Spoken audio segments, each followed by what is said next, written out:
Hey, what's up, friends? My name's Aaron Ciotti. Everybody calls me Ciotti. Welcome to Throttle Up Thursday. Usually this is my day off, but it's DJI week, and I've got so much work to do. So, streaming every day this week. And by next week, I'll never want to build again. I already never want to build again. That happened years ago. But it's fine. It's fine. It's fine. It's fine. It's fine. It's fine. It's fine. Just keep building. Just keep building. Just keep building. He touched the butt. Today we're building a CineGlide for this live flying bicycle race gig that I've got in April. This frame is absolutely perfect because I'm going to be sending the DJI video into their TV truck, and the CineGlide here, it pushes the FPV cam all the way forward. Look at that. Look how far forward the FPV cam is. There won't be any props in view. So yeah, that is sort of the point behind this build. But also, I'm glad to be building this. Freelojo actually sent this frame over with some motors and an ESC. I pulled the motors in the ESC off. I'm going to put big boy motors on this thing. The Brother Hobby 2507s, 1850 kV. I'm going to throttle scale them down, motor limit them down a little bit in Betaflight.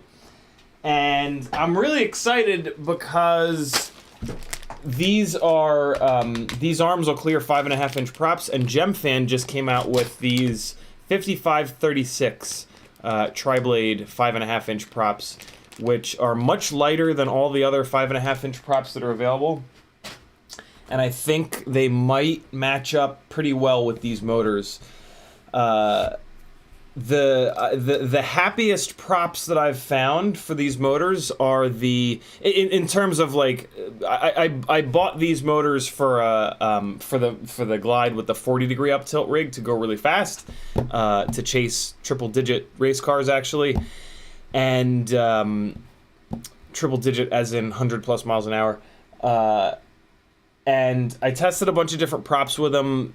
The previous 5.5-inch props that were available, they were just too heavy for these motors. They couldn't. I couldn't get a really locked in tune with that heavy of a propeller. These GemFans though are much lighter, and they're very close. Well, actually, let me see what they weigh. What I was about to say is they're very close in weight to the happiest props that I found for these, which were the GemFan 5152s. These big paddly boys. These props are brilliant, by the way, if you want to go really fast. So let's take a look. I think I remember them being pretty much the exact same weight. 5 grams for the GemFan 5152. And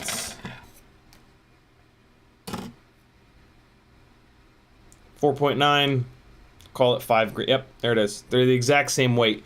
So they're the exact same weight. They're a lot less pitchy. These are 52 pitch. These are, what did I say, 36 pitch? Yeah, these are 36 pitch, but these are way bigger. You know, these are 0.4 of an inch bigger, which is, that's a lot. Like that's a significant change. Look at that. Look how much extra blade that there is there. Let me show you over here. Look how much extra blade at the end of that, right? So I'm cautiously optimistic about these. Because they're a bigger prop, they will probably be more efficient than these 5152s. And for this gig, it's going to be a lot of just kind of floating around. So the extra efficiency would be really nice. I have a feeling that 36 pitch versus 52 pitch, I don't think that these are going to be faster. I think these are going to be a faster propeller. But that's not what that has nothing to do with this gig. I don't need to go really fast in this gig. It's bicycles, pedal bikes. So I don't need the speed of these. I wouldn't run these. I mean, otherwise, if it weren't for this rig, I would just be flying a regular old 5-inch rig on 5143s for this rig. That would be totally perfect for that. But I bet you these are like a giant version of the 5143s. The profile of the propeller is very similar, but at 5.5 inches, like I said, they'll be more efficient, which will be really nice. So this rig could be perfect for that. Your Majesty with a $10 super chat. He says, here's some happy props for you. Thank you, Your Majesty. I haven't seen you in the chat in a while, man. Good to have you back. Or maybe you've just been lurking. Or maybe you just haven't tagged me and you've been talking to the other folks. In the chat, Brandon's Baked Beans was first. Zach Lothamer was next. Richards, Frank Nicholas, Jackalope, Ram Donko, Grizz, FPV Trucker, Quad Dog, Dan Richmond, Ricardo, Mike. I'm just going to call you Mike instead of ruining your last name. Imp FPV, Scott Gillen. YouTube just did the thing. Chasing FPV, Kaiser Soze, Ram Donko, Ricardo, Doom Riders in the house. I don't hate you. I don't hate you. I just dude. So the Get FPV just did a little live stream, and they had Johnny FPV on actually, and Doom Rider posts. Doom Rider posts. He posts in the chat. I forget what the question was. He asks a legitimate question to Johnny, and then he was blah blah blah blah blah, legitimate question, and then he goes, "Oh, and can you grow facial hair yet?" I posted it. Oh, I was like, "Oh, Doom, come on, man."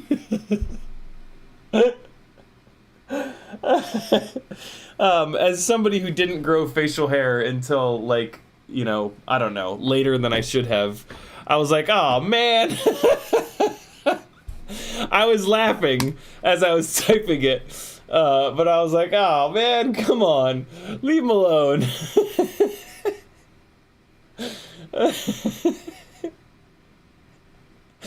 I fucking love you, Doom. Thanks again, Your Majesty. Yeah, this is a scratch build over here. I can't possibly imagine a world where I can get it done tonight, but I'll get as much done as I possibly can. This is my full-time job. If you like the live streams and want to see them continue and me, you know, live the dream of being a full-time FPV pilot, head on over to CiottiFPV.com, click a bunch of buttons. Patreon helps me out the most. There's a ton of affiliate links if you're ever doing orders on a bunch of different websites. If you either change your bookmark, if you use bookmarks, to my affiliate link, or if you just like if I want to go to Amazon, I just type AMA into the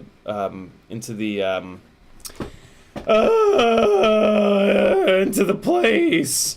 I go like this. I type AMA for Amazon, and it comes up with an Amazon link, right? If you come in here, see this? Look at this. Look, you can click this little X. You can click this. You know, I'm gonna do this. I'm gonna do this right now because I don't even think my own affiliate link is up here. Here's what the website. Oh boy, that's my old website. Here's what my new website looks like. It's not really a website. It's just a link to Linktree. It doesn't work. There it goes. So here's my affiliate link, right? So you can like right-click this and then do copy link address, right? Look at this. Look how fancy I am, right? So then you can come here, delete your URL bar, type AMA for Amazon. This drives to my wish list. So look, if I click this little X over here, it's gonna kill it. It's gonna remove that, right? And then this is another cart link. This is garbage, right? We're gonna get rid of that. We're gonna get out of here. We're gonna kill all the Amazon links, right, that automatically come up. And then, okay, so we got that. So let's see what happens. We're gonna delete that, AMA. Heat set insert. We don't want that either. We're going to kill that. And then look, we're going to paste the affiliate link in there. Oh boy. Why? All right. Maybe it's this affiliate link that you want to paste in there. Probably. I don't know. Man doesn't even know how to do the thing. Let me do this. Amazon affiliate. Yeah, so here, I think this is the full affiliate link. Oh, you know, it doesn't matter. It doesn't matter which link. Copy, paste, right? And then, like, paste. And then if you paste it a couple times and go to it a couple times, it'll remember that as, like, your most visited or whatever Amazon link. And then next time you go in here and type Amazon, it'll go to that link. And then every single time you go to Amazon, you'll be hitting my affiliate link, and you won't even need to remember. Isn't that cool? So yeah, if you have a couple of minutes, you can do that. It's free money, like legitimately free money. So you know, if you don't do it for me, do it for somebody else, because that's what she said. Etsy store with a bunch of stickers. Buy yourself something nice, and if you want to try. If you want to try Niogel 767A on your arms for damping, do an Etsy order, and in the notes fields, just say, yo, Ciotti, send me some Niogel, and I'll squeeze some of this. You only use the tiniest little bit of this at a time. I'll squeeze some into a little plastic bag, and I'll throw it in the envelope with all the other stuff that you ordered. and you can try yourself some damping grease. It really does work. Like, it actually works. I know it seems absolutely ridiculous, but it definitely works. So, Joshua Bardwell surprised the shit out of me and put out a behind-the-scenes edit today of my interview with him from December about going pro as a FPV pilot. So check that out if you'd like. It's long, but it's good. That's what she said. It's the best video in the world. Ramdago says, too much hassle. Just say it's one click away. There we go. Zach Lothamer says, I really wish they would incorporate affiliate links with the app because that's where I do most of my Amazon shopping. Oh, interesting. Well, Zach, I think if you like add something to your cart in the app and then go to my website and just hit the affiliate link, that'll put my affiliate link into your shopping cart, basically, and then you can check out the rest of the way on the app. Maybe not, but it's worth a shot. All right, friends, let's... Oh, no, something important. Guess what time it is?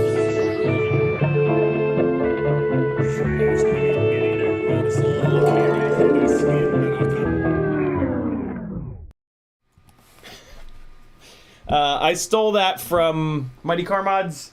Go subscribe to their channel and watch them because they're the best. They're the best off-roading channel on the internet. Matt McConnell sent me some 3D printed stuff. Him and I are in kind of like the final phase of getting his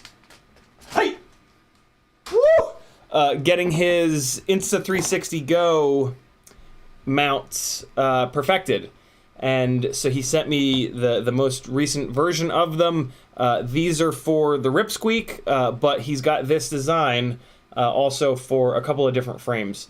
I don't know how they're going to be available. I think he's going to sell them on like an Etsy store, but I don't know. He hangs out in the chat, so you guys can ask him. So I got these. They look really good. He put a couple of access holes here. And then these are for the rear of the Ripsqueak to hold your little communications package. They're for holding your package. Yeah, they're okay.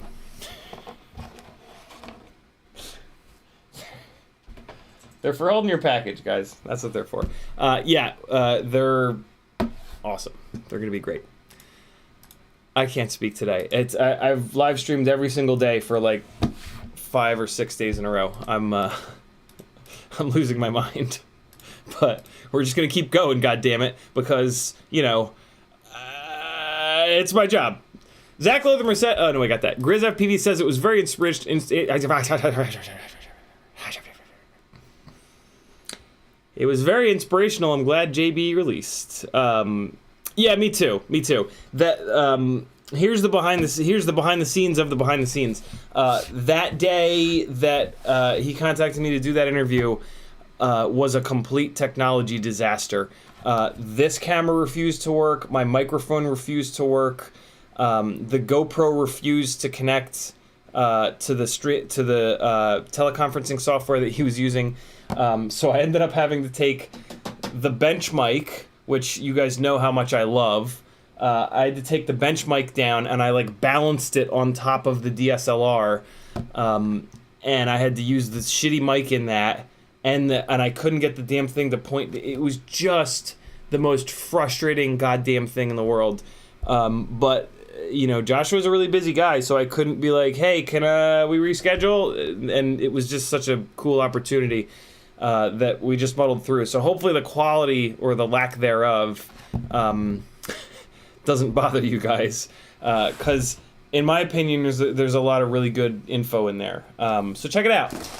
Box from Get FPV. Anything hidden in the paper? No. Good.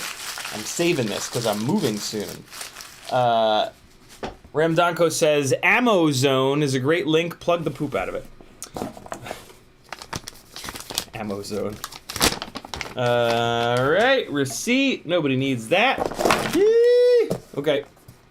Oh, good. More moving paper. Save all your bubble wrap and stuff. Get a big bag, get a big garbage bag, put it in your garage, or your closet, in my case, and save all your bubble wrap. When you go to move, you'll thank me. Ramdoggo says, after checking Thingiverse, it needs loads of it equals anyone on your Discord in the UK will take order/list, CiottiFPV and all. Ramdoggo, are you saying that you need a bunch of things printed?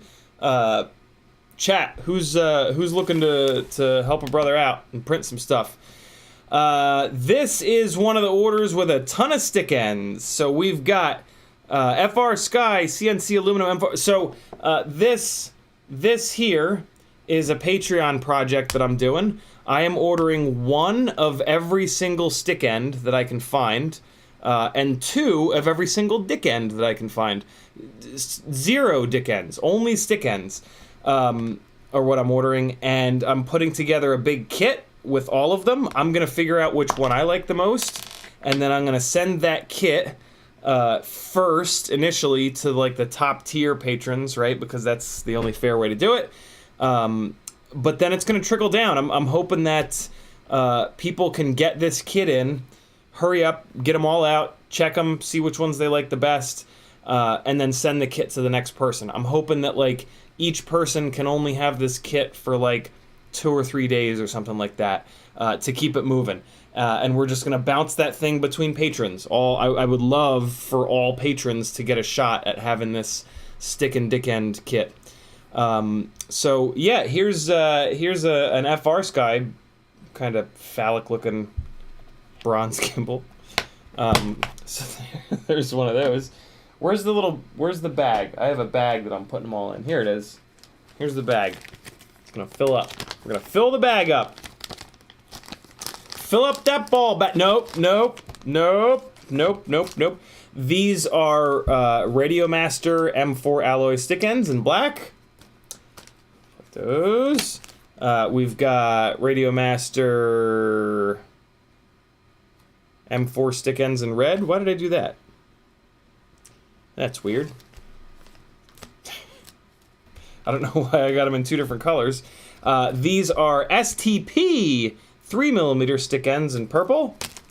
These are STP M3 stick ends in black. Why did I do that? Oh, they're different. These are 2-piece and these are 1-piece. Aha. Okay. Told you, I'm just ordering one of every. Not every color, though, usually. That's why I was confused. Hey, look at this. These are Happy Model 0802 25,000s with the 1-piece bell. These are going to get durability tested. I bought 5 of them because apparently they are spitting magnets out. So, yeah, these are for the 65mm Tiny Whoops.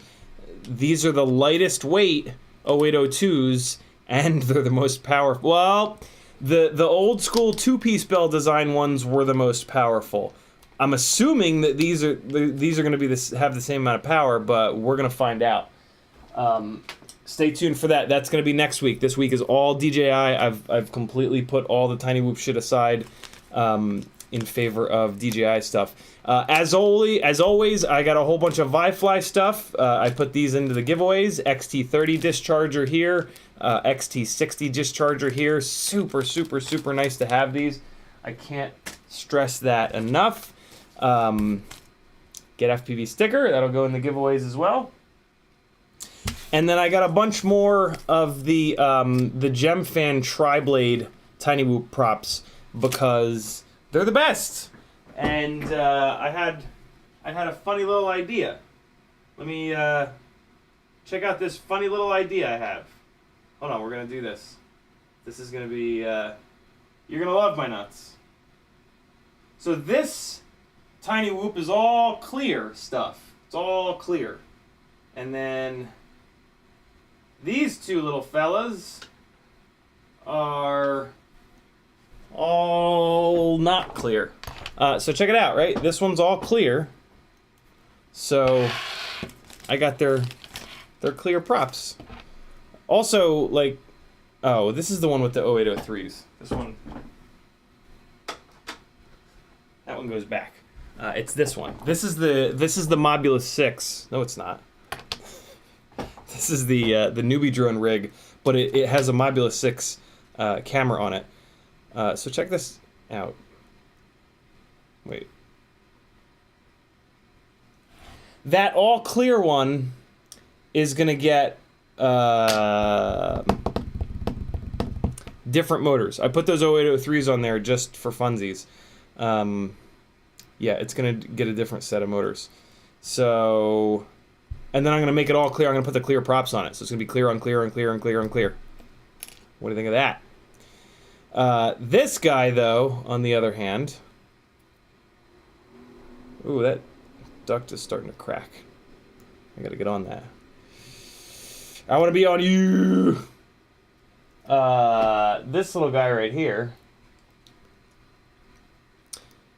is, I guess both of these can get the rainbow treatment. Look at this. Look at this, guys.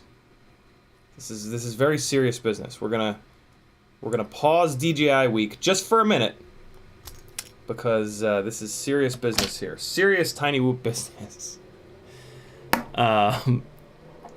Dan636 says, "Yo, dude, sorry I'm late. Glad I could make it." Abraham says, "What's this collective Speedy Turtle dick end box thing about?" Abraham, I literally just explained it like 3 minutes ago. So just rewind a little bit and I explained it. Okay. This little guy, let's pop this off. I'm so excited to show you guys this. This is a real man of genius moment on my part. It's probably a bit extreme, but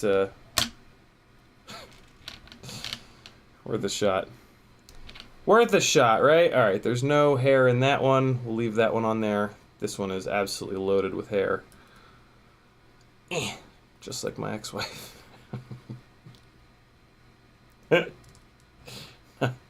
Not true. She was no more hairy than anyone. There we go. All right, so check this shit out. Look what your boy. What's with the hair, yo? Come on. All right, so I'm gonna take this one and I'm gonna put this one here and. All right, ready? Ready? Look at this. Ramdanko says, swap box file on Ciotti Discord equals shiz you don't need currently and would like to trade? Question mark.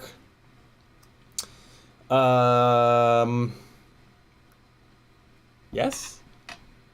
Maybe? Look at this. Ready?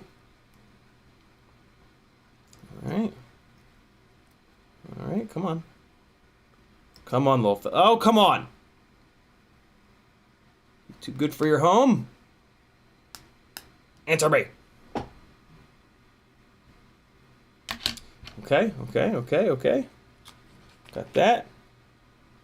Need, alright, side high. Wait till you guys see this. This is just gonna blow your tits clean off. You're gonna be titless, friends. Hope you're okay with that. If you don't want to be titless in a minute, you better go somewhere else. Hurry. Don't do that. You'll be fine. You don't need your boobies. You're a man. You don't have to do any of the hard things in life.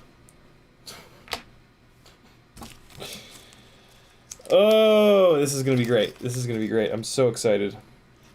I need high right, and then high right. Okay. All right. Here we go. Come on.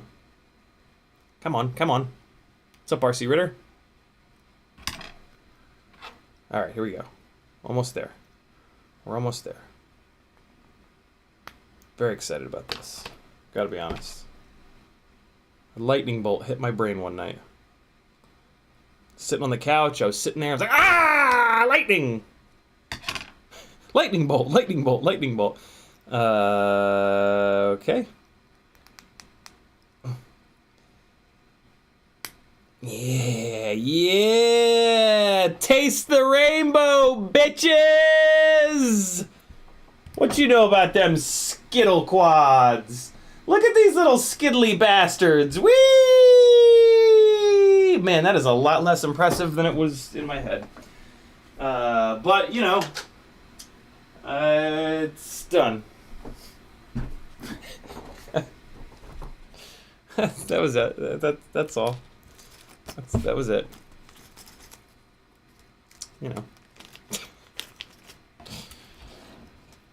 It's the little things, right? It's the little things in life that that really just drive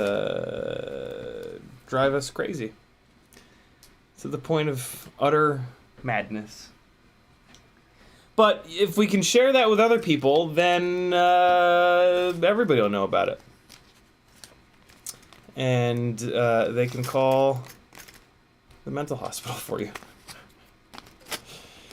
Bag of Tri-Blade Gem Fans. Achievement unlocked. With multiple different colors. So that was my little gem fan order. I mainly did that order because I wanted to get a bunch of these stick ends and a couple of dick ends. Mission accomplished. These are the M3.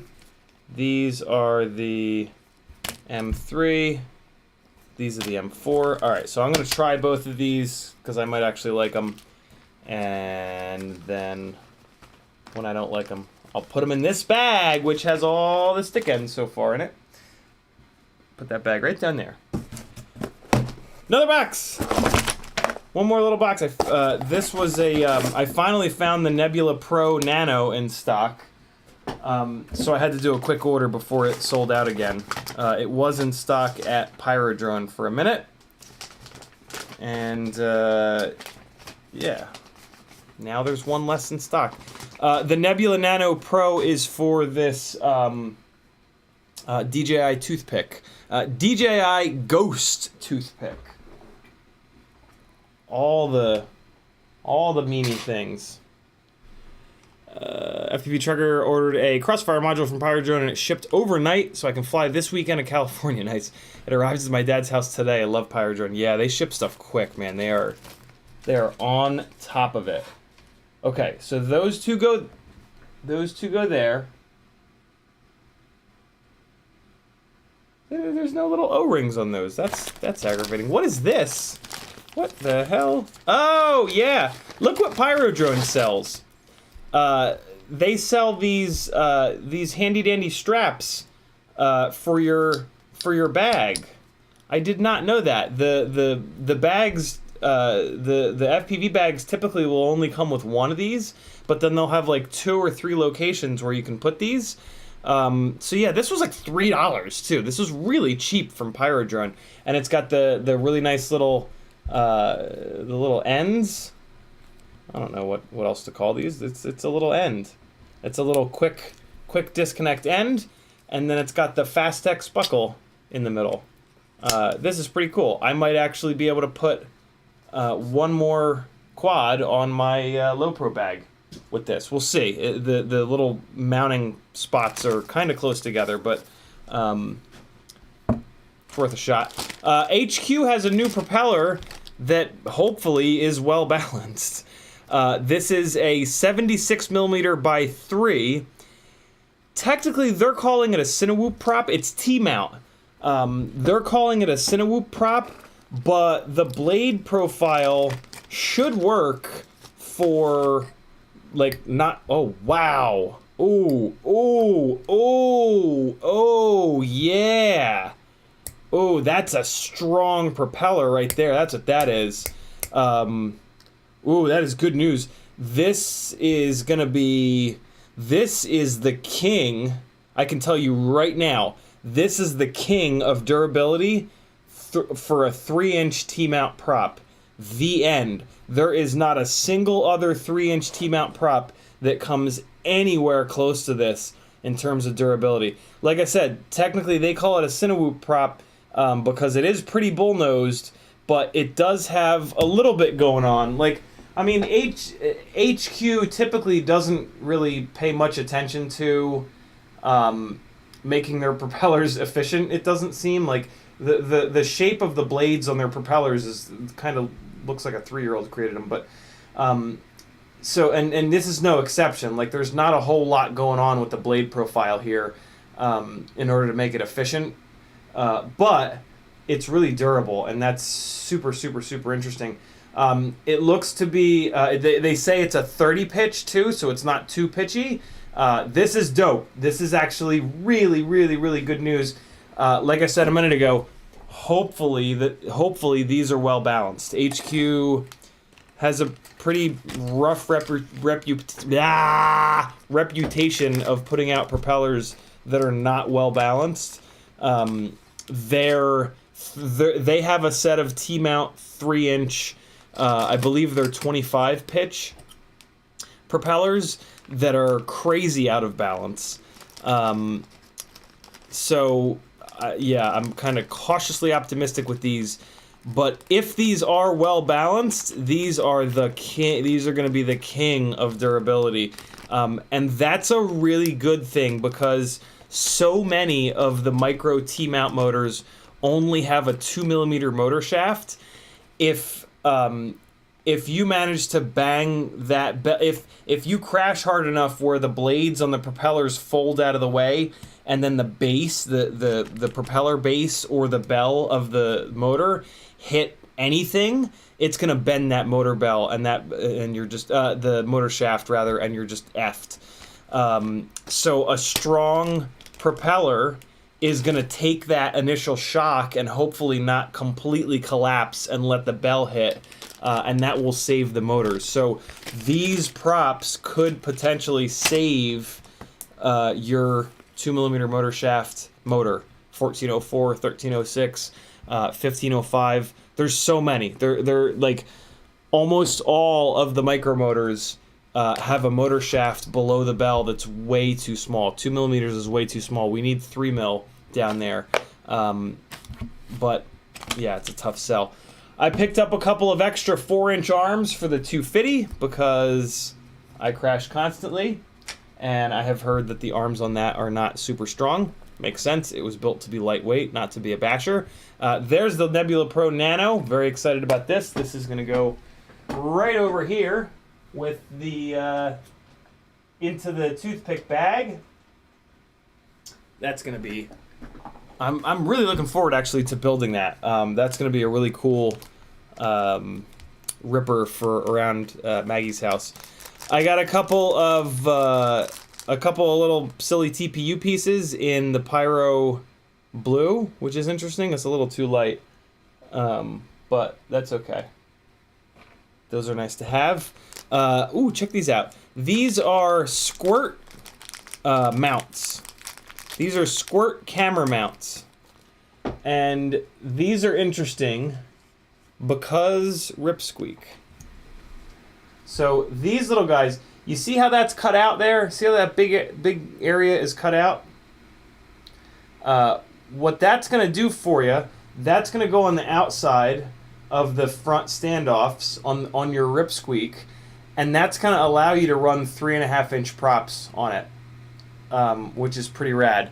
So these are cool, and they're like a couple of bucks over on Pyrodrone. Yeah, they're camera mounts for the Squirt, and so long as this, I haven't tried them yet, but so long as this mounting spot is going to work for whatever camera you're running, yeah, and I think it will work for the RunCam Hybrid, is my guess, but I do need to put those onto a rip squeak to kind of confirm that.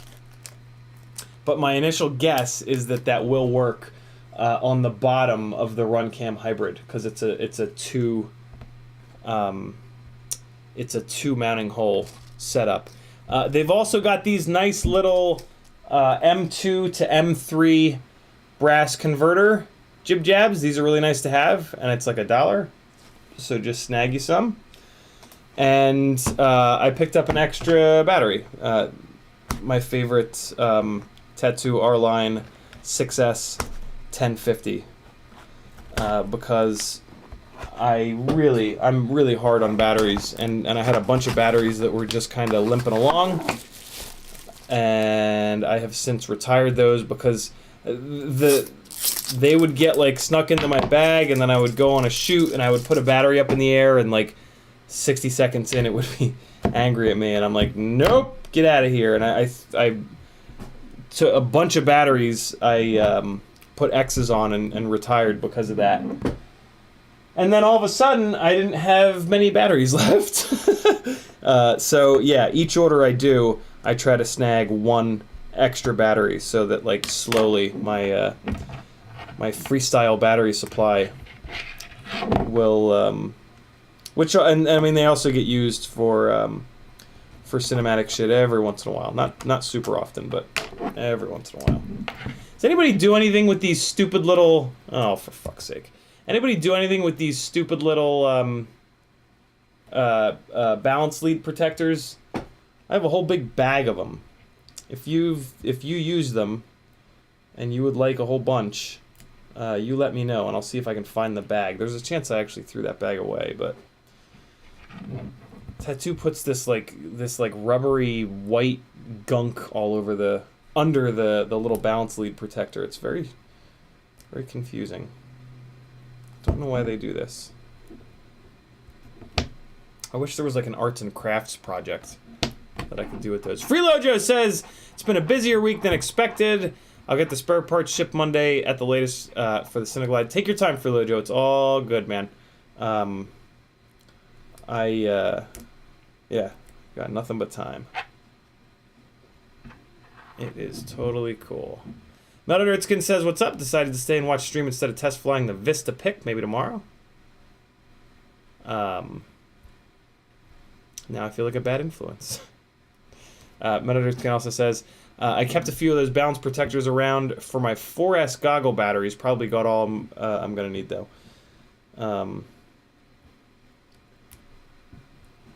It's not a terrible idea. It prevents you from plugging the thing in, though, I think, doesn't it? And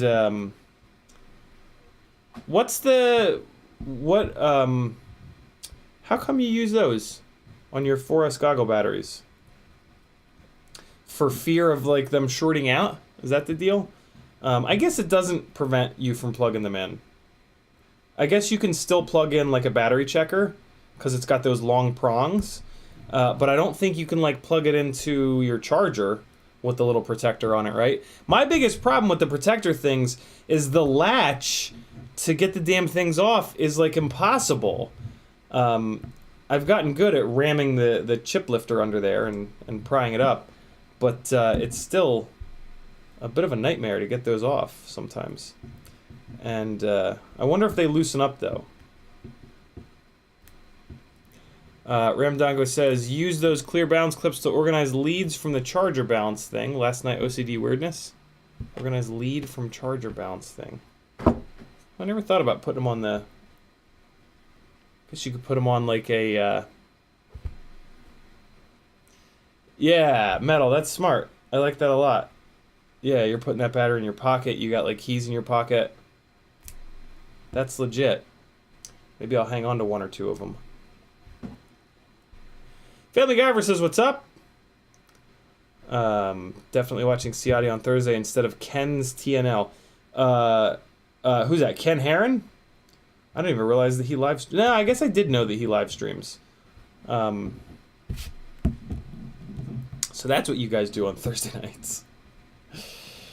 You watch a photography drone pilot. I see how it is, you traitorous whores. Just kidding, of course. Ken seems cool. I mean, about as cool as you can be as a photography drone pilot.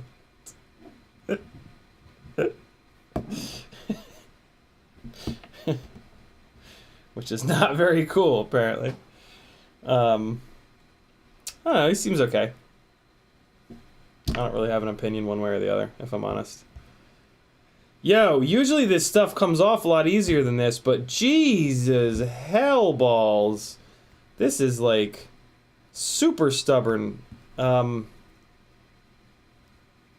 It's good enough, I think. I think it's good enough. Come on.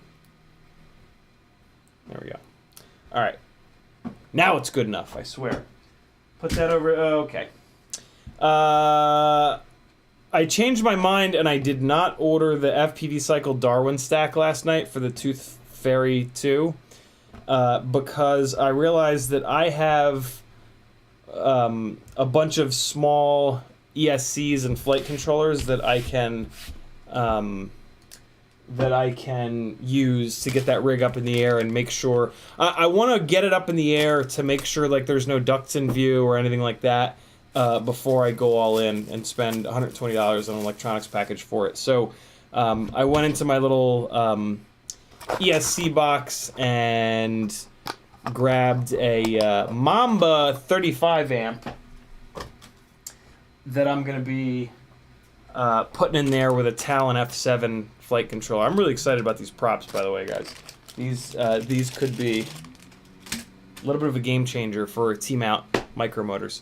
Let's build.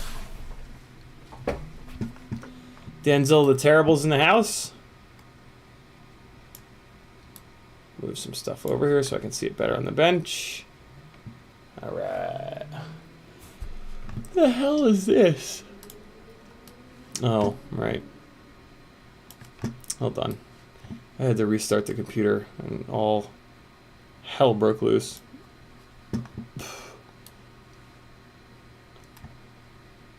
Alright. That.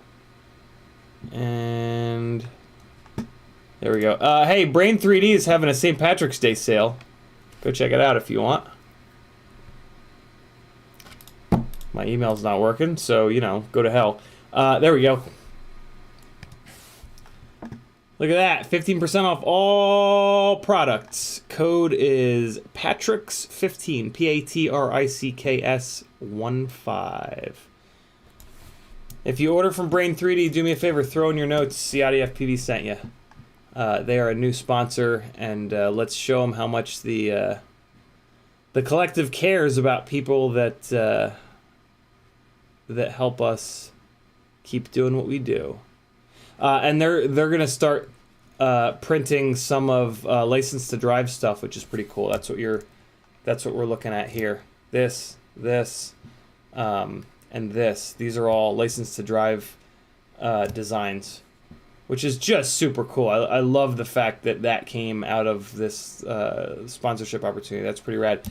I dig this too. Look at this Beta FPV 95X V3 Insta360 Go mount. That's super cool. I love that. Really do. All right. For real this time. We be building.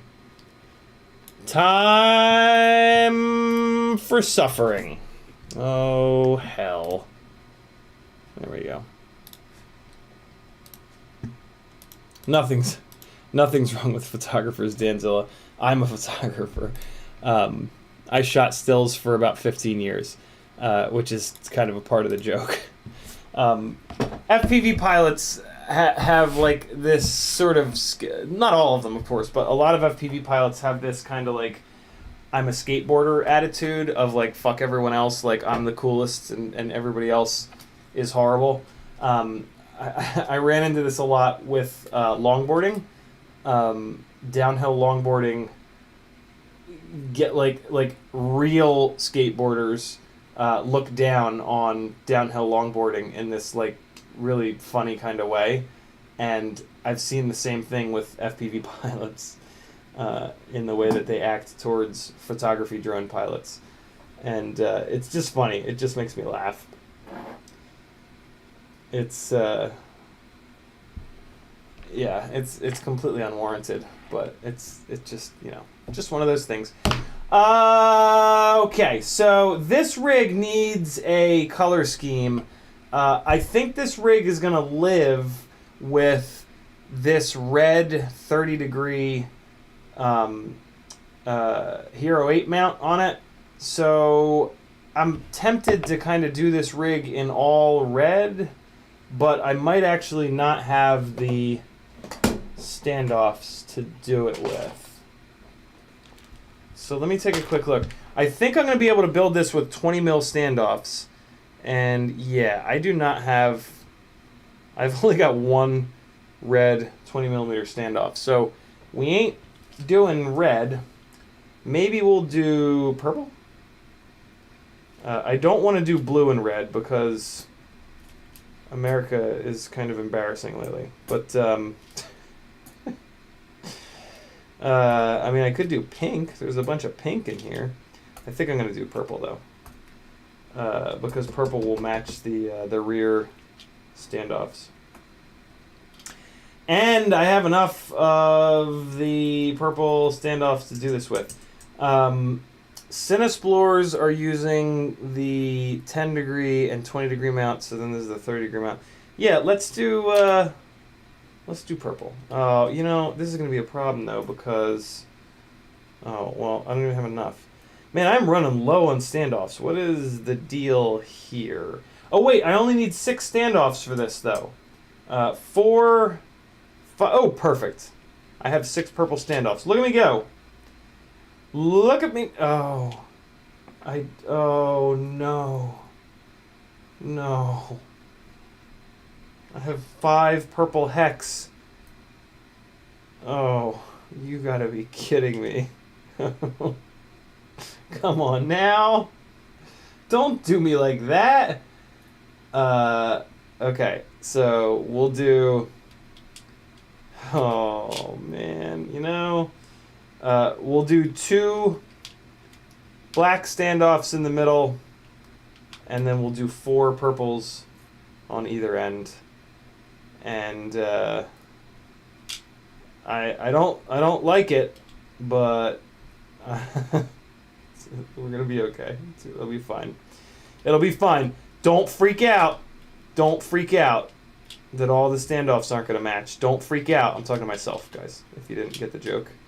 The best jokes are always the ones that you have to explain. You know what I mean? Always. Okay. Let me just put these guys away. And we can get to stepping. Okay, here we go. We've got a color. Oh, there's more standoffs in the front. I think there are 25s. Yeah, there's a 25 in the... Well, it might be a 23. Hold on. Nope. Is it a 23 or is it a 25? It is... Oh, it's a 23. Look at that. So we can get some purple action up on there.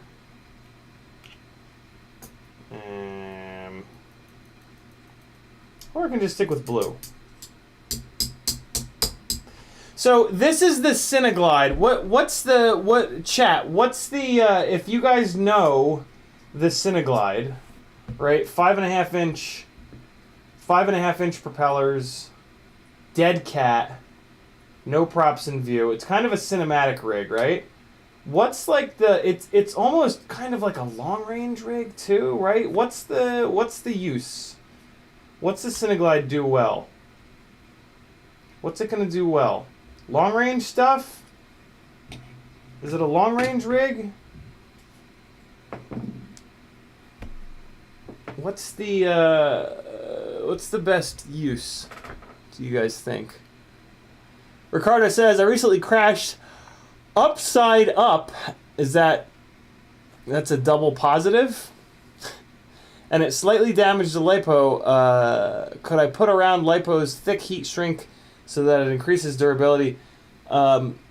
Typically not. I don't... LiPos are not super expensive, and if they get hit hard enough, you just want to retire them anyway. So I would not recommend that. If they get mangled, it's just a write-off. Muddy Dirksen says, damn, I just ordered a Tooth Fairy 2 GoPro mount from them about 10 days ago. Very cool. Denzilla Terrible says, yo, FPV Cycle is all out of the props they suggest for the Cinesplore. What do you suggest? They suggest Gemfan Tri-Blade 75. I like the 5-blade. It depends on your motors, Dan, but I prefer the Gemfan 5-blade. The D76s is what they're called. Abraham says, FPV pilots equal skateboards, AP drone equal rollerbladers. My favorite name for rollerblades are fruit boots. Ramdago says, Thingiverse is a great new find / step equals 3D printer is way too far. Flying is the aim. Metadirtskin says, the Gemfan 5-blades won't work great in the stand ducts. Kevin Sumner says, cinematic long range, that's a thing, right? Yeah, that's pretty much what I'm thinking. Like, cinematic-y, kind of long-rangey. Because, like, with long-rangey stuff, the flight dynamics don't matter. The problem with this frame is it's very nose-heavy because the camera and the GoPro are so far forward that it's just forever going to sort of be nose-heavy. So, yeah, the type of flying that doesn't encourage, you know, acrobatic moves and stuff, i.e., cinematic or long range, that is really going to be what it does well. I changed my mind. We're going to, I think. Should I leave it blue? Or should I struggle through trying to make it purple? I'm going to leave it blue. I'm going to leave it blue. Long range is not super nose down. So, yeah. Yeah, it'll be fine. It'll be fine. It's going to stay blue. I already have all the blue hardware out. Well, that was a tremendous waste of time. Wild FPV says, what are your favorite 2.5-inch and 3-inch props? For 2.5-inch, there's only one. It's the Emax Rush. It is so much better than every other 2.5-inch prop that you'd be crazy not to run it. And then for 3-inch, the Dow 3020, again, is very motor dependent, very build dependent. But I really dig the Dow 3028 and potentially these new HQ 3-inch props that I showed a minute ago. And then if you're M5 nut, if you're doing an M5 nut 3-inch build, the T-Motor 3140 is the hot propeller for sure. All right, let me take these arms off. It's just easier to build these rigs without the arms poking you in the eyes. Abraham says, I had a friend who always wrapped his lipos with old mountain bike tubes. He swore it made them last longer, but I'm with you. Too much work. Just don't crash and things won't break. Yeah, making lipos more durable is a slippery slope, because the more durable you make the outside look, you know, with like a mountain bike tube, for example, the more that's going to like cover up the damage that you do to them during crashes. I would rather see the damage and be able to retire the damn thing before it burns my house down. That's, you know, like straight up, lipos will burn your house down. And if there's somebody in there or a pet in there, they could die. So yeah, it's I always recommend that you err in favor of just throwing them away. If you have a really hard wreck and you think the lipo might be damaged, you know, suck up the 20, 30 bucks and save yourself from potential tragedy, like actual life tragedy. And or, you know, nobody wants to lose somebody. That's scary stuff. So, all right, we're keeping it blue. It's going to be a blue rig. I don't think I have any blue rigs. What else? Michael D says, ordered the Nebula 6 ELRS today. RDQ has it in stock if anyone is looking. Very cool. I think GetFPV also has it in stock. Kevin Sumner says, is that the rig you used for the video you did at the beginning of fall with the colorful leaves as they changed on the tree? That was cinematic, somewhat long range. No, that was just a regular old glide. That was just a regular old 5-inch... Oh, no, I'm sorry. That was the cinematic glide with the dead cat arms. But it's set up just like all my freestyle glides. This frame is actually brand new to me. I have not done a build with this yet. So this is first time. So how do you do scratch builds? haven't done a scratch build in a while. I'm confused. What's first? Hey, look, I'm using a Hobbywing ESC. I don't know why I had this ESC, but I had it, so I'm gonna use it. Hopefully it doesn't blow up like all the other, like the 5 other Hobbywing ESCs that I've run in the past. You know, Vanover says that these Hobbywing ESCs, he's sponsored by Hobbywing. Vanover says that they're completely indestructible, so, you know, if a 14-year-old says that, it must be true. I don't know if he's actually 14. Acts like it. I mean, looks like... I mean, oh, boy. Let's get going. This thing is going to get a crossfire. It is going to get a full-size antenna, though. So let's cut this shrimp wrap off of here. And we will... it looks like I need to remove some little remnants of 30-gauge wires that were once soldered up to this. I don't know where this crossfire came from. I think I might have... I got like 5 crossfires off of a guy at some point on Facebook Marketplace. I think this is one of those. Because I would never just cut the wires off like that. That's crazy. What kind of madness is this? Cool.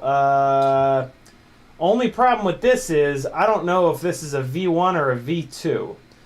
So,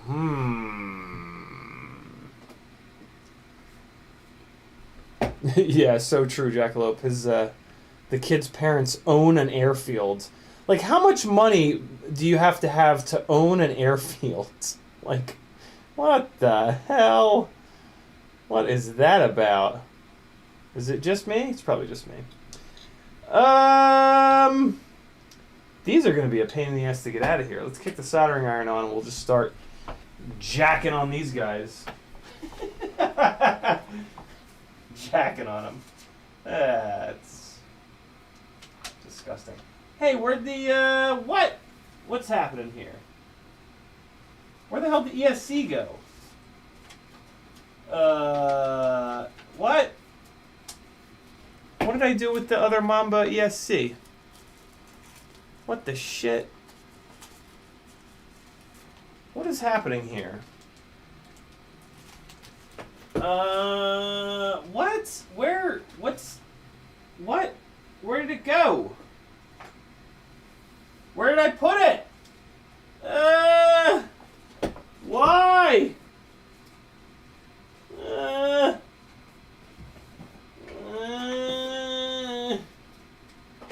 What is happening?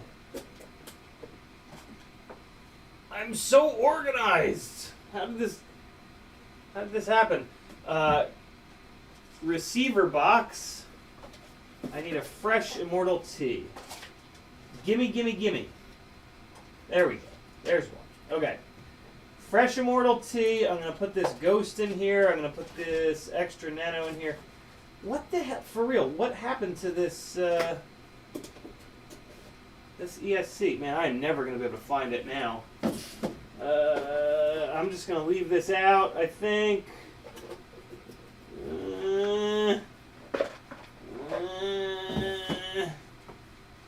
Ooh, I remembered to put that away. Look at me go. Remembering stuff. There we go. Fresh Immortal T for that ass.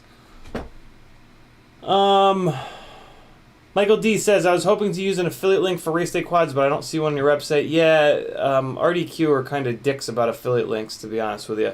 They only give them to people that have 10,000 subscribers, so, you know, whatever. They can eat it.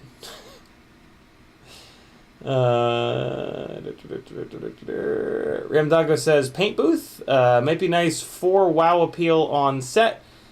Equals if the talent like you rig, they may want to perform with it. Just a thought. That's interesting. I never thought about that. This is an old school Mortal T. Metal Dirksen says, all the big boys are running those hobby wings on their Cinelifters. Really? Then again, those shouldn't crash. If you crash one, you have bigger problems. You know, so that's kind of what I was thinking Yarb says, I think I saw Vanover's married now. So are you implying he's a child bride or something? No, I'm not implying anything. I'm just talking shit. I was kind of thinking that about the Hobby Wings, you know, like in thinking about Vanover, right? Like he doesn't build his own stuff, he doesn't repair his own stuff, so he doesn't really have a good feel for durability. So when he says that these ESCs are indestructible, basically what I think he means is that, you know, when he takes out his freshly built rig and hammers at full throttle, it doesn't explode. This is a cinematic rig that's not going to get crashed, so that's kind of perfect for this. So yeah, maybe this is a perfect choice in ESC for this rig. That Immortal T has a very long wire on it.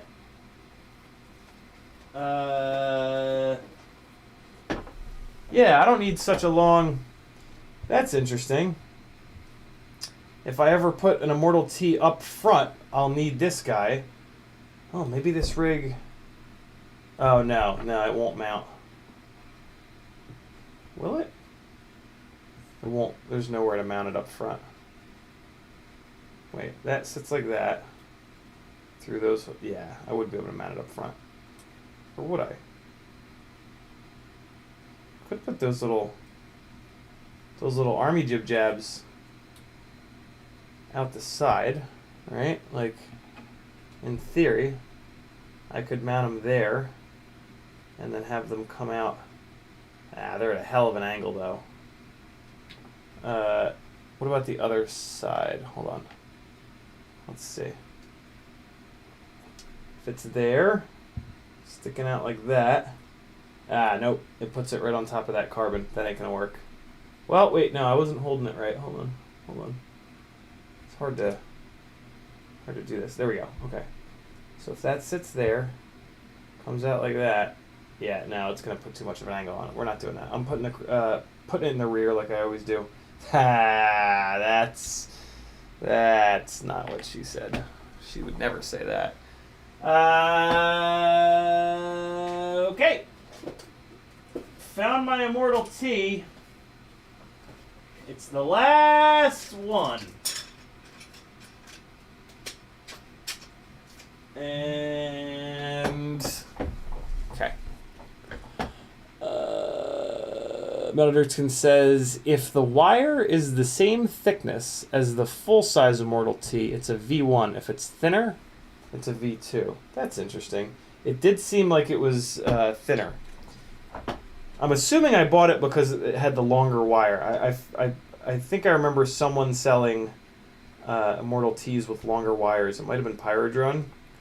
And it's just nice to, you know, when stuff pops up like with longer cables, I always try to snag one just to have it, because if I get like a weird build, it's like, oh, I have the solution for that right here, especially if it's, you know, a couple of bucks. Like Immortal T's are really cheap.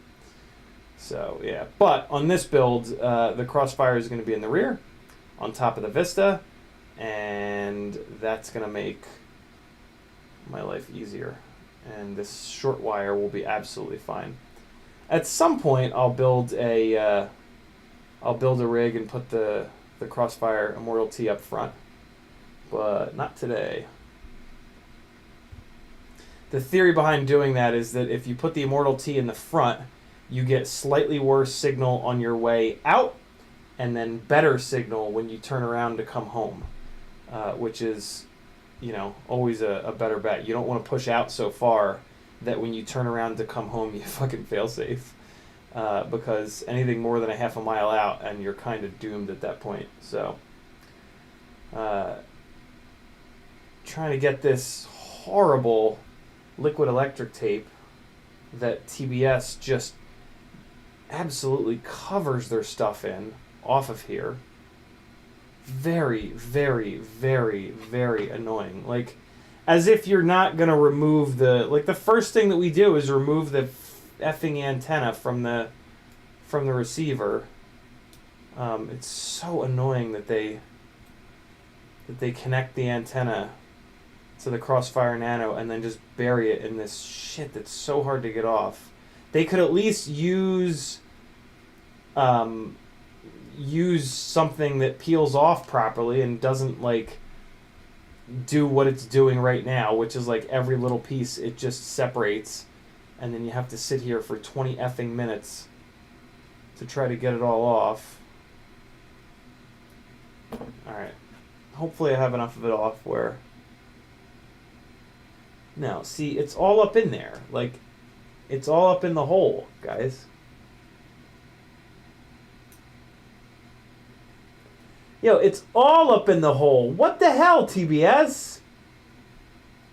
This is one of the worst I've ever seen. They're always bad, but this is crazy. They got it like, I don't know if I can use this antenna. It is like all up in there. Dude, are you kidding me?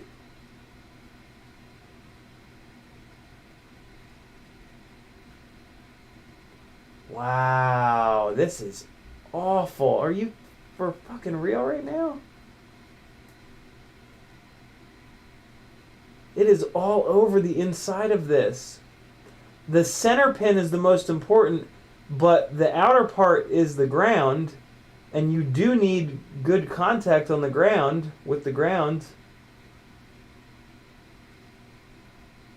Wow, this is wild.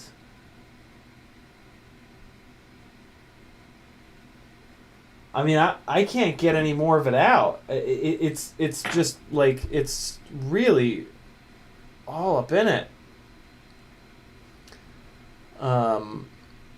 Whitmead says, are you concerned about the failsafe issues with Crossfire firmware as of late? I hadn't heard of that. What's going on? This is the first I'm hearing. That sounds awful. Is it just long range, folks? That could be the nail. I mean, if that's true, that could be in the nail in TBS's coffin, man. I mean, ELRS is already just shit stomping all over him with something that costs a fraction of what Tracer does and outperforms it in every way. Crossfire is really the only thing that TBS has that's like really relevant anymore. Well, I guess their transmitters are to some extent, but man, each one of their transmitters has some pretty serious problems with it. I don't know what's going on. I don't know what TBS is up to, but man, they are falling off. Jesus. A fall from we're watching a fall from grace, friends. They used to be the darling of FPV, and now they're just, I don't know, maybe they're just kind of like sitting back and just like, yeah, we did enough. We can just cruise now and not really pay attention. Enough people, you know, brand loyalty. Like, brand loyalty for no reason is so rampant that, you know, like, to some extent you can kind of do that. You know, you can sponsor the most popular pilot and then just sit back and be like, well, we're gonna ride this gravy train all the way to the station. Religious says, if you are not on the newest firmware from TBS, you are fine. I think I am, though, because I set up the Wi-Fi jib-jab, and it, I think it automatically downloads the updates. That's the only thing that would explain why one day none of my rigs would bind, and I had to rebind all of my rigs. So I assumed that that's what was going on, but I could be wrong.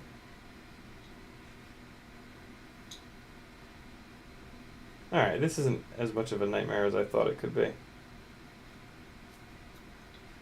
Oh, come on.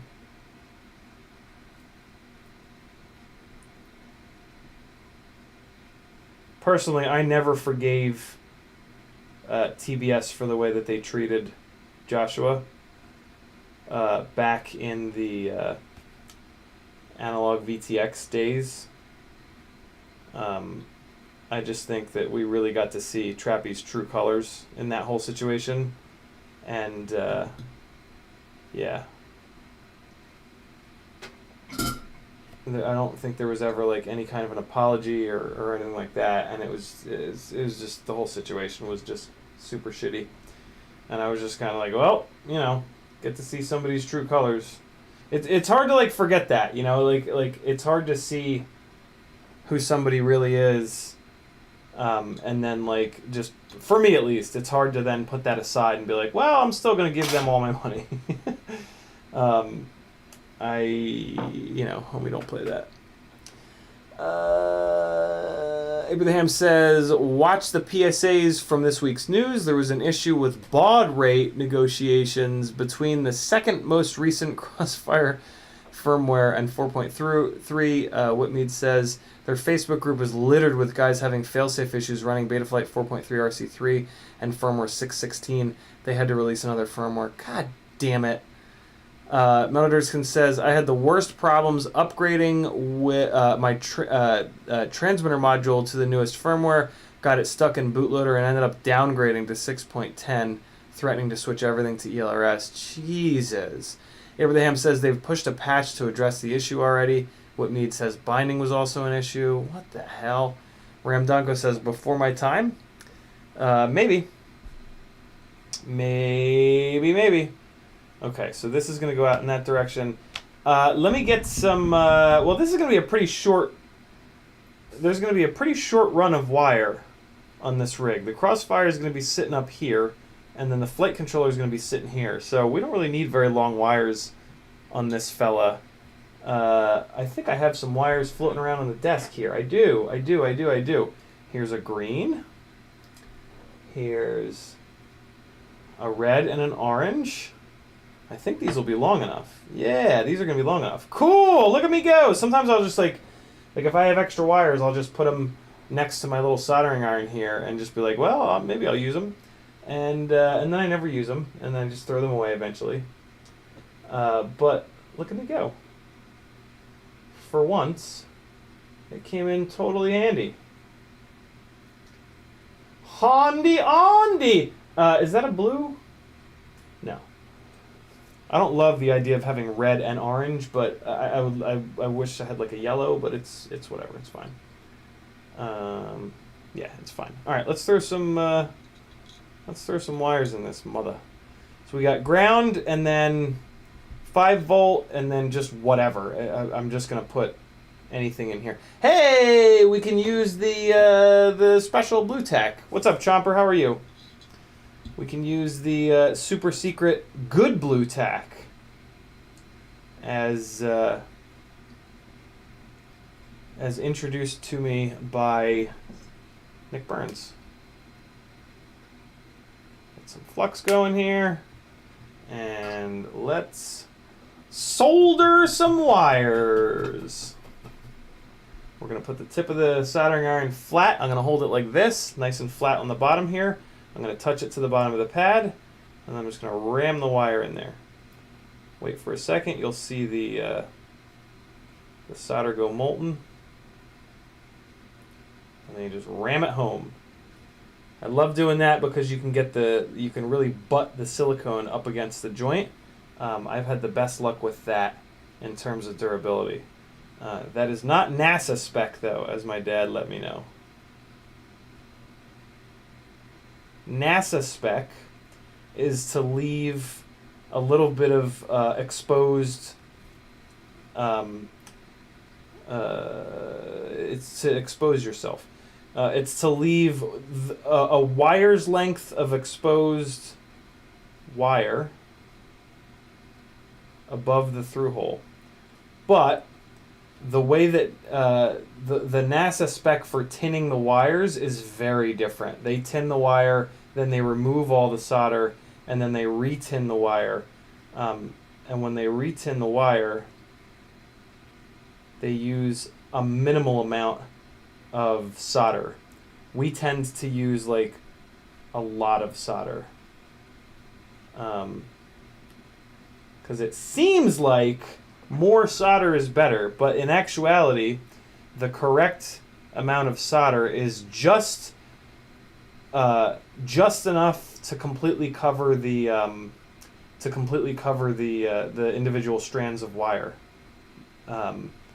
You actually have too much solder on if you can't see the individual strands of wire, and like we never do that in FPV. You know, we always have big shiny solder balls, right? Like that's the funny meme that we always say. But it's funny because it's actually bad. You actually don't want that. You don't want big shiny solder balls. You want to be able to see the individual strands of wire. I've known this for a long time. I've not been able to bring myself. It just doesn't seem right. Like it just doesn't seem right to not have big shiny balls. You know what I'm saying? What can I say, guys? I love shiny balls. I love them. I absolutely love them. I'm going to stop talking now before I say something really awful and get in trouble. Ah! Come on. All right, let's get a little bit of shrimp wrap on here. We're going to cut it like that. And okay.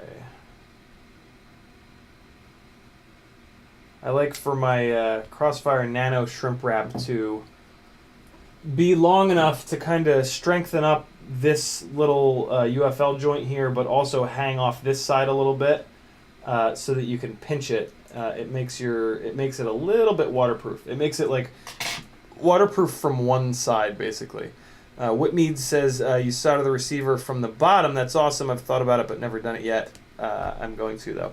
Yeah, the through holes can be a real pain in the ass unless you do it that way. If you bring heat up from the bottom, you can watch the solder on the top of the through hole liquefy, and then you can just feed the wire down into it, and it just gives you this brilliant little connection that's super strong. I mean, it's super strong because it's a through hole. You know, like that's the reason to use the through holes is that it's the strongest way to.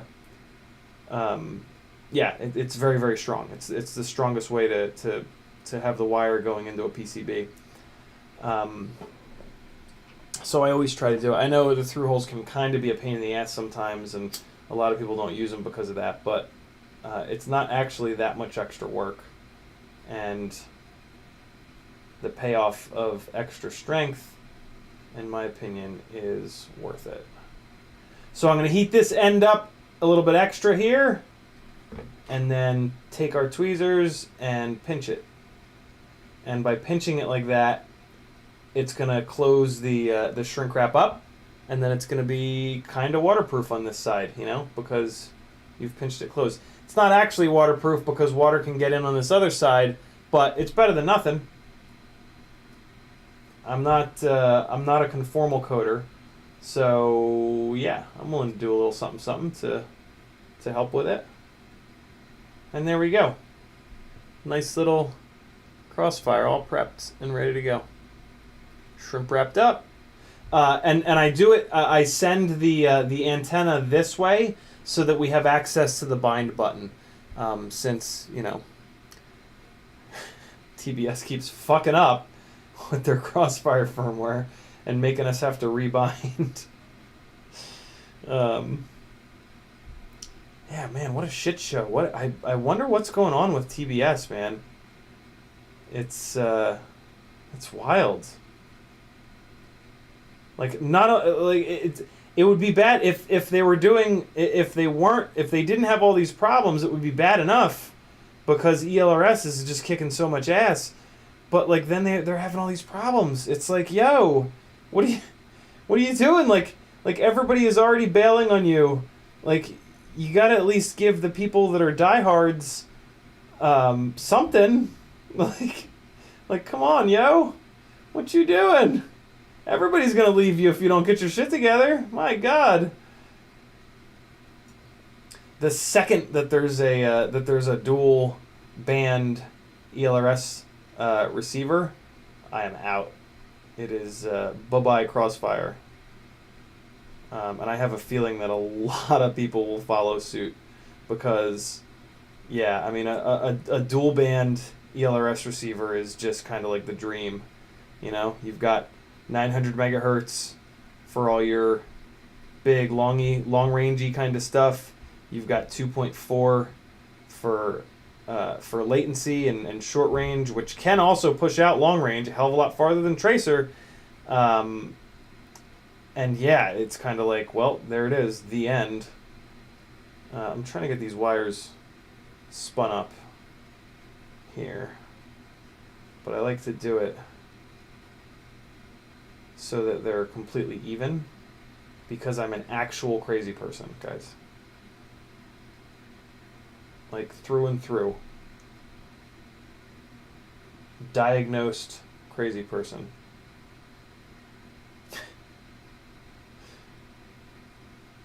Come on! There we go. Alright, that should be close enough. And then, yeah, there we go.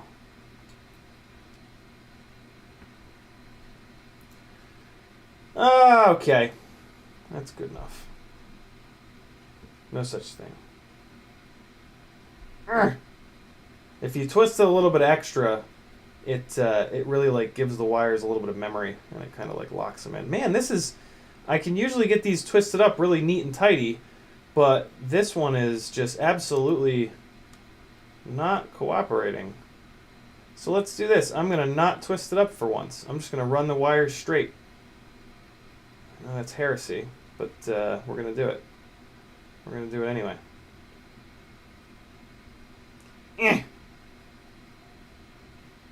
No, we're not. I'm going to forget, and then at some point I'm going to spin these up. Whitmead says, what tip are you using, B2 or D24? The tip that the Weller 1010 comes with. I really like the stone stock tip. It's got the flat spot, and then it's got a sharp tip, but not too sharp. Transfers the right amount of juice. McConnell Studios says Maytech makes an ELRS diversity receiver. Yeah, they do. I don't know if we really need it though. But yeah, it is very cool that they make that. Abraham says, as for latency and all that shit, after Stingy and Joshua Bardwell couldn't distinguish between 50 hertz and 500, I'm off that hype train BS. Yeah, it's so true, Aber. That was such a great little test. Whitmead is on Team Crazy. Edgerton says, we need a box-type radio with ELRS 2.4 internal so you can run your Crossfire in the module bay and maybe switch to ELRS 900 someday. That would be pretty dope. Yeah, that would be very dope. Okay. What's next? Where's the flight controller? So I'm going to be using this T-Motor flight controller. This is an F722 Mini. I don't really know anything about it, but I'm going to use it. It does have a plug for DJI. I'm very tempted to use it. The plug has 10 volt. That just says 6. I don't know what the hell that means. Yeah. It's marked 10 volt, and then the next pin is 6. The next pin is T3, then R3, then another 6, and then an R1. What are those 6s? You know what? I think I'm going to use that plug. What the hell? Let's go for it. So this is the front of the rig. So I'll probably put this plug header in the back, and then this Crossfire plug header can be on the side. That looks fine. It looks like all the other pads are kind of up here. So let's do this. I'm just going to figure out which pads I need, and I'm going to tin them, and that'll be a good place to start. So what do we got here? So yeah, I am going to mount it like that. The other option is to mount it upside down, but there's no pads on the bottom, so F that noise. We're going to mount it like that. So, okay. Why does this look different than that? Oh, because I'm looking at it wrong. RX4 and TX4. Oh, cool. Oh, and then RX2 and TX2. Oh, look at that. They put... Okay. But there's no power back there. There's some power. Okay, ground and power up in front of the USB. So I'm going to make sure that I put the crossfire onto an even-numbered UART. Oh, it's a G for ground.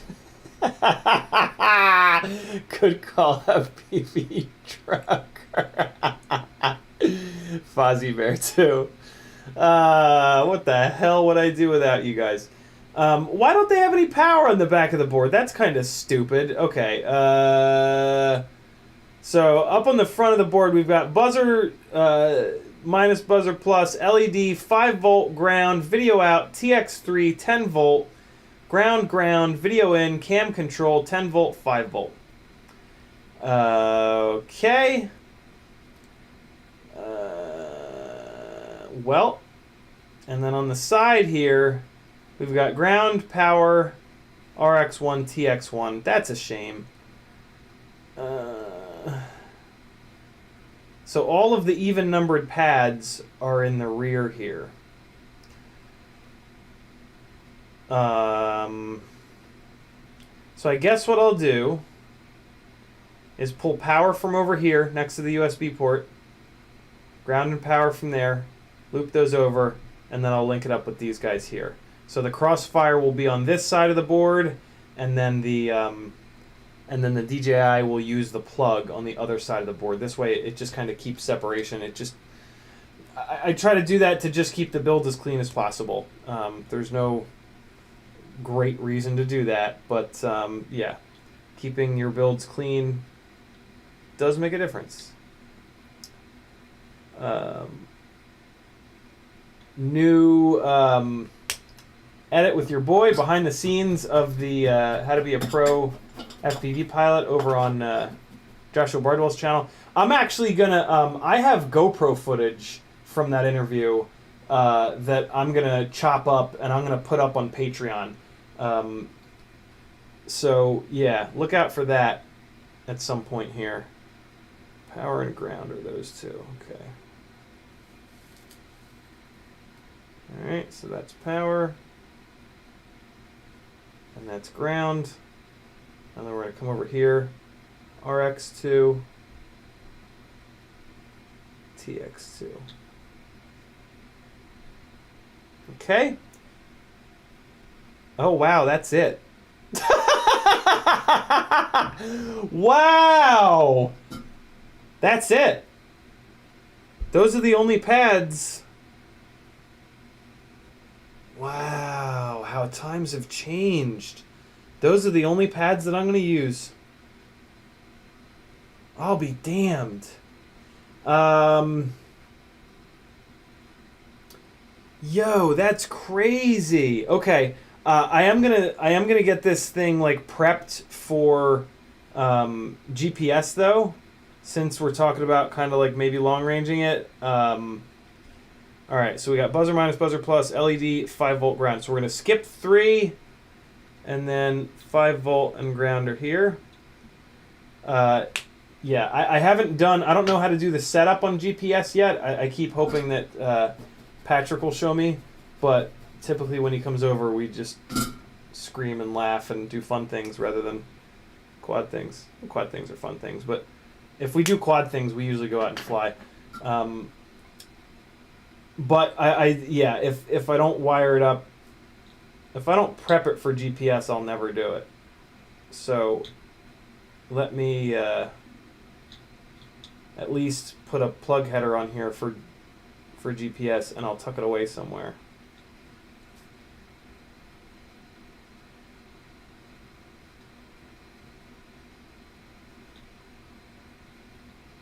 These pads are pretty small.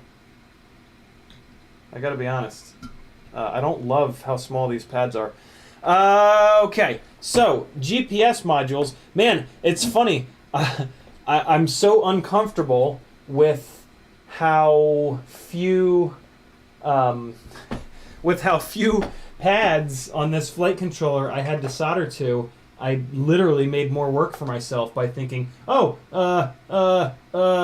GPS. That's the answer. That's super weird, man.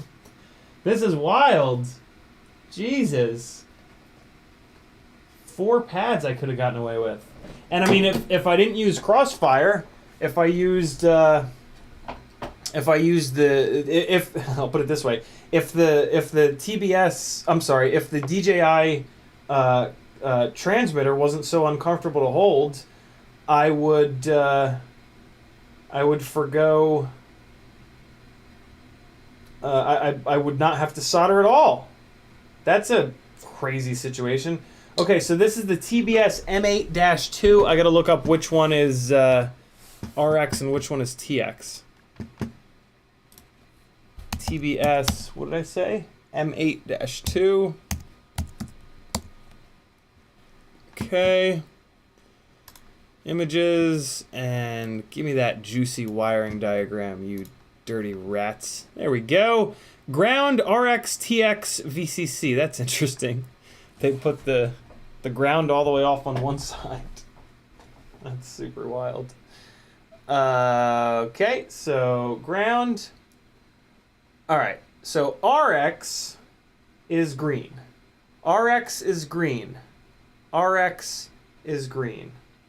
RX is green. Let's unfurl these guys. So green is going to go to TX. Green is going to TX. And TX is on the inside. Green inside, blue outside. Let's get these. For some reason, these don't look like they've been tinned, which is interesting. Usually when you get these wires, these little wire harnesses, they're pre-tinned.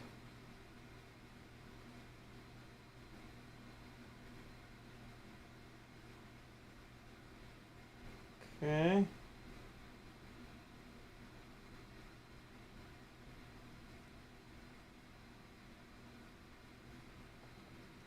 By the way, in case you didn't see, Johnny FPV won a fucking Emmy, yo. There was a goddamn Emmy sitting on his shelf. And he posted about it on Instagram the other day. That's a really big deal. That's really good news, yo. That, like, because FPV pilots and cinematographers, they are the same thing, but, like, we don't get respect as that because we act like skateboarders. That's a really big deal, man. That's super impressive. Let me just double check. RX is next to ground, which makes that green. So green goes to TX. TX is on the inside. Okay, green on the inside. But power is all the way down here. So I'm gonna cut these a little shorter and re-tin them. All right, so power is going to be there, and then these guys are going to be down here. So let's get this chopped up here. So untwist these guys a little bit more. All right, so power is going to be up there. Green's going to be down here. Come on now. Get out of the way. Get out of the way, ground and power wires. Get out of here. We're not worried about you. We're worried about these other buddies. Okay. There we go. All right, cool. So, yoink. All right. That's going to look good.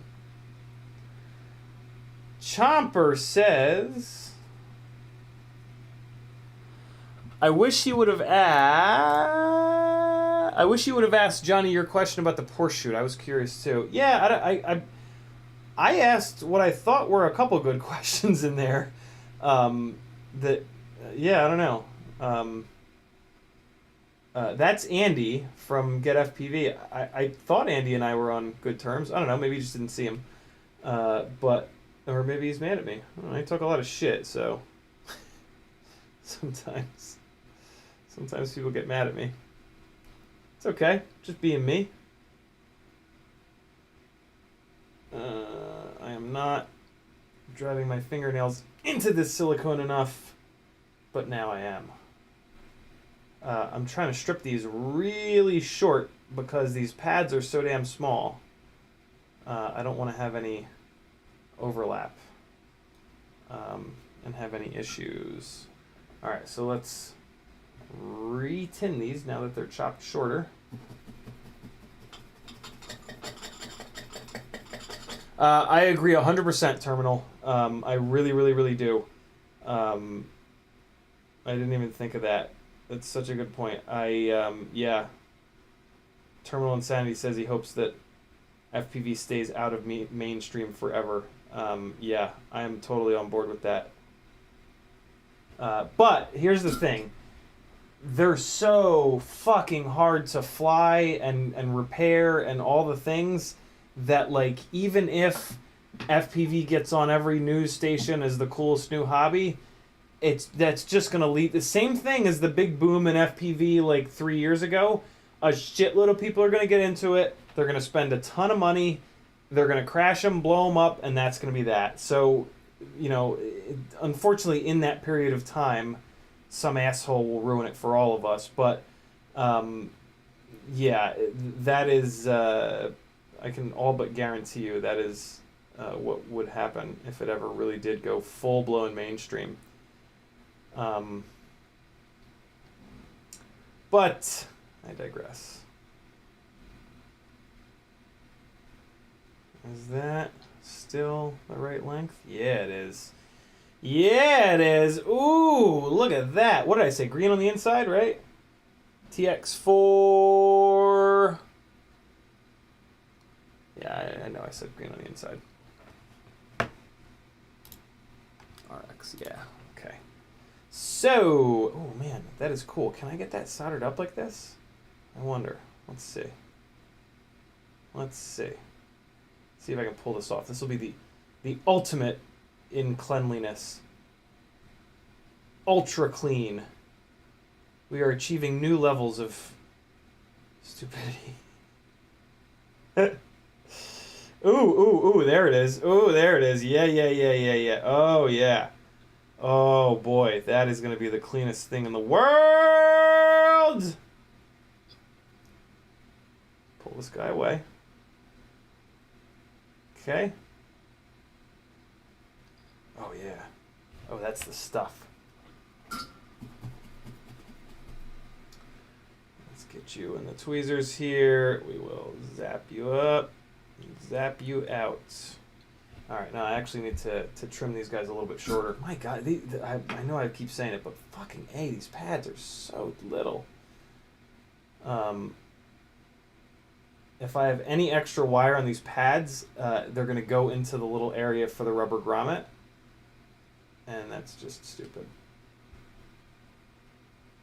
All right, I just saw a little tiny piece of the wire that I cut fall down.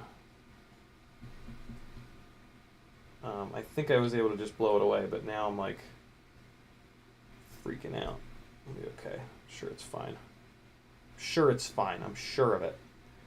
All right, let's get this little tiny baby wire soldered to this little tiny baby pad. Good God.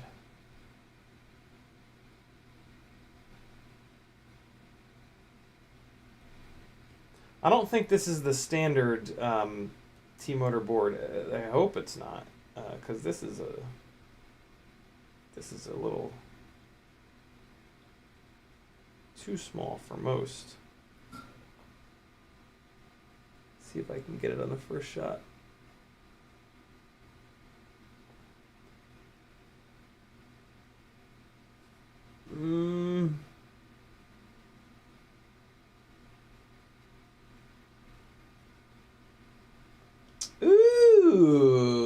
boy. There we go. Now we're going to get the other little friend over here. Alright, little buddy, come on. Come on. You're not too good for your home, are you? This is your home. Better answer me. There we go.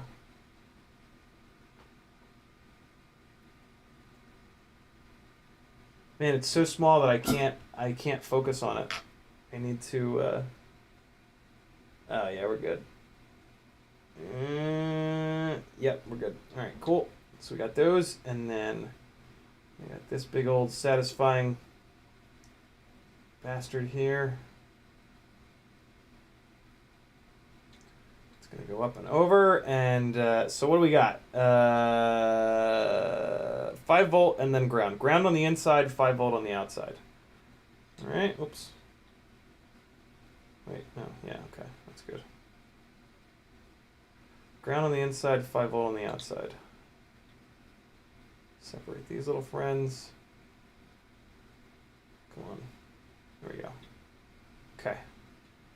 Do this to the other side.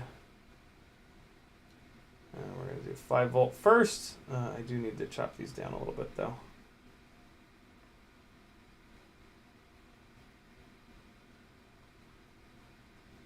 Alright.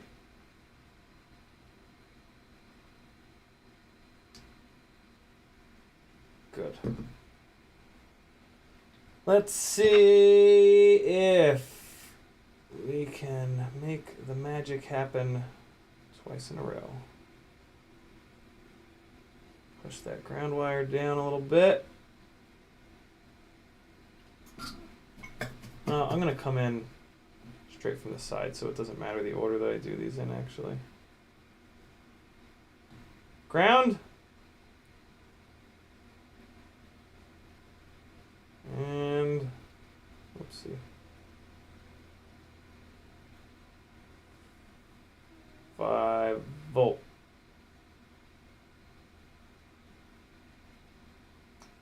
Don't have quite enough solder on that.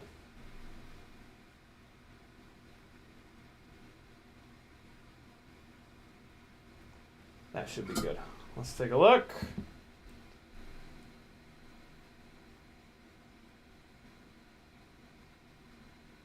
Yeah. Yeah, no, it's fine.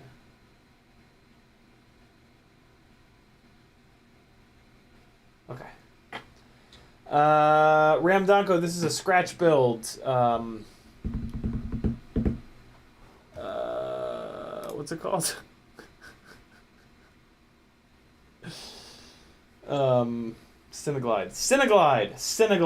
CineGlide. With barely any soldering. It's kind of strange, man. Very confusing, but not going to complain too loudly. So in here, the power and ground. So let me just, this is what I'll do. I'm just going to solder up the power and ground, and then that'll help me figure out where the, how short the other two are going to be. Where the hell's the power and ground? There it is.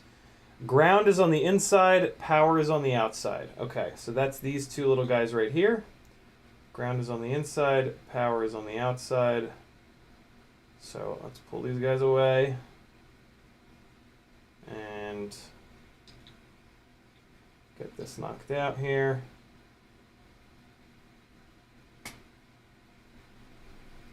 All right. Do the ground first because what the hell?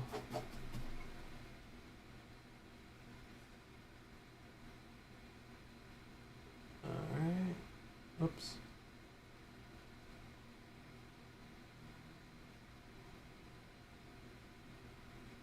Try my best not to burn this Immortal T antenna. There we go. There's the ground. Here comes the power.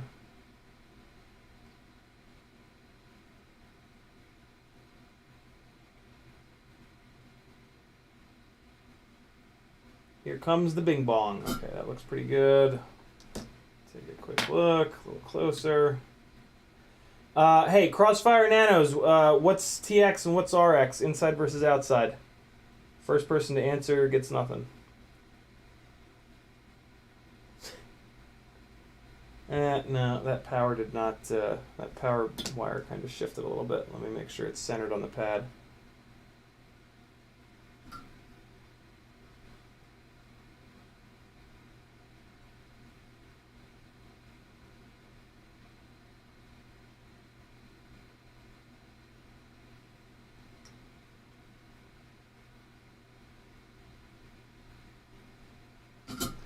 Woo, buddy.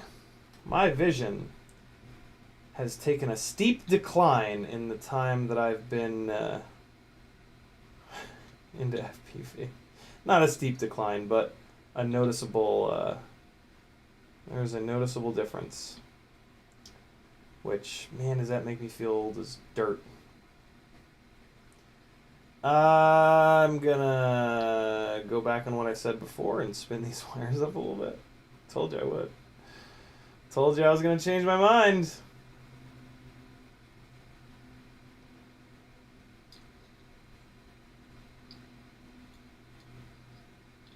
It just looks too good to have the wires all spun together, you know? It's just too clean of a look. And it does help. Chat, help me out. What's the Crossfire Nano wiring? Where's the RX? Where's the TX? Can somebody real quick type Crossfire Nano into Google and then go to images, and the wiring will be up there. Thank you. Okay, so that's good. I can zap that up there. Oopsie.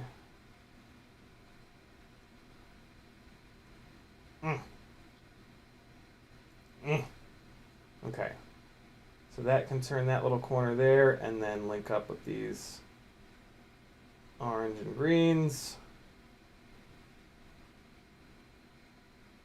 All right, cool. And so I've got green on the outside, orange on the inside. Outer pad, Richard says outer pad goes to flight controller TX. Thank you, dude. Richardson says ground to square, then 5 volt TX RX. So, TX, all right, cool. Yep, so you guys are both in agreement. Outer pad go, so I am green on the outside, so green is RX, and then that goes to the TX. On this flight controller, the outer pad is TX. So it's going to be orange on the inside, green on the outside. Let's get the length sorted here. Real quick like. Alright.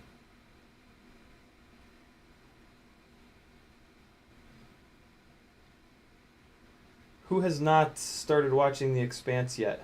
Why? What are you doing with your life? Go now! Turn this shit off and go watch something good.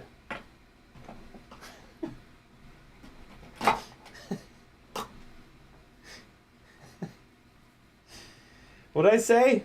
RX is on the inside? Oh, this is an easy thing to do. Outer pad goes to TX. Outer pad is green. Green goes to TX. Ugh! They switch. They don't travel straight. Okay. So we are gonna have to cross these up. That's all right. Let me just strip the tiniest little bit of wire off here. Ooh, that's the right amount. Now we're talking. Okay. And then here, we're gonna... Hey.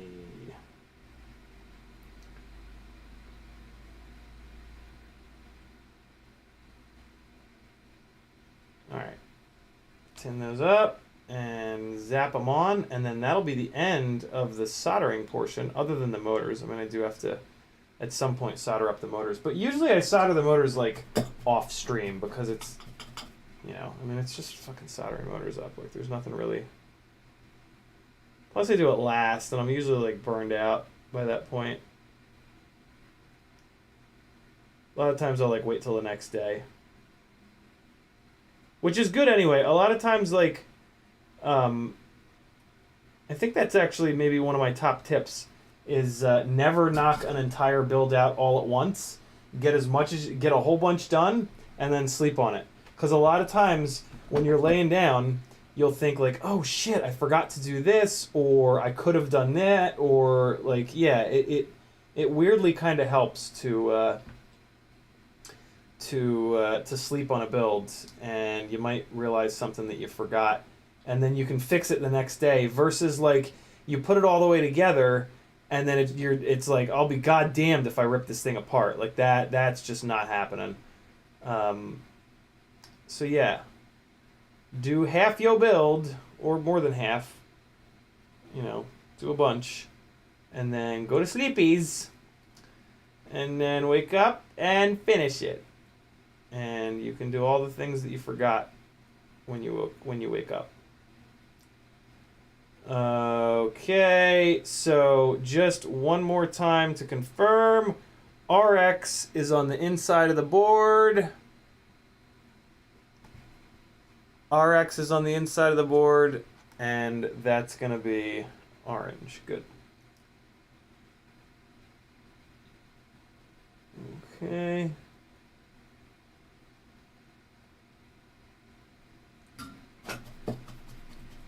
Abraham says GVTR. What's GVTR? Ground voltage TXRX. That's what it is.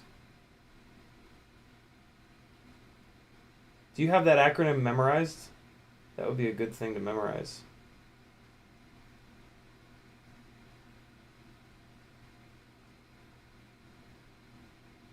Okay. That should be good, as long as they didn't just bridge on me. I don't think they did, but goddamn. Oh man, they are trying to bridge too. What are you doing to me? Don't do that.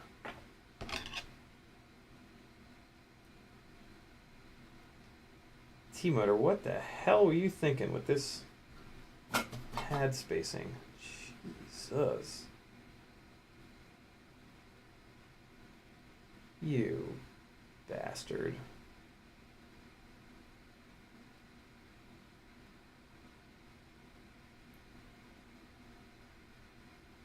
Did you guys see it come off? Orange wire came right off. I got a little too close. Touched the pad, and that was all it needed. Ah, come on. Get down, you little jerk.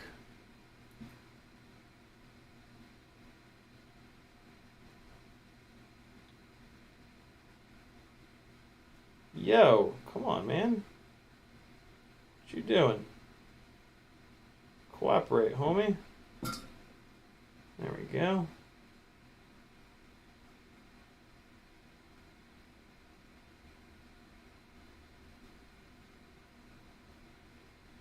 There we go.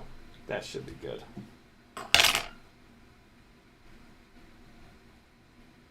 Yeah!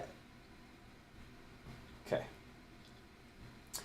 And now I will paint your silver pants blue. Let's spin these wires up a couple of times here, and then we will be done with the 30 gauge soldering. That's what we'll do. We're done with the 30 gauge soldering. That's it. Cool. That's looking pretty good. Let's get some grommets into this flight controller, and then we can drop it down onto the glip glop and the flip flop, and do a little dance. Make a little love get down tonight. Hey! Ramdago says, finally watched a bit of Upload. Worth 2 laughs per episode equals good cheese. Yeah, Upload's okay. It's good, like, you know, mindless watching. Denzel, oh my god. How long has the wrong scene been on? Dan Richard says the Thingiverse for the Razorback has a decal to print with ink printer. I think you could resize it to a capacitor size if you know anyone with an ink printer. I was thinking about that the other day, Dan. The Thingiverse for the Razorback. There's a Thingiverse for the Razorback. Now I'm gonna go right back to that scene.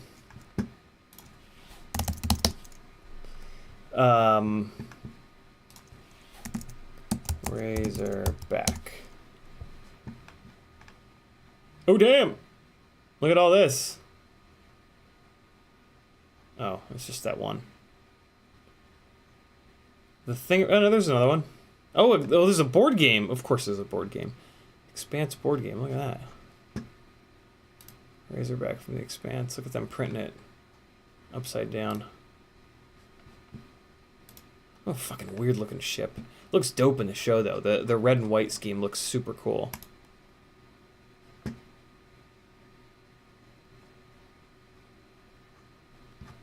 Let's do this. Razorback Expanse.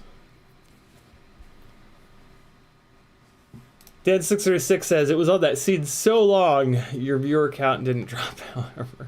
That just means that you guys don't pay any attention to what I put up on the screen. What the hell? Is it from this one? I mean, I'm sure I can just, like... Expanse. I'm sure Google Images would hook a brother up. Yeah, okay, so we're good.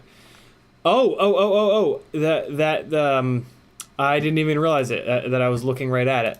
It's these. It's these. Oh, cool. Ah, look at that. Look at that. Look at that. Look at that. Wow, okay. Yeah, we got to do something cool. We got to do something cool with the, to put Rocinante and maybe this onto these two rigs. But we'll deal with that. We'll do that after DJI week. DJI week, we're gonna focus on building. Build.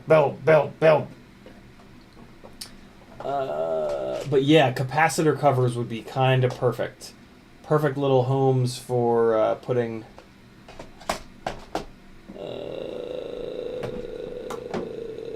Razorback and Rocinante logos on stuff. I'm gonna use... I think the T-Motor stuff usually comes with the yellow flip-flops. So I'm gonna use... No. Let's... what are we doing for this? Blue? This is a blue rig? Do I have blue...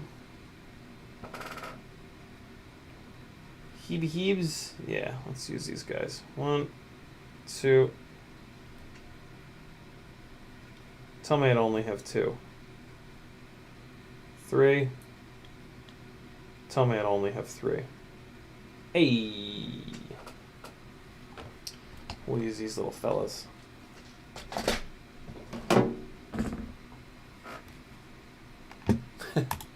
Then 636 says, we pay attention, it's just the loves we got for you. Grizz says, yeah, some of us just listen at work. I mean, like, I feel like I ask this all the time, but then I don't look at the chat to actually get the answer. Can you guys see what I'm doing? Like, does the bench cam even matter? Or is it, or like, do you just see two big gangly fucking hands moving all around? Because I can change where the bench cam is. I can make it closer, I can make it farther, I can change the angle. Very curious if the bench cam is I can't tell because the OBS screen is really small. So I can't tell like what you guys can and can't see me doing. You know what I mean? This grommet is being an extra asshole right now.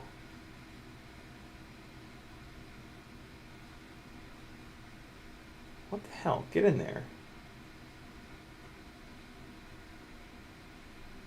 Get in there, yo. What are you doing? Grommet, go. Grommet, go. What? Why won't it fit?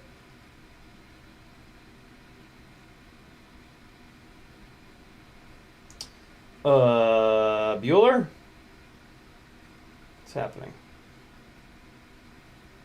I haven't had this much of a problem with a grommet in like forever. Are these not M4 holes? Are these M3 holes? They look like M4 holes.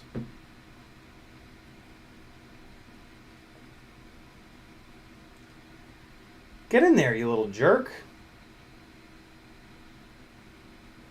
I think these might be M3 holes. What?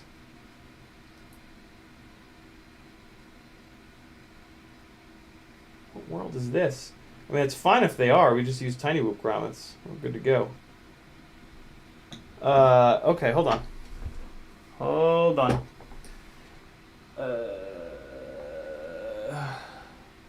Do I seriously not have a single electronic component floating around?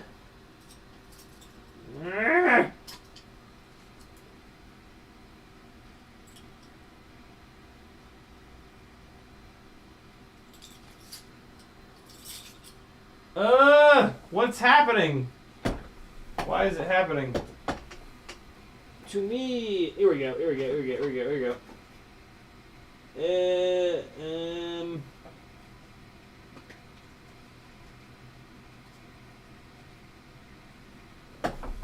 Pretty sure this has M4 holes. Oh wow, they're slightly undersized. Well, that's weird. That's very weird. Why is that? What's happening there? What's that about?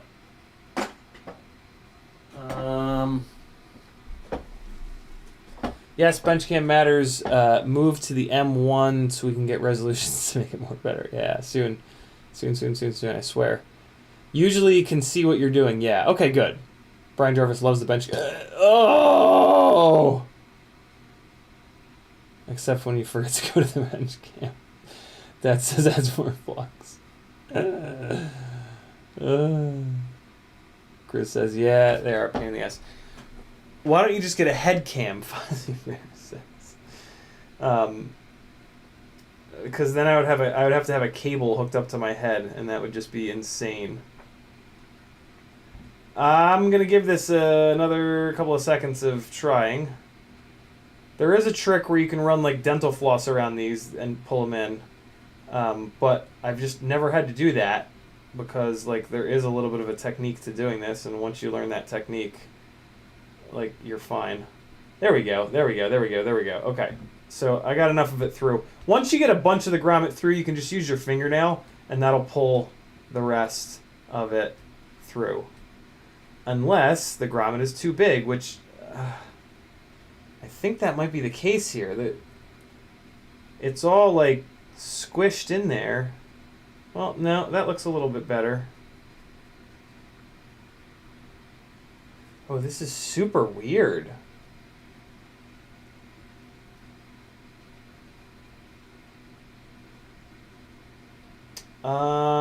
Yeah, I mean, I don't... So it's supposed to fit an M3 screw. And yeah, it's not gonna. That ain't going in there. Oh, I could have just done this. Yeah, so they're not M3, but they're also not M4. They're like M3.5. That's super weird, yo. What is the deal with that? This is the, I think this is the T-Motor flight controller out of the FPV crate. Has anybody run into this before? Wow, that's super strange. Let's grab an M2 to M3 grommet, and we'll put that into another hole. and we'll see what's up. So let's go in here. Ooh, I do have blue in here. Hell, I even have light blue. Look at that. So we'll put this into one of these other holes and we'll see if it's too loose. Yeah, I mean, that's sort of going to be the problem, is that if I use an M2 to M3 grommet, it's going to be a little too loose. Benedictson says, I wonder if all the T-motors are like that. Explains the problems I had with another one. Might have been FPV crate now that I think about it. I have run another T-motor flight controller, and I did not have this issue. So my suspicion is that this is a problem with the FPV crate T-motor flight controllers. And let's just be really honest, you know, FPV crate is a business, and they need to get stuff cheap.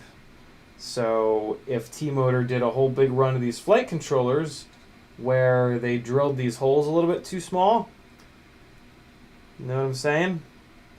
That would make for a good FPV crate item. So it looks like if I run one of these M2 to M3 grommets in here, it's totally fine. Yeah. There's a little bit of motion, but that'll get taken up once the nylock screw comes down. So that's what I'm going to do. I'm going to run these M2 to M3 grommets instead of these M4 to M5, instead of these M3 to M4 grommets. And that's kind of cool too, because I'm mounting this stack on M2 hardware. Because that's what this frame is drilled for. So technically speaking, this is a good thing. Although it really doesn't matter, because if it was M3 to M4, I would just have the little adapters on there and all as well. So it doesn't actually matter, but it's kind of funny that it worked out this way. Oh man, this is going to be a bitch to get this out of here. Whenever it's hard to get it in, it's even harder to get it out. Know what I'm saying?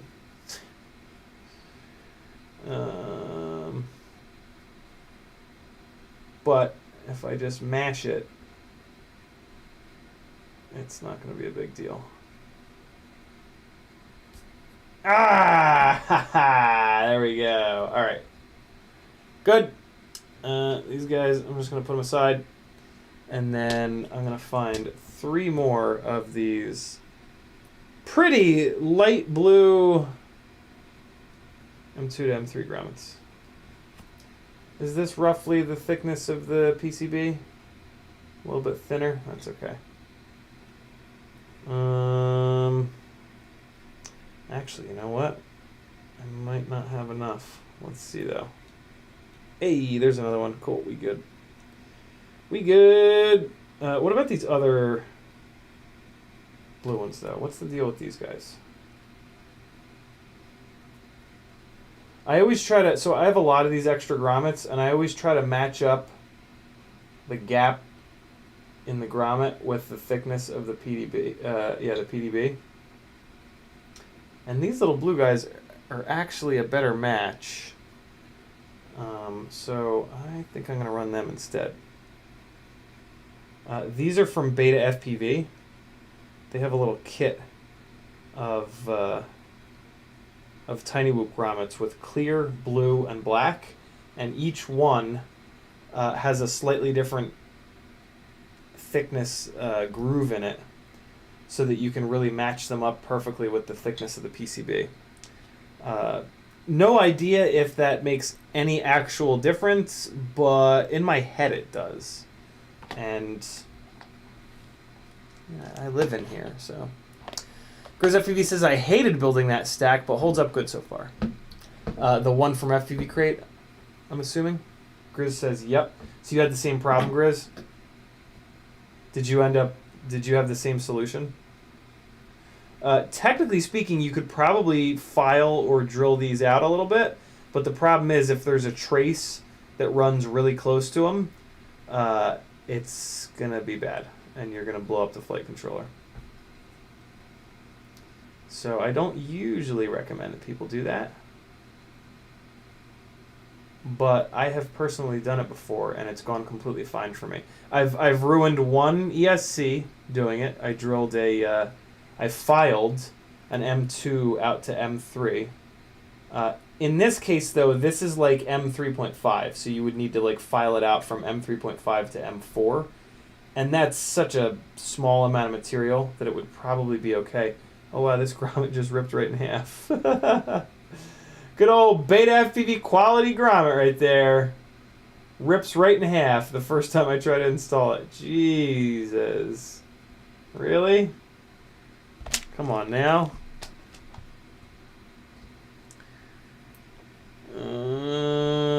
I swear to God, if I don't have an extra, I'm going to lose my mind.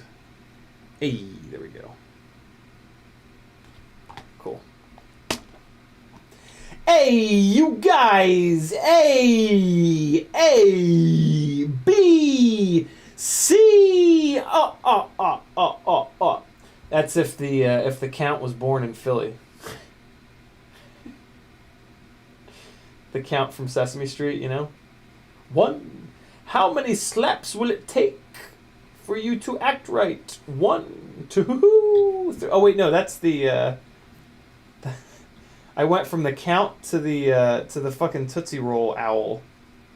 That was awkward. All right, get the rest of these little fellas in here. Okay, that one went in there nice. And any other weirdness with this FPV crate flight controller that I need to know about, Grizz? No? Okay, good. Thank you.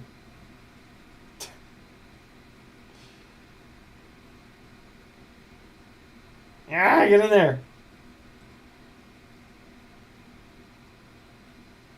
Come on. Get down in there. There we go. Okay. All right. That's looking pretty good. That should be fine. I'm going to need to make a little cable for the this thing here. What's this called? Wait, I think I have a. I think one of these Vistas has a plug header on it already. Although I have a cable sitting right here, so we'll just use that. What did I do with that Vista that had the plug header on it? I think I was going to use that for the. Yeah. Oh, here it is. Let's see. Maybe I. Oh, I'm not done soldering. I might be done soldering. Let's see. Let's see here. What the dilly with this motherfucker? Is it...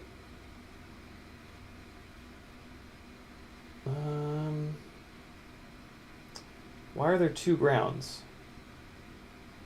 There's a thing cut off of that.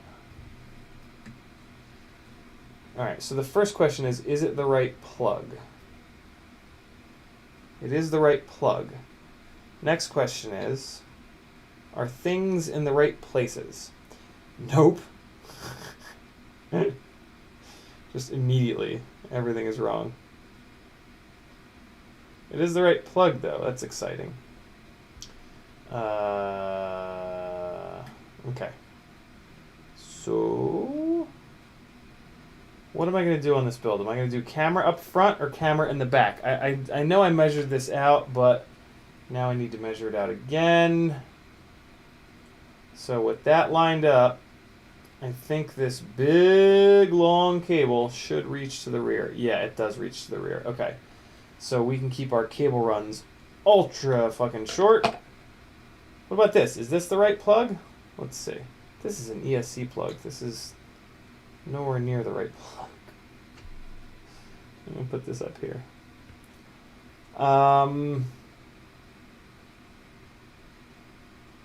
We'll use this, but I'm going to de-pin...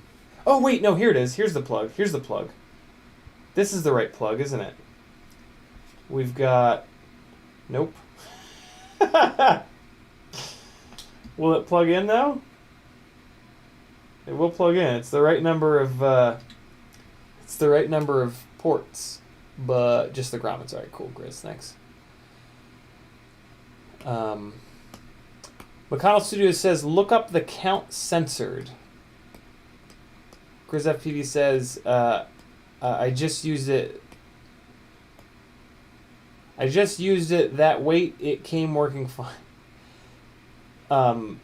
Matt, I'm gonna make you a mod. I don't know why you're not a mod already. Matt, do me a favor, post the link to that. Grizz FPV said, we got that. Metal Dirtskin says, one of the grounds is for S-Bus, which you don't need. Although I figure more grounds is more gooder. Yeah, I'm going to keep the double ground. What the hell? Why not? Kevin Sumner says, had to dig into a quad that is fully greased just now. Downside, I'm sticky. Yeah, it is. It sucks to grease up a quad and then have to work on it. Upside, picking up empty washes off the table is easy peasy. Terminal Insanity says, you can repin that connector. Yeah, I have some content here on the channel, how to repin these connectors. I hate doing it, but I'm actually really good at it. So I don't know. Maybe I'll leave this plug. I don't know how many times this plug has been used. So it looks really fresh though. I'm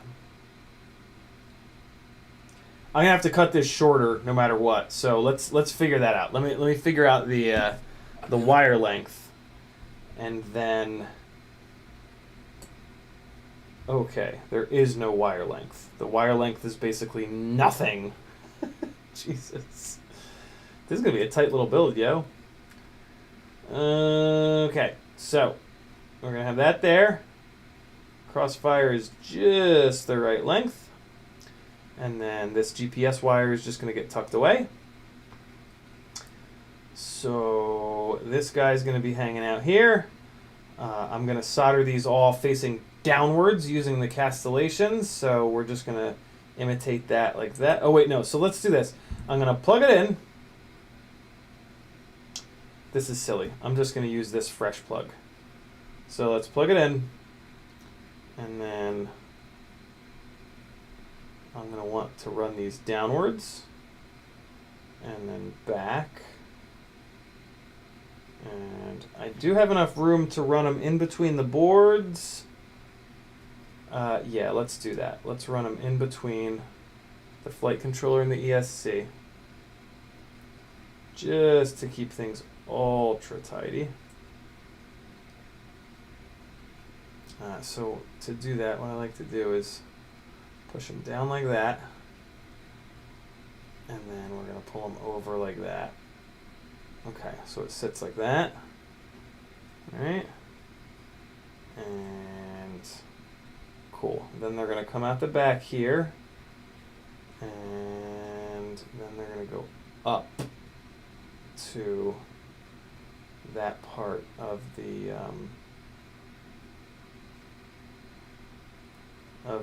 thing. So let's cut them roughly there. That should give enough extra space, but still keep it nice and clean. All right. So let's unplug this little fella here. And now the real fun begins, because now we're going to be depinning this effing thing and repinning. RX Voltage Selector. Ooh, I gotta pay attention to that. Let me knock that out real quick while I'm thinking about it. Take the soldering iron back on here. RX Voltage Selector. I don't know what pads that's on, but I'm just going to put it on 5 volt because I definitely, I'm not doing a 3.3 volt. So 5 volt is the bottom two here, so let's just get that knocked out real quick. Bottom two. All right.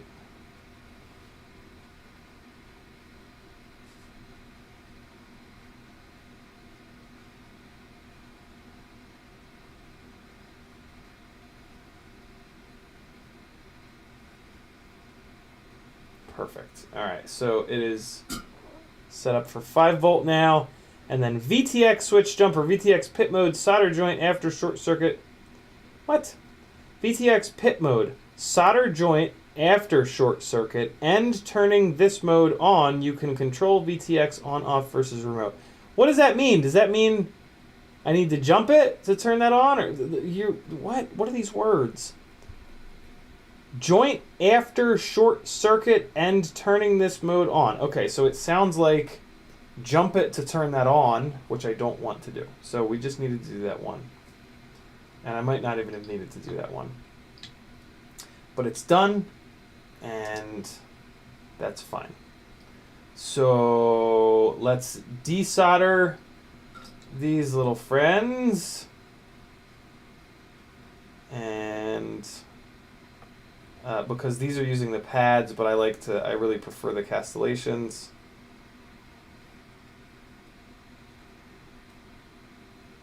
You guys have officially mentioned that word enough times that I'm actually remembering it now, which is kind of nice. It's a weird word, though. Castellations. It's a strange word. It's like constellations, but with casts. Whatever the hell that means. Yo, I'm gonna call it right now. This double ground setup is gonna make me fly better.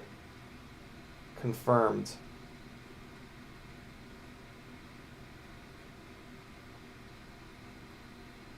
Okay. Good to go there. Let's just clean these up real quick like. Let's clean them up with some flux on them. What do you say? Paul McDonald says, is it okay to discharge storage charge at 1C? Absolutely. Should be less for discharge. Yeah, you're good. Melodurton says, doesn't the ESC connector side of the flight controller face the front, or are you going to rotate it in beta flight? This frame looks weird. This frame looks backwards, but it's actually not. So the ESC side is actually facing rearwards. It does not look that way, though.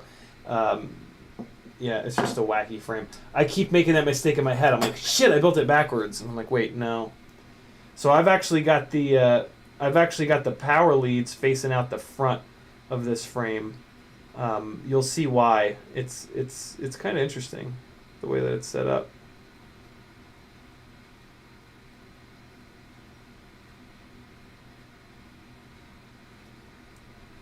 Okay, that looks way better. So, here we go. This is the plug that we're going to use when it plugs into the flight controller. It pins up. All right, okay. So, on the flight controller card, all the way on the bottom, we've got R1, and then we've got ground. Oh, okay, so that ground is in the right spot. So let's just pull this, we're going to pull the red wire. So this is the best way that I've found to do this. You take the wire in 2 fingers, like this, and then you use your middle finger to hold the plug down, and then you kind of push the wire forward a little bit to disengage the latch. You take really fine-tipped tweezers and you super gently put it under the plastic latch and just lift it up the tiniest little bit, and then you pull the wire out and it just pops out without ruining the plastic plug. It's important to be super careful when you do this because it's really easy to ruin these. Oh, well, look at that. I only really need to pull 2 of these damn things. So it's just reversed. So this plug just has these completely reversed. So I just need to pull this one all the way on the other side. This is the 10 volt output. The 10 volt output. So we'll do the same thing. Come under here. Lift this up. Really dig it in there. Lift it up and pull. What you want to understand is like they're little latches. So it's yeah, the little plastic things are little latches. I didn't quite get it to disengage all the way. Try it again. You can also do this with an X-Acto knife. The tip of the X-Acto knife will fit under these little plastic latchy bastards, and then you can just lift it up.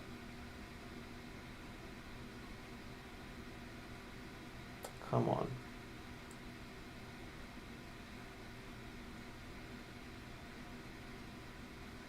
Come on, yo. You just want to make sure that you don't pull on the wire too soon, because that'll dig the latch into either your tweezers or the plastic, and you won't be able to lift the plastic up. So there we go.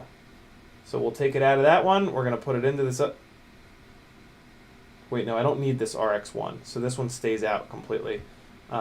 This other side, though, gets the red for that 10-volt chocolatey goodness.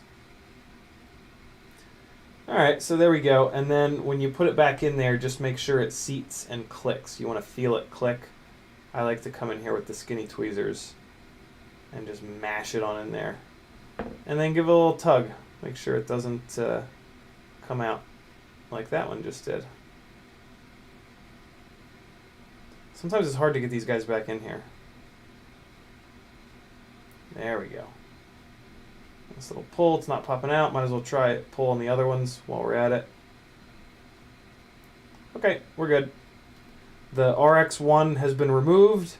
The ground remains. And then we're yellow for RX. We're white for TX.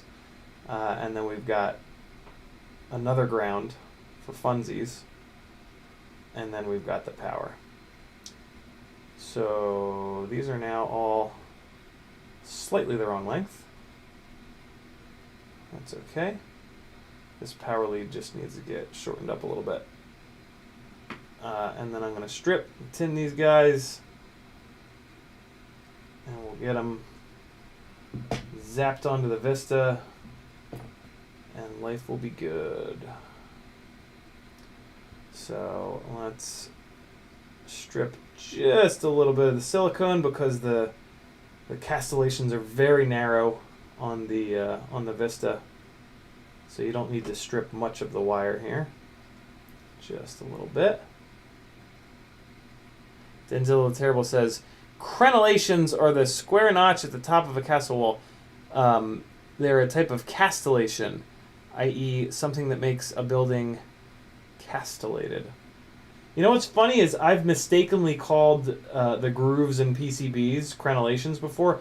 I know the word crenellations from, it's weird, but tactical folding knives. They put crenellations in the grips. They basically make little tiny pyramids in the grips of tactical folding knives. I think I have my Emerson Mini here. Yeah. So like the grippy surface of the G10 here is crenellated.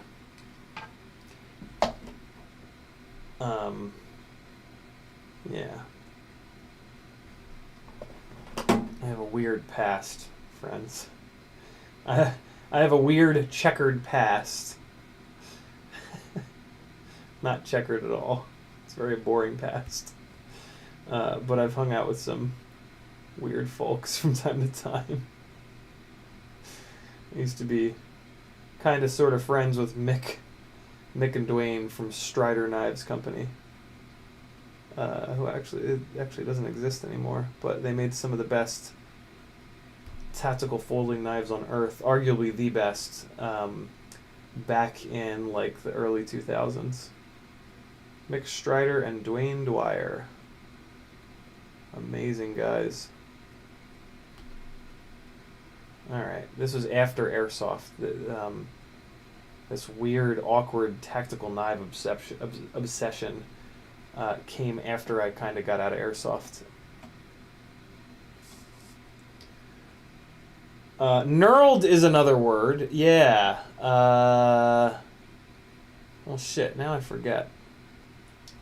I could be mistaken. I frequently am. Okay, here we go! I gotta look at what the fucking pads are. So, hey, somebody in chat, hook a brother up.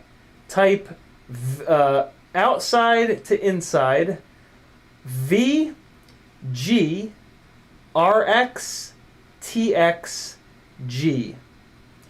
Voltage ground RX TX ground. So let's do voltage and ground first. And I want them facing downwards. So all the way on the outside is voltage. Cool. Oh, nope, I gotta tin these first. Pardonnez-moi. Man, I wish I'd done double grounds on the other ones.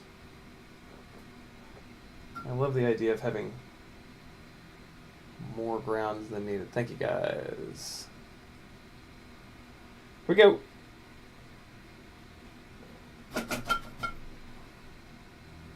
Soldering iron, what are you up to? Did you come down in temperature?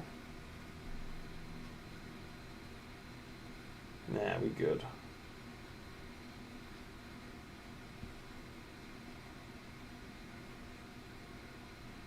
So this is the first build that I won't be using VBAT to power the Vista, which is kind of scary.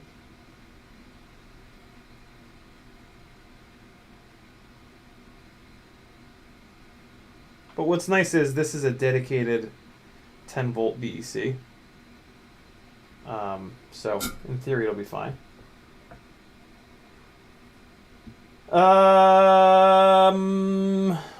Okay. Steady Eddie FPV with a $10 super chat. He says, "Hey Ciotti, I just finished my second glide, second CineXplore yesterday, all on HD0. Very cool. Looking to print my own TPU, GoPro 8 mounts and such. Looking to print my own recommendations from you, collective." You know, I don't know, Steady Eddie. I've always ordered my GoPro mounts from either BMC 3D or Brain 3D. I don't know what's on Thingiverse. I mean, Thingiverse is obviously going to be your go-to, right? I don't know if I've ever been on there. I don't know if I've ever looked for them on there. That's, I feel naked. Yeah, that's wild. I've just never even thought about it. I'm sure there's something on there. I would search for FPV cycle and then search for glide and then search for so that you can if you have a newer glide frame, you should be able to use the same mounts as with the CineXplore. If you have an older glide frame, you're going to need a specific glide mount, which is kind of annoying. But yeah, you'll see what I mean. If you need me to explain that better, let me know. But look at the spacing of the GoPro mount holes on the front of those two top plates, and you should see what I'm banging on about. All right. So, voltage ground RX is the next pad. So, on the connector, it's red, black, and then TX. Okay. So, RX, TX, that means it's white. Look at that. These go... I'm starting to notice a theme here. All of these manufacturers with these plug headers have used the same wire ordering as the Vista, which is really nice of them. That's, you know, I mean, eventually we had to get our shit together. Kind of wild that it took this long, but, you know, better late than never.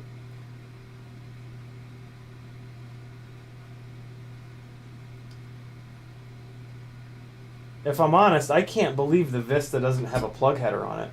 It's not like there's not a fucking big old space for it right here or anything like that. But whatever. I don't love these connectors anyway. They're not all that good. I'm kind of shocked that I'm going to use the connector on this build. But give it a chance.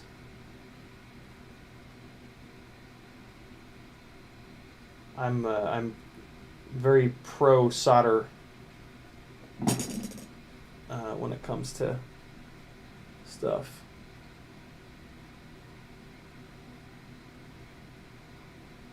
All right, yeah, we're looking good here. It's just a little tiny spot that I want to kind of clean up. Yeah, we're good. Arr, arr.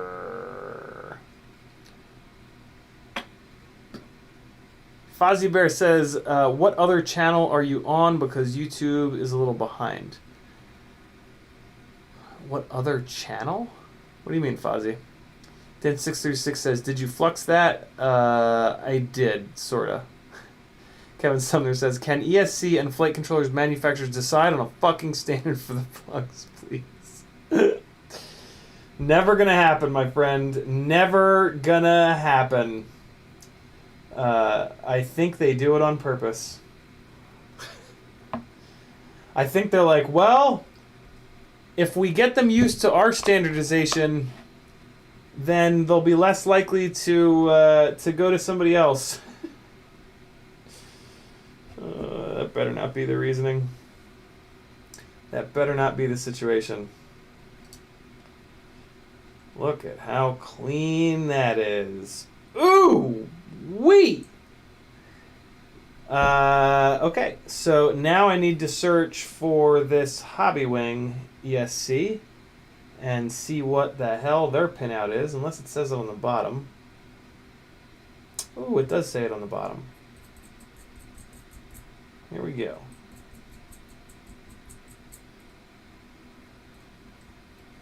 Get this up and off of here.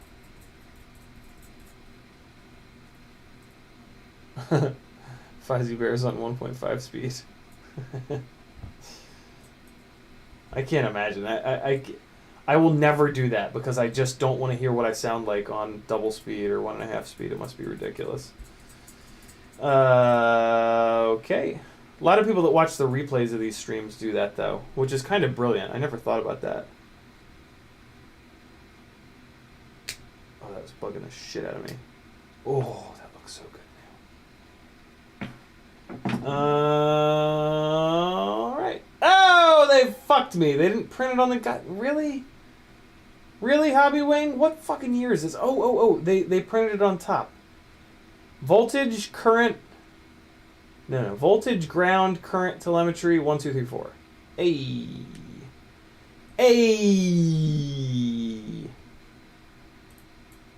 Okay. Put these right back on. And we're probably going to have to switch some wires around to get it to line up properly with the T-motor plug header. But maybe not. There's a... No, we definitely will. I can see it already. T-motor wants the ground on the outside, and Hobby Wing is doing the voltage on the outside. Can you imagine a world where there was some standardization in this shit, and it was like, oh, okay, let's just plug this in, and we're done. I can't imagine that world. I actually can't. I've been so beaten down over the last 5+ years with how awful these things are to build and how you have to like triple check every single fucking thing that you do that I truly can't imagine that world. All right, so pins up. I'm going to use this little guy here. Pins up. They're just all wrong. They're just all going to be wrong. Yep, I'm going to have to repin the entire thing. All right, so voltage, obviously. We're going to do these one by one, since every single one of them is incorrect.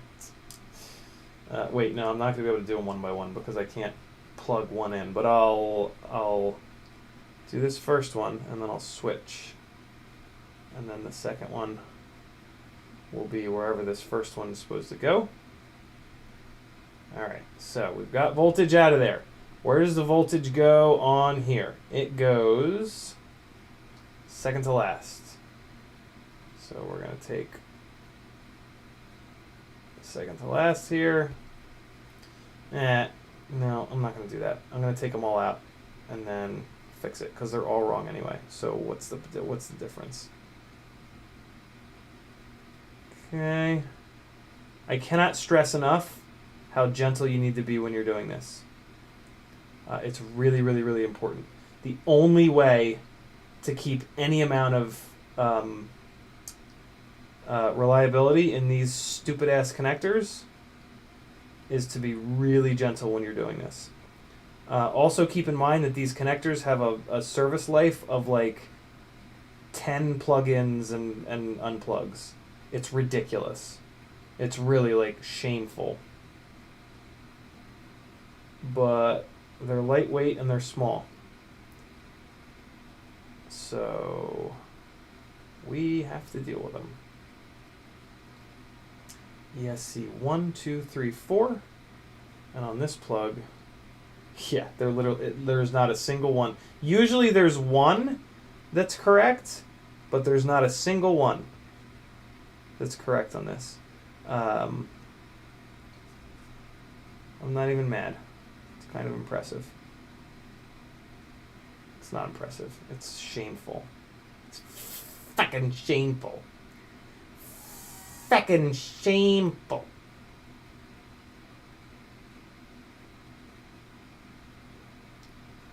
Alright. I've actually gotten electronic components from the same manufacturer where I've had to do this. That is where I really lose my mind. Like, really? You guys don't even have a standardization internally? What the hell are you doing?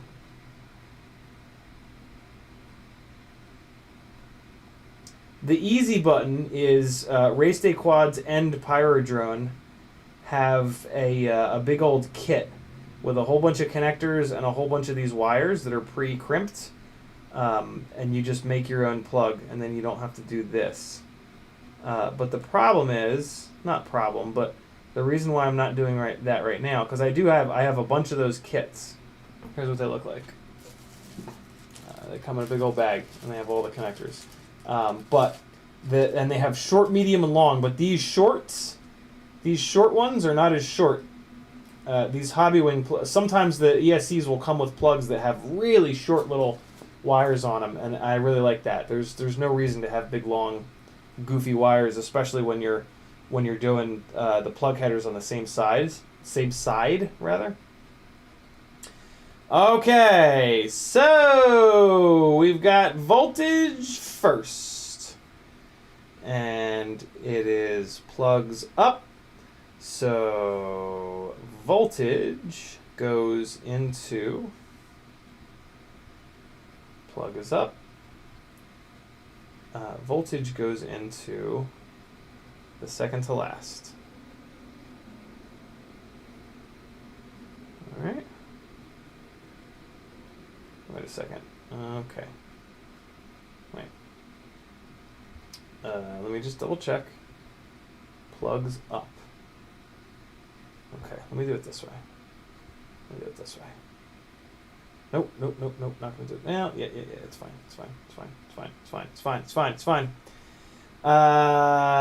Plugs are up. And so we've got battery plus. Come on. Battery plus. Second to last.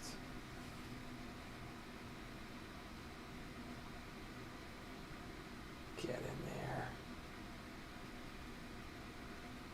Like, there's no part of this that's easy. Every single part of this process is, like, specifically designed for you to screw up. Ground next to it. I also hate when they do all the same color like this. The fact that they did all white like this, the hell is wrong with you? Glad I gave that a little tug because it popped out.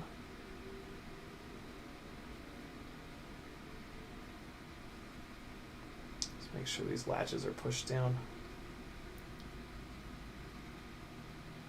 Dan 636 says, I think there's a tool made to depin the plugs. I don't know if it's small enough for these small connectors. Yeah, there are. The tool looks like this. The tool looks like this. And it's got this little rolled... Man, it's going to be a bitch to focus on that.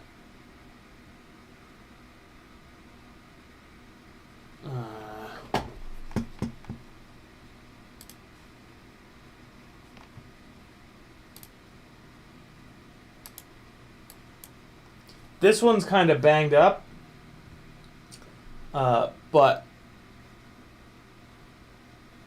this is the depinning tool. All right, so it's got that slot in it. And they put the wire down there. This one is double-sided here.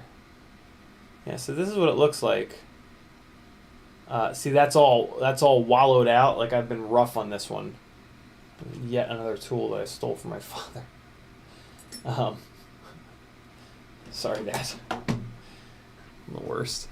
I've never looked for this tool in really small size for these guys, but I've tried to use that tool before, and it's just not great, which is kind of why I never bothered to look for it for these smaller 30 gauge wires with these ridiculously small Molex plugs.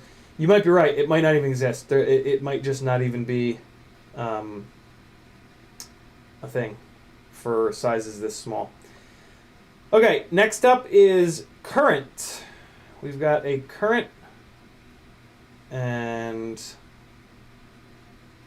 current is going to go to the second to last on the right. Man, these are going to be all mixed up. These are going to be all over the place.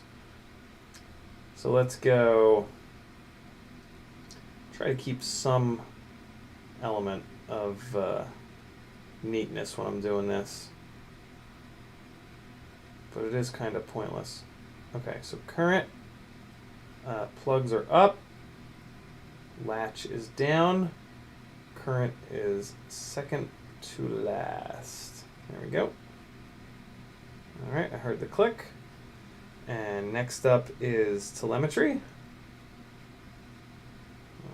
Okay. Come on. Come on, you little bastard. There we go. And that's the very last plug. Okay. Heard the click. And next up we've got motor 1. Motor 1 is going to go right next to battery plus. So, like that.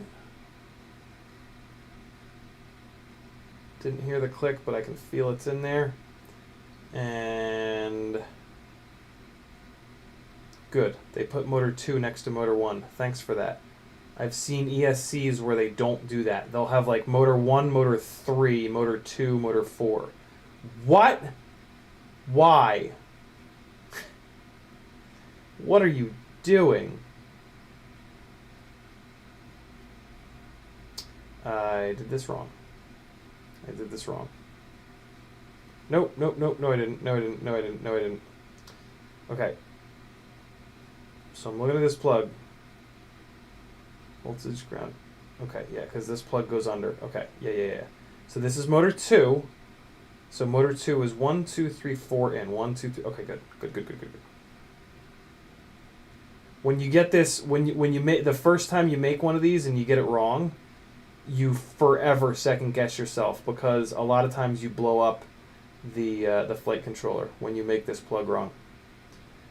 So once I'm done with this, I'm gonna go back and like double check it like a complete nutter. But yeah, it's important to do that. And then motor 4. Come on, get in there. Come on, get in there. There we go. Motor forward. Okay. And I heard the click. Cool. So now I'm going to push with my thumbnail down on all these plastic latches, because when you pry them up, you add a little bit of like memory to them, and you don't want that. You want them down, and then I'm going to push forward on all these wires. And now I'm going to take a look at this with my 5X loop, because you can literally see the little latches to make sure that they're on there. And yeah, we are good to go. And I might as well check the other side while I'm at it. And yeah, we're good to go there as well. Okay, so this is the ESC side. Plugs up. We've got voltage ground. And then plugs up on, I'm actually going to plug it all the way in. Alright, so we've got voltage and ground. And then plugs up on this guy, we've got ground and then voltage. Cool. Then we've got current, which is that first white one. And that first white one comes up here. And this is the problem with them doing them all in the same effing colors. It goes to the second plug, which is current. And then the one right next to it crosses over. And then that goes to the outside, which is telemetry. And it is marked telemetry. Great.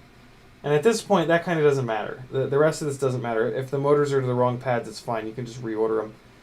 But we might as well do it right.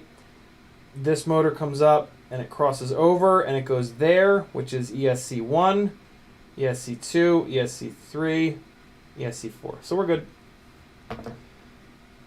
Motor connector is done.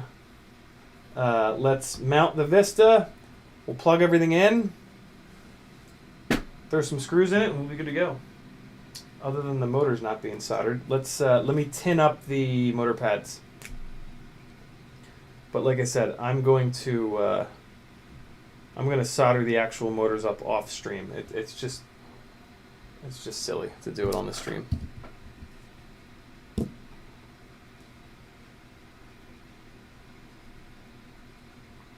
Alright. Whole bunch of flux. And this is probably not going to be enough solder, but we'll use it till it runs out. Here we go!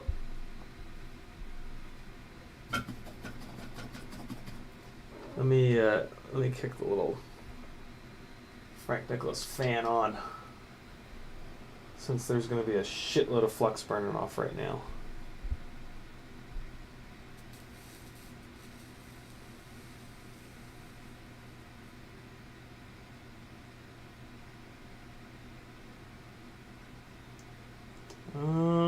Okay, away we go.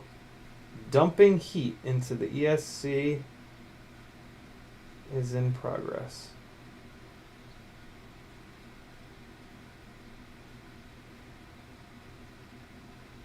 These are much smaller pads than Acon, so it's actually not taking up nearly as much solder.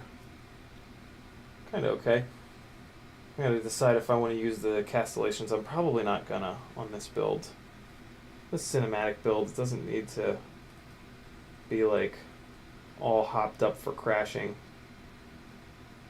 Probably just solder the wires straight out on the ESC. It'll be cool looking that way. I don't know, we'll see. Maybe I'll use the little castellations. Kind of cool if they're there.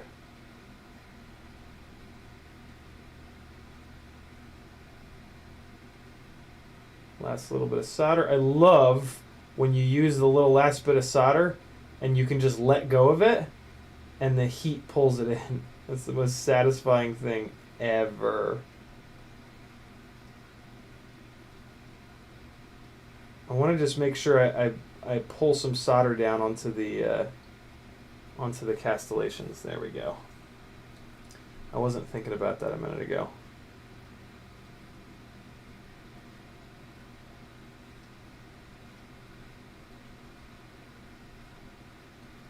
And I'm just doing that by heating the pad up and then dragging the tip of the soldering iron down the little castellation, and the solder is going to follow the heat, so it just follows it right down. And then you're good to go.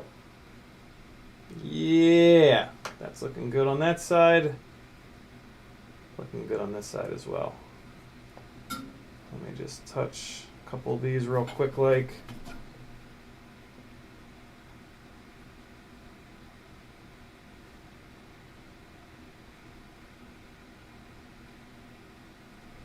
All right.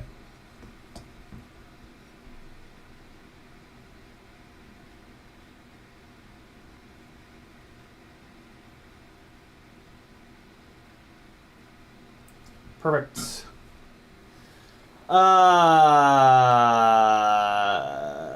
Did636 says you should invent that, the CiottiFPV pin puller. I truthfully don't think that it would work. I think these are too small and they're too close together. The metal of the plug puller would need to be so fucking thin.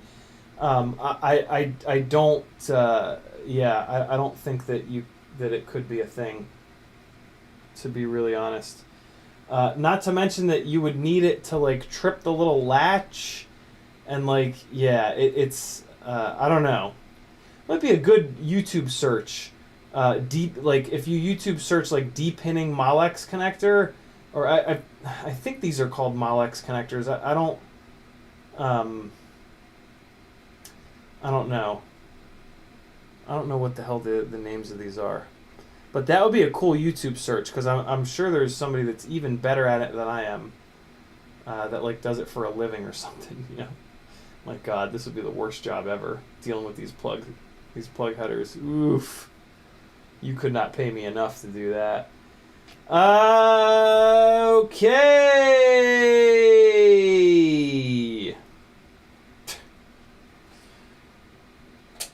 Let's bolt this fucker together, yo. Bolt and plug this effer together. I think I'm going to pull this thing down to the base plate again and use oh, I'm glad I looked. All these screws on the bottom are backed out. Well, not all of them, just 2 of them. That's interesting. Let me get a little flathead action on here. Crank these guys back in. Micro JST, good call, Metal Dirtskin. I'm pretty sure you're right. Pretty sure that's what they're called.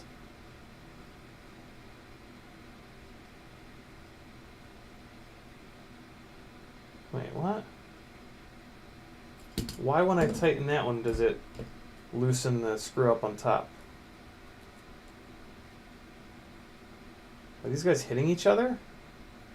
What in the world? What's happening here?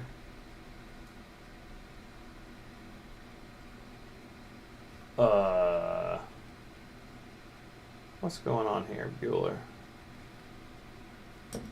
Are they all like that? Oh no. This one has different screws in it.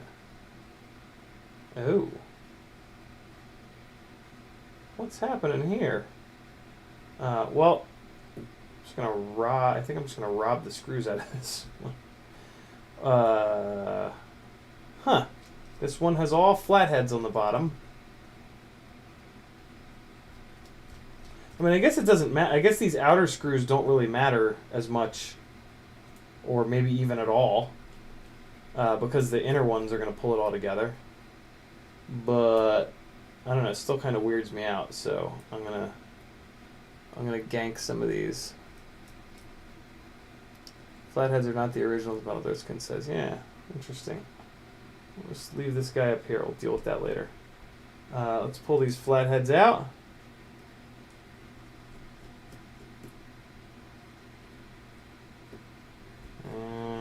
Okay.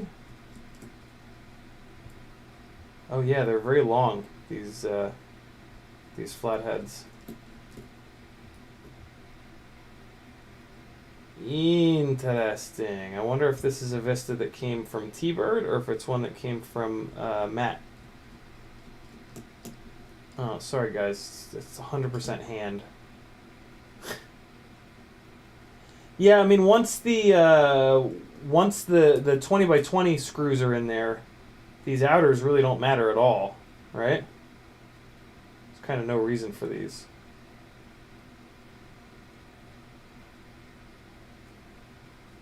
I think. Certainly seems that way.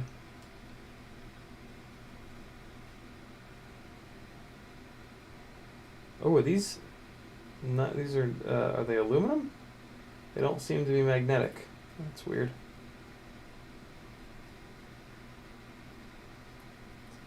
And the last one. Cool. Alright, we're back to stock. Let's make sure these guys are tight.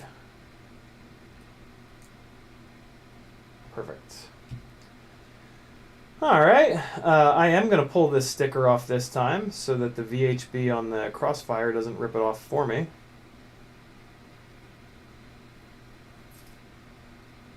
Okay. Stick it on the bottom of the desk here as a little Easter egg. Alright.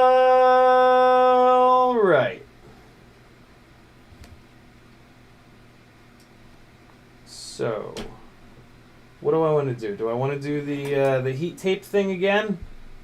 I liked doing that last time. I'm going to do one strip of the heat tape right across the middle here. The heat transfer tape, I should say. So, let's get that going. And...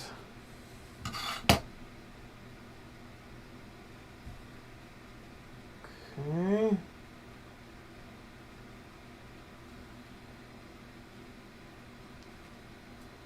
Oopsie.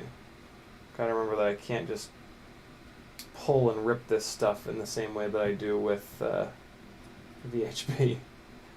It's like kind of, this heat transfer tape is like kind of stringy in some weird way. There's like a, I don't know. It's interesting stuff. Alright, so we got that. Over to that.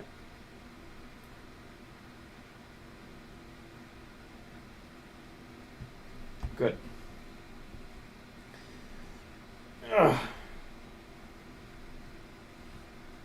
Right, so now we've got some M2 by, I think it's 10s. Metal Nerds can just go to Amazon and search for heat transfer tape. You'll find it. They have it in all different widths. For the record, I don't know if it works or not. I've not. I don't know how I would ever know whether it's working or not. You know what I mean? But I figure it can't. It's not gonna hurt, right? Like, it's not gonna do anything bad. The only thing I'm interested in is like, you could totally make the argument that lifting this thing up a little bit to get more airflow underneath might actually help it. I doubt it though. I think that using the carbon fiber as a heat sink is a really good idea and is going to help the situation. But that is based on pure speculation. I have nothing to back that up. I guess I could test it. I guess I could do one of these rigs with no heat transfer tape and a little air gap underneath. And then we could fire both rigs up and see which Vista overheats first. Is there a way to see if it's overheating? Like, is there a, you know what I mean? Is there like a, I don't know. I guess you just wait till it shuts off. Will it just, I guess it'll just shut off when it overheats. We just throw a timer on it. Do me a favor, remind me to do that little test. That'll be a cool test. I will not remember to do that though.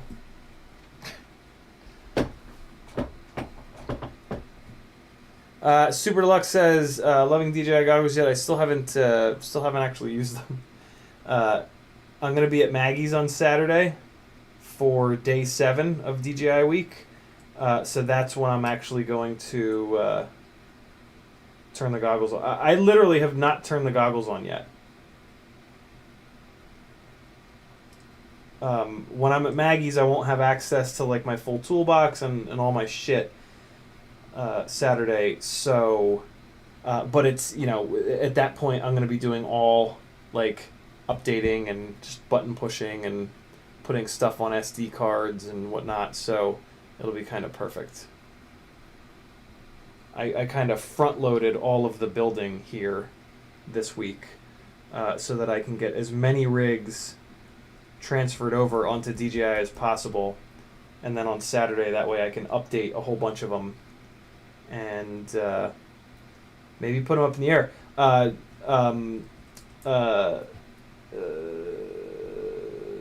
Oh God, my brain. Matty Bloods messaged me earlier today and he said, yo, Black Grinder and I are going to be at Atlanta this weekend flying. And I was like, not a great weekend for that for me, but I'm going to try my best to get out and link up with them. And so there's a chance that I'll be out flying DJI. That'll be super weird. I'll feel like the fancy guy. That doesn't happen to me very often, so that'll be kind of cool. Used to happen with car stuff, but those days are long gone. Alright, let's crank this. Well, no, we don't want to crank it down because I won't be able to get the little thingy off, but let's give it a little tighten here. So this bottom plate is not drilled out in a way that the M2 screws stay in the base plate, which is, I mean, whatever. But it's interesting. This is also a prototype base plate, so that might be why.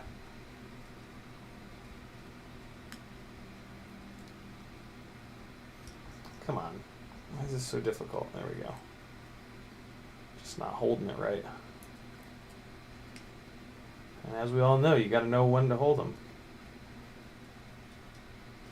You also have to know when to fold them, though. It's very tricky. Very, very tricky.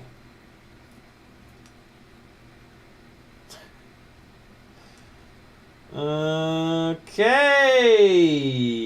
That's on there pretty good. Let's get it a little bit tighter.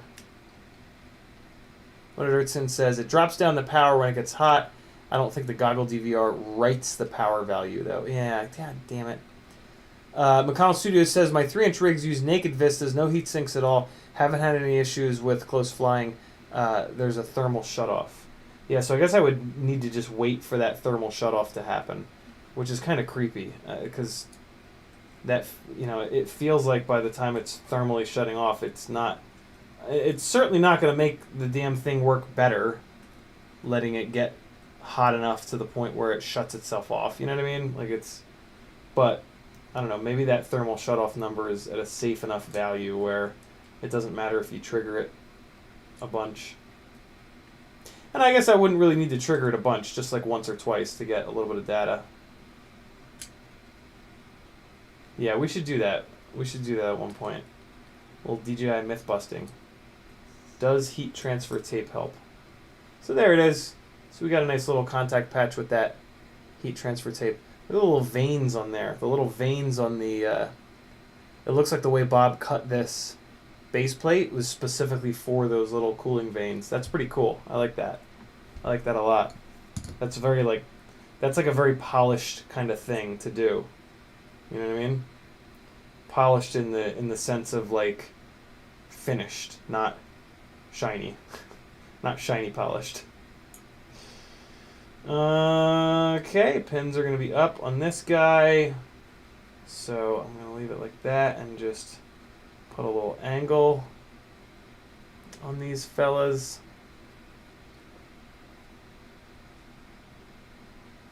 Have you guys ever heard of anybody else using this heat transfer tape on Vistas? That you get some they give you some heat transfer tape when you buy TBS VTXs, and I used to like hoard the stuff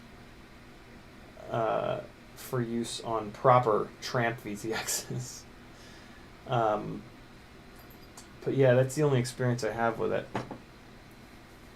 and I never tested it. All right, this is looking good. This is in here. Plug it. Crossfire's already hooked up. VHB crossfire here. Run it around. I need a couple of Immortal T holders, and I think both of these are the same direction. Yeah, they are. So I gotta go into the TPU box. Ooh, I'm getting hungry. I am getting hungry.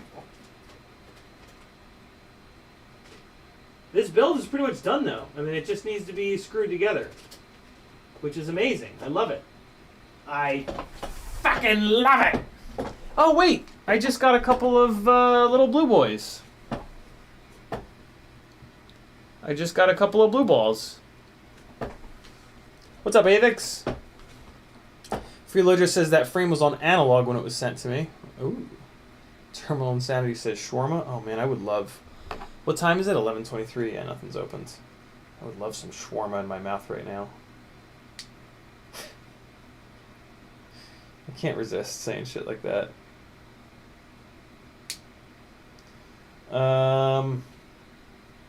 Wait, no. I'm not going to do these blue ones. I am going to put them away, though. Okay. I also need a Vista antenna. What am I going to do about a Vista antenna on this build? So it needs to have the long plug. So that means either this one or this one. Or this little guy, but fuck him. So we're going to do either the big long Rush or this really fancy True RC. I think I was saving this for the cinematic. Well, no, this is what I should use because if there's a rig that's going to go far, it's going to be this one. So yeah, we're going to use this. So let's figure out how the hell to mount that.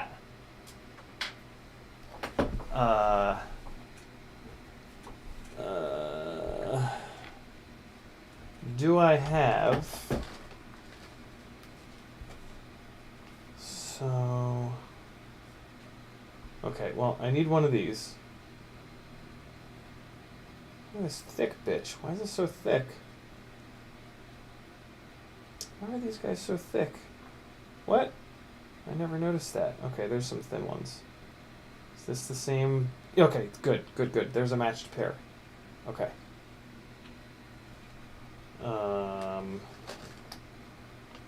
So... These guys away. Let me start putting these guys away. There's so many of them. Alright. If you guys need any of these awesome little UFL 45-degree rear standoff things, let me know. I have an absolute ton of them. I will never, ever use this many. Okay. Here we go. Now... we are cooking. So I think this is it. I think this is what needs to get used. And another one of these little things that I gotta pull off here. Jeez. Okay. Try to get this guy off with my fingernails this time.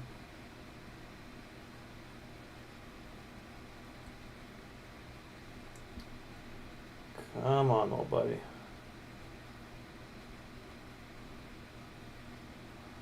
Although, you know, I could probably take the little guard off and use this. No, I can't. It won't clear it. It won't clear the it won't clear the back part of this mount. Not mount. That's not the right word. The back part of the flungen. That's definitely the word that I was groping for. Come on, buddy. Get off of there. Come on off of there. You know you want to. You know you want to cooperate for once. Just be cool. Be cool, little buddy. Let's see if the skinny tweezers will help.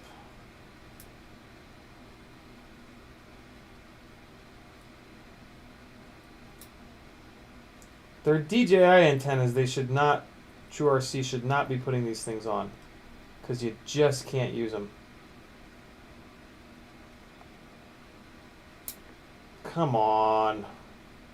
Be cool. I don't want to jack this wire up. Ah!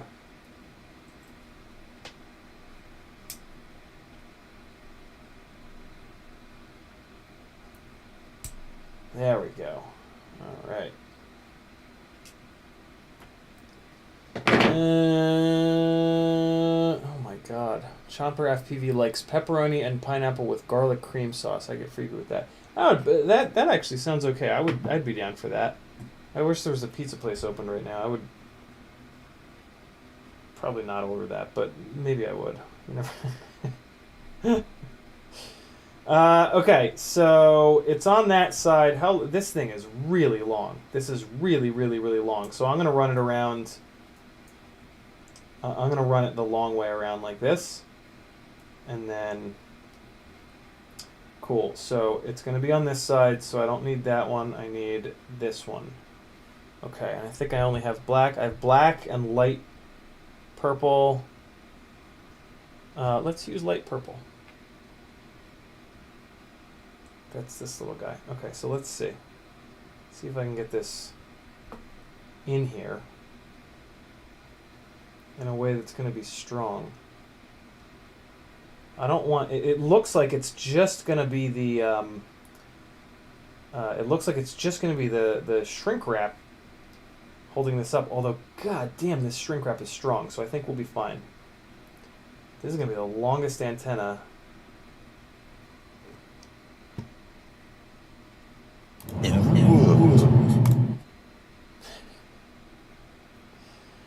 RC Ritter. Sure that is left-handed circular polarized. Yeah, because it's gray. The gray ones are left-hand from TrueRC. TrueRC does gray for left hand and red for right hand. Oh man, this TPU is kind of boogered up. Let me do the trick from yesterday, and I'll send these needle nose down it. Spin them around a bunch of times. That seemed to help. I really needed to go grocery shopping tonight. I didn't. I was just not in the mood.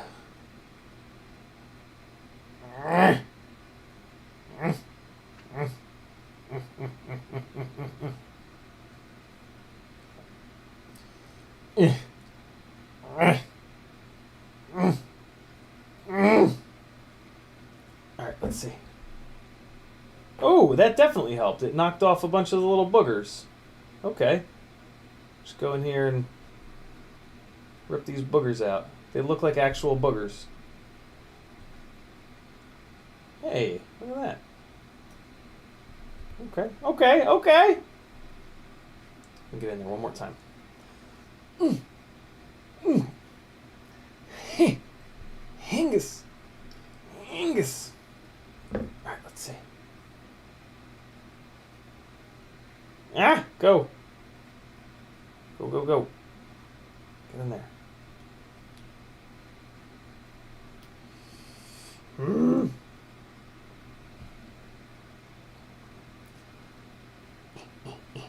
Get out of there.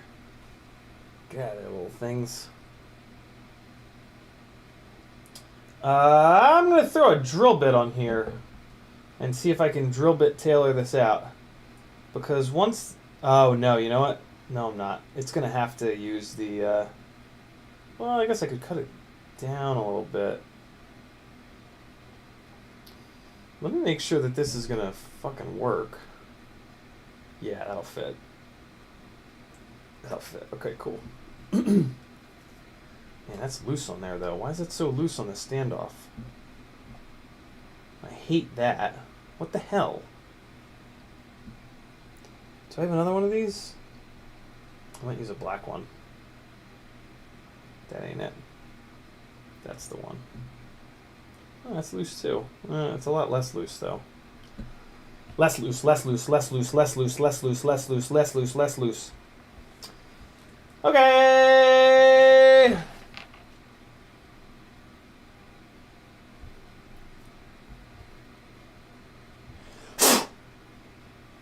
There's all that shit in there, yo. There's all kinds of poop in my pants. What is happening here? What can I run down there that'll bore that out a little bit, other than a drill bit? Because that shit's in the closet. I'll be goddamned if I get up. What about this?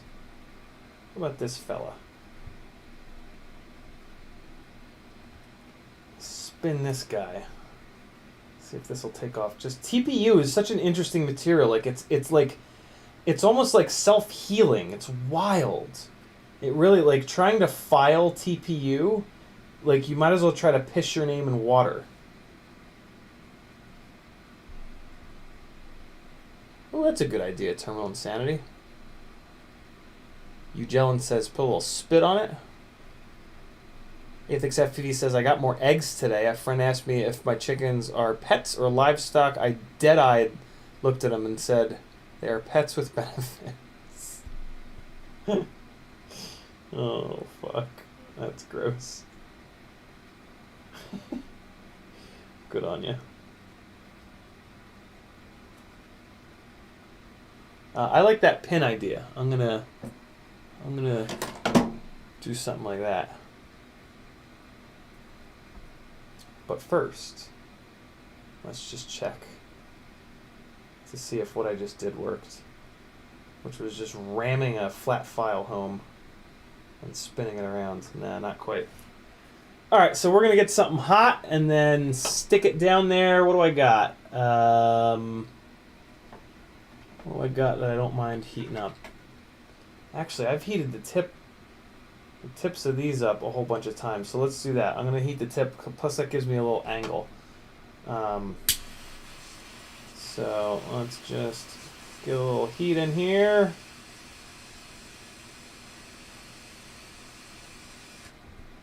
And see if I can not burn the shit out of myself. I don't want to open it up a lot. Just a little bit. Oh no!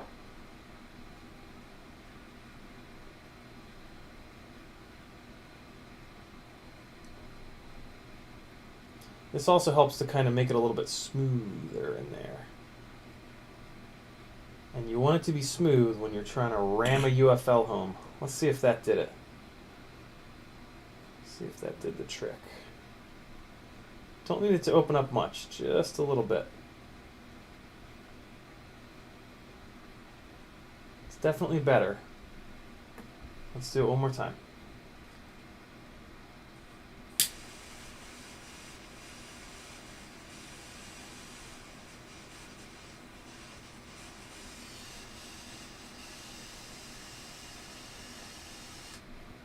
Okay.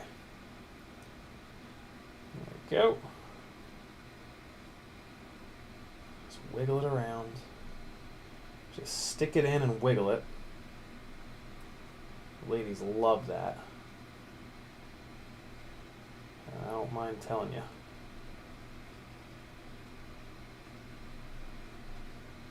Alright. Alright, here we go.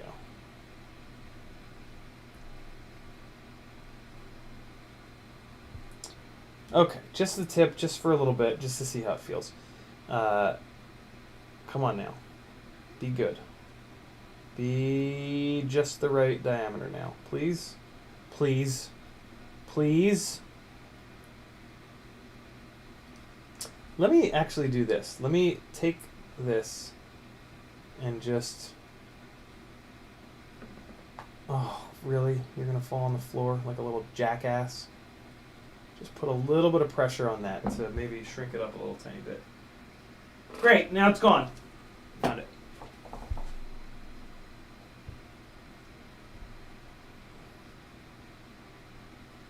Yeah, there we go.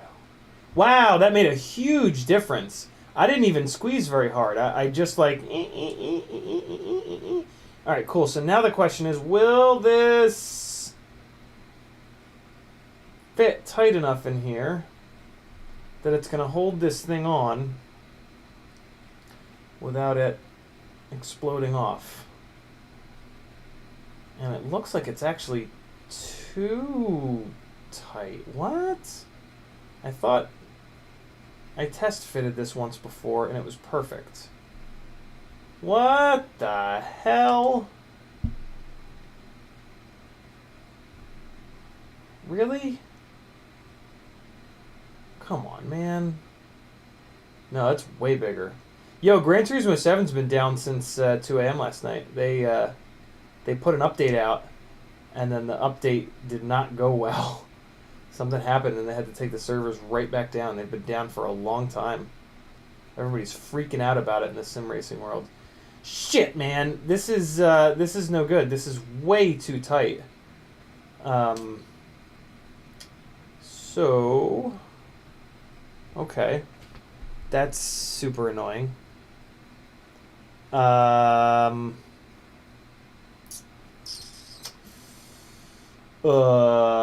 What is it sized for? It's not sized for that. Okay, well then I'm gonna send a drill bit down here and I gotta open this thing up.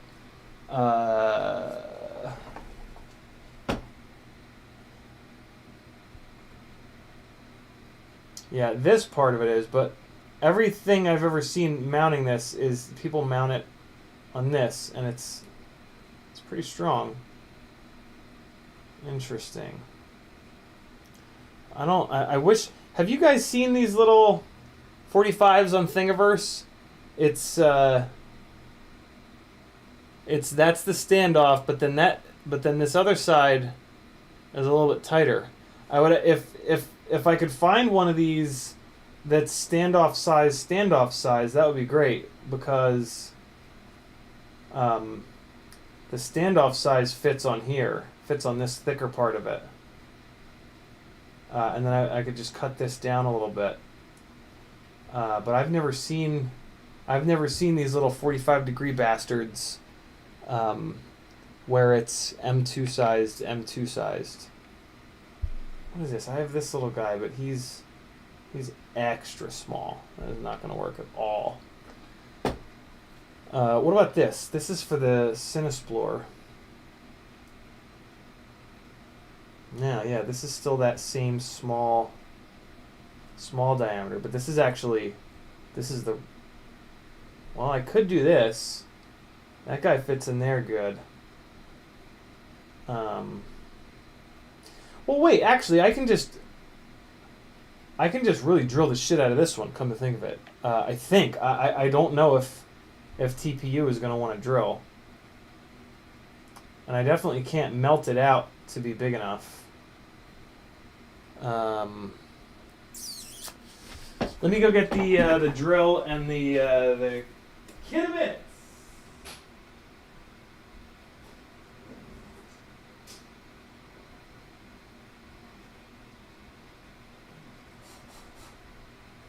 Ciotti drills the hole in his hand in 3, 2, 1.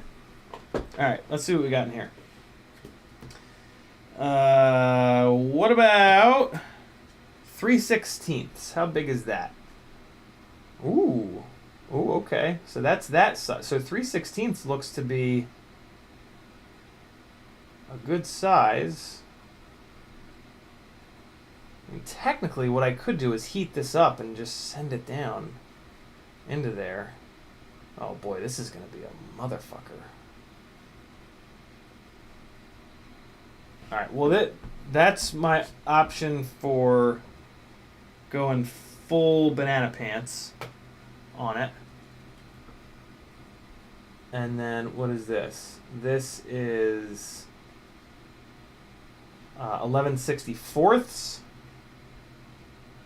And that's loose, more loose in there. To be honest, I don't think I'm going to be able to to drill. I don't think this TPU is gonna like being drilled out. Let's go a little smaller though.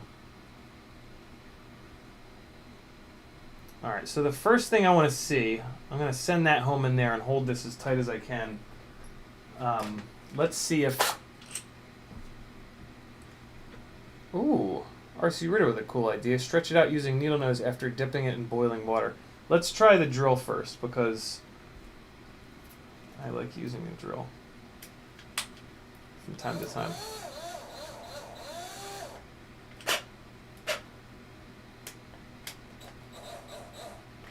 Away. That's towards. All right, so let's see what happens here. Yeah, this is cursed. Oh God. All right, so let's get. I obviously can't hold it.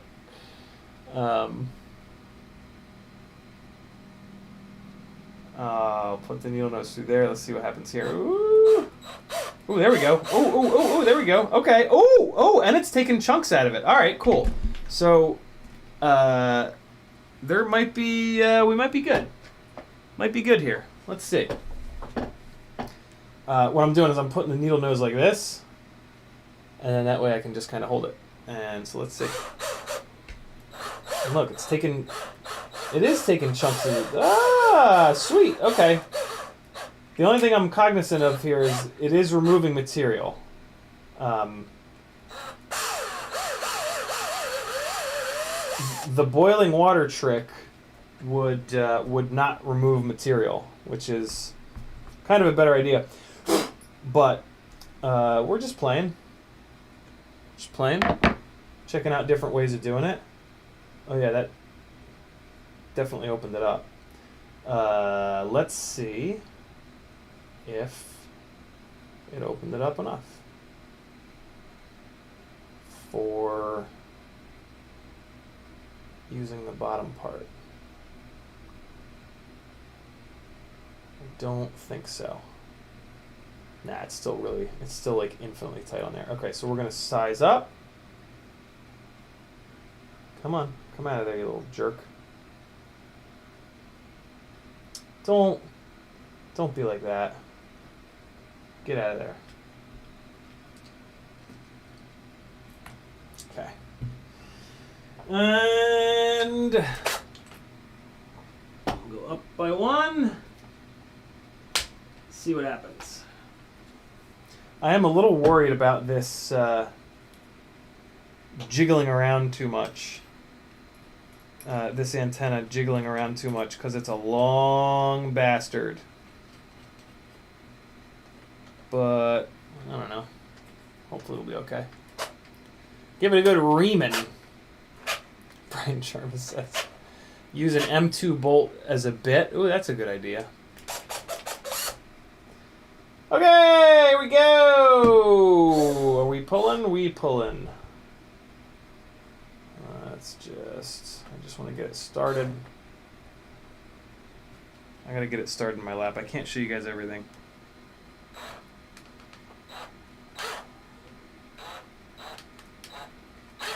There it goes. All right, got it started. Well, let me give it a little tiny bit more. And pliers in. Let's see what happens. Oh, yeah, yeah!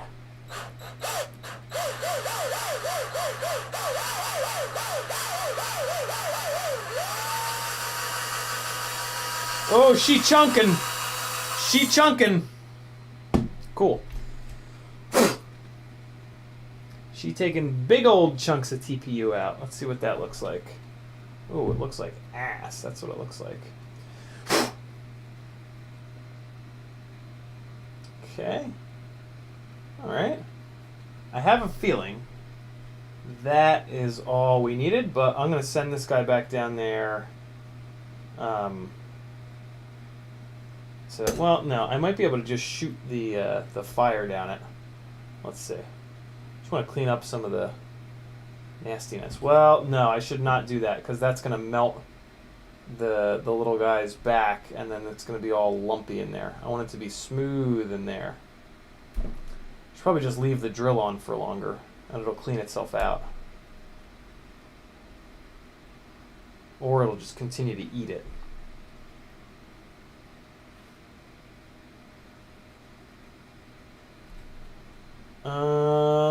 Man, let me put it back on the drill, and I'm just gonna let the drill chomp away for a little longer this time. Okay. Here we go. You know, I'll try reversing it too. Maybe reversing it will clean it a little bit, perhaps.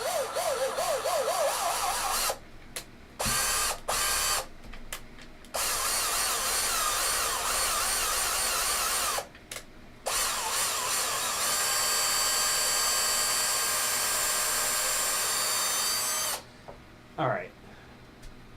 If that's not a little bit cleaner in there, my name's not Bob. Athix says that antenna is a long, lanky bastard. Yep, it's just like me. Jason Black says use reverse. I was thinking the same thing. Denzilla says, could you put a tighter piece of shrink wrap on that clear piece to compress it a bit better? Maybe. Heat the drill bit up and clean it. That way it doesn't chomp it up. I was thinking about that, Brian. I was thinking about heating up the back of the drill bit. So it's all ugly in there. But I mean, it definitely took material out, so maybe it's fine now. Let's see. Let's just see what's up. So that definitely goes through easier. Now, let's see what happens here. Let's see what happens here. I want the antenna to like really be firm in here, so I don't want to like I don't want to remove too much material.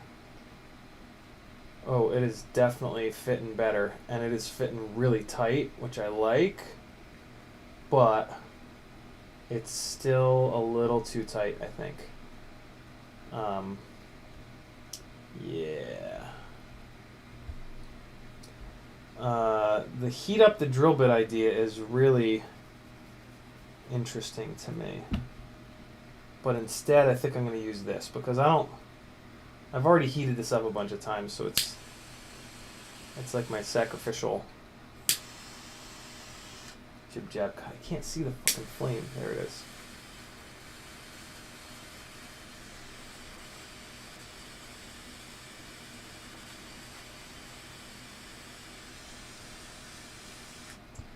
Okay, let's see what this guy does.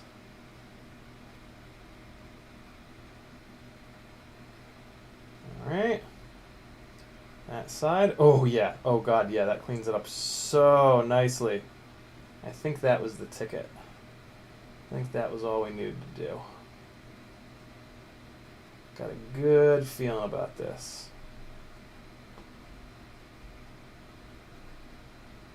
Ooh, that's it, I think.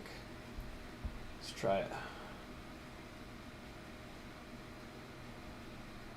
Here we go. Come on, just be cool. Just go in there. Just be cool. God damn you. Like, I really try to do shit little by little like this so I don't overdo it, but, like, god damn it, it's so fucking annoying to do shit little by little like this. It just takes forever. I just want to put the big drill bit on and fire it through there like an absolute lunatic. We make crack like this, would Point Hoodlum say. With a drill bit? Surely not. I'm going to heat up the drill bit and just send this fucker home. No, because this drill bit's too big. So I don't want to do that.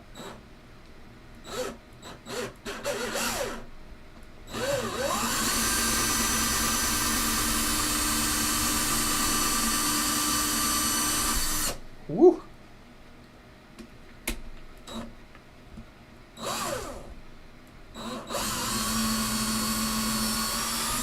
Woo.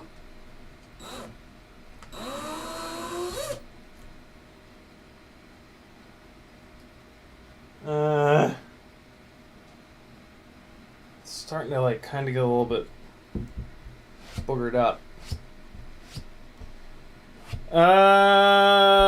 Use skin oil.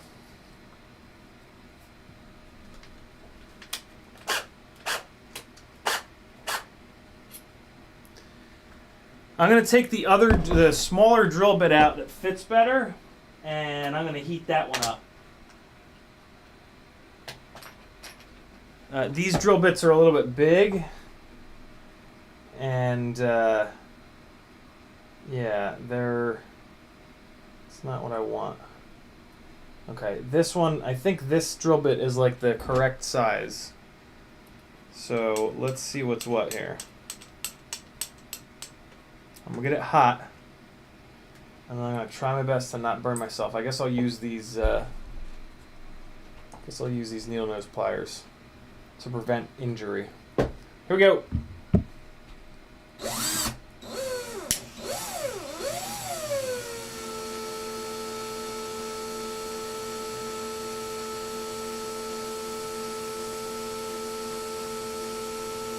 This is insane. What am I doing with my life? Here we go! Shit. Which direction? There we go. Okay.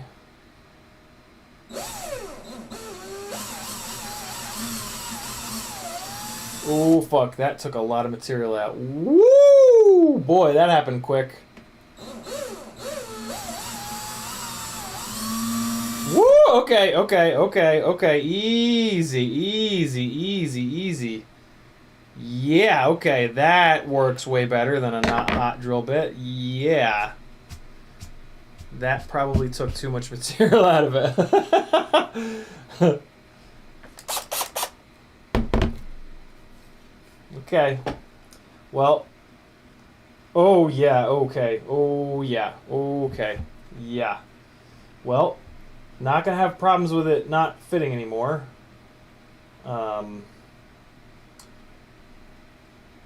Oh, Jesus, or am I? What the hell?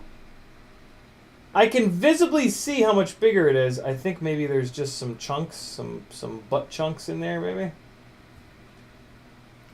Let me heat this thing up one more time. Play a little game one more time.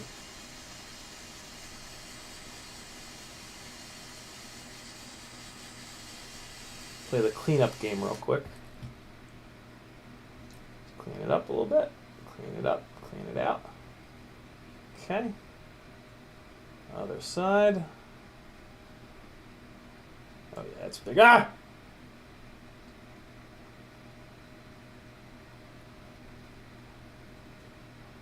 Yeah, now it's cleaner in there. Okay.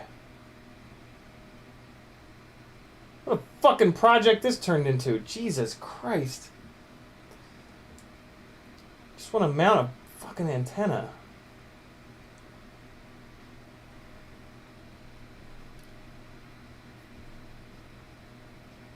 Oh my god, are you kidding me? What? Why?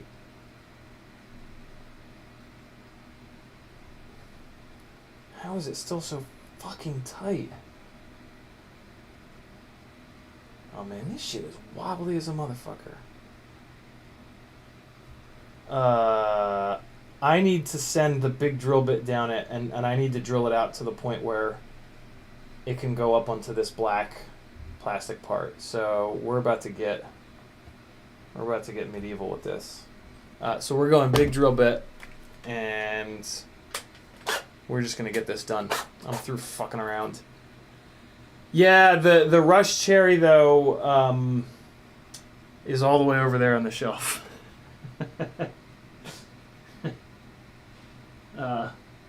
Yeah. I need the Rush Cherry is going on the cinematic glide. It's already got. I don't have quite enough antennas at the moment, but we got this. We got this. Just ready, watch. Heat this bitch up. Send it down through there. and it's going to just chomp it out, and we'll be good to go. Here we go. Torch life. Wait, no. Get everything ready. Get this ready, and then I'll hold it like that. Yeah. Okay. So that's ready to go. Here we go. Not out. In. Good.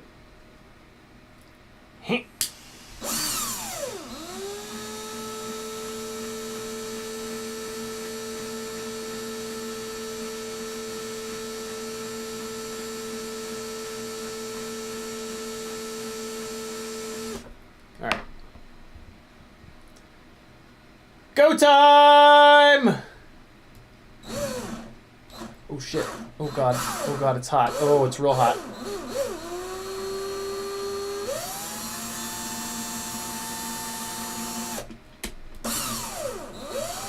Ah, I think it ruined the TPU.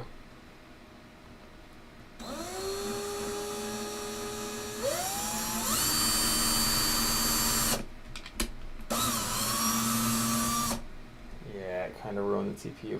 Fuck!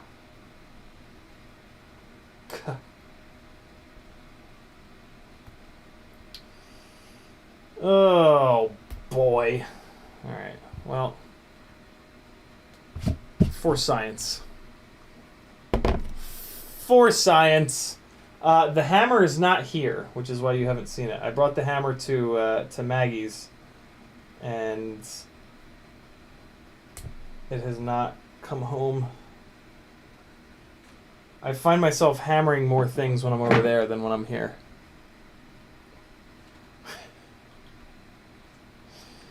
Oh yeah, this got all fucked up. Oh, it's a mess. It's a mess. It's a hot goddamn mess.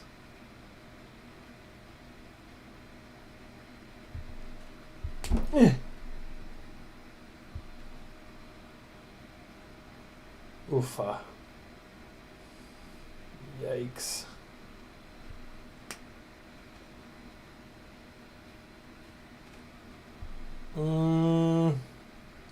It's actually not too bad. It looked way worse when it was on the drill. Let's see how that is. Oh god. Hey! Look at me now! Cool. It's good to go. And it's nice and tight. Yeah, done.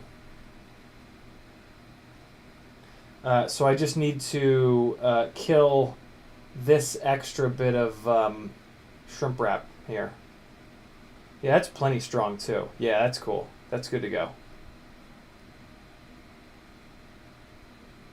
I am going to put it on the other way though. I'm going to put it on this way. Because of how the shit got chewed up. Wow, I can't believe that worked.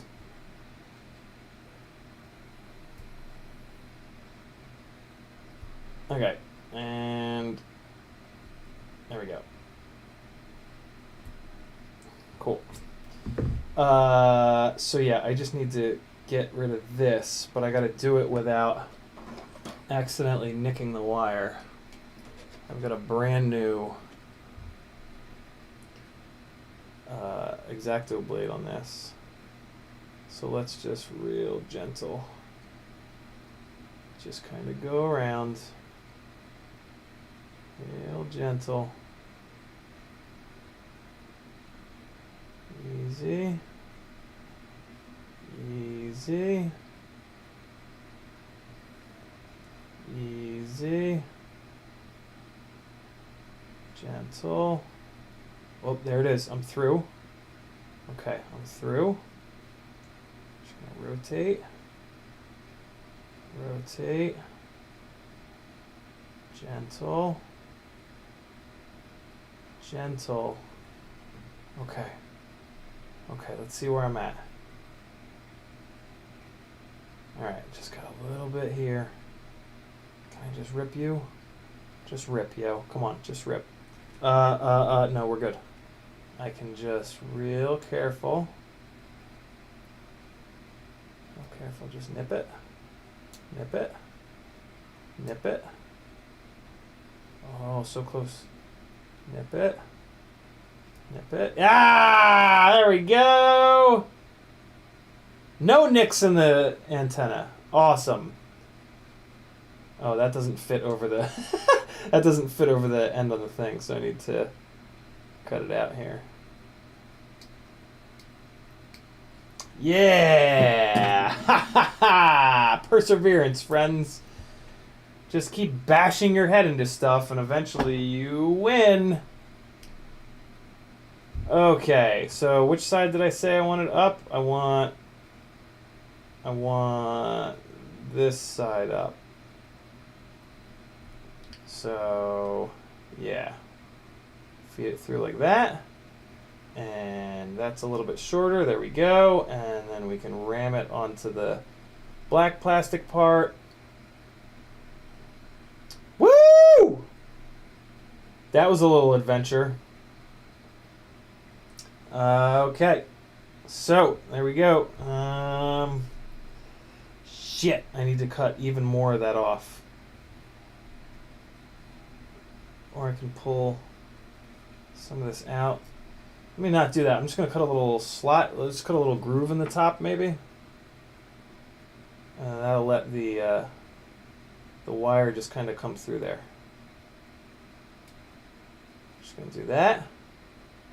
And then I'm going to do that.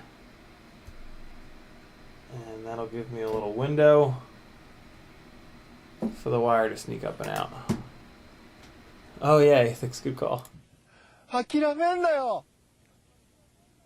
諦めんなお前。どうしてそこでやめるんだそこで。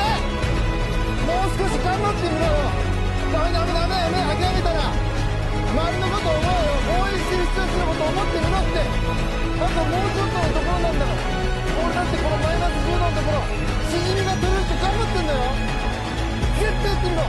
必ず目標達成できる。だからこそ、Never give up. Never forget, friends. Clam Man's got your back. I do actually need to cut a little bit more of this shrimp wrap off here, so we're just going to work our way around and just remove a little bit. Gentle, gentle, gentle, gentle, gentle. Don't cut the antenna wire. There we go. Cool. All right. Now, when it sits in there, yes. Okay. Fan-effing-tastic. So the only other thing I want to take care of is this. This fits a little bit loose on there. I'm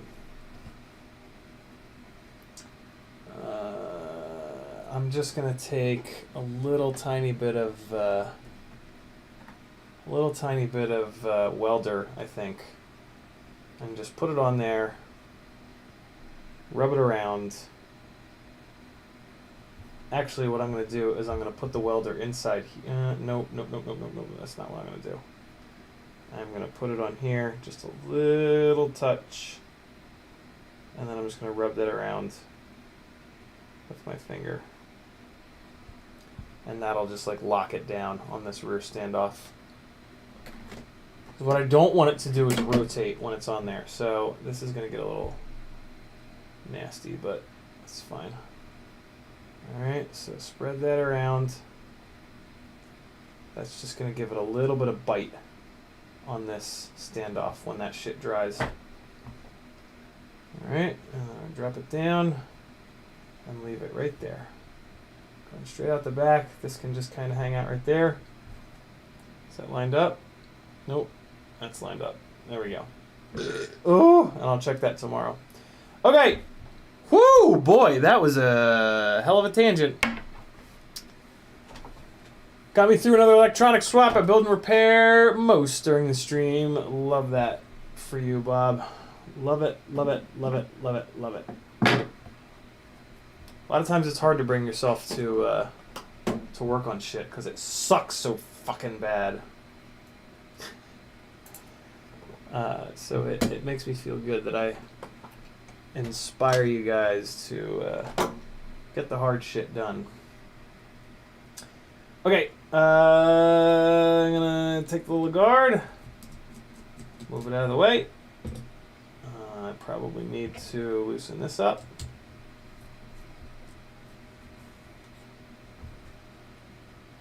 Alright. Do that. Okay, cool. So that should be loose enough for this little buddy to rotate out. Come on. Come on, little guy. Yep, there we go. Alright. He's out of there. Come on. Oh, yeah, let's just leave it all the way out. Wrap this guy around. Plug it in.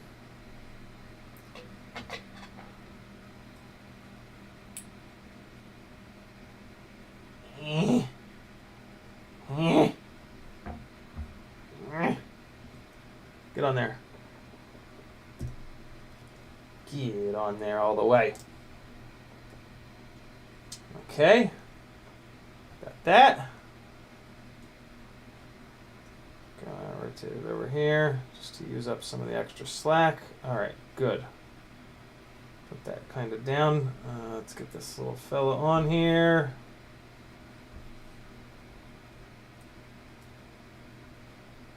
Alright, I think I'm on the little nub. Yeah, I'm on the little nub. So now I'm going to rotate this out and down.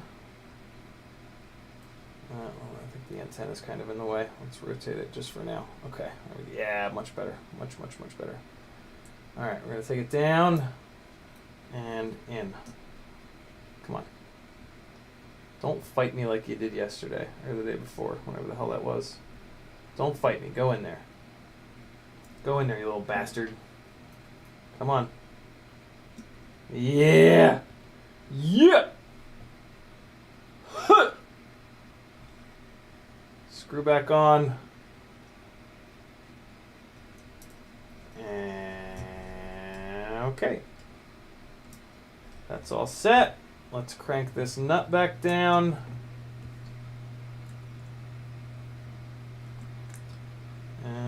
Okay. Cool.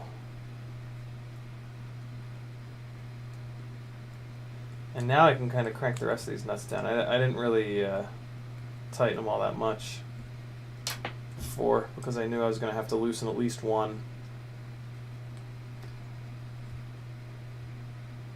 Okay.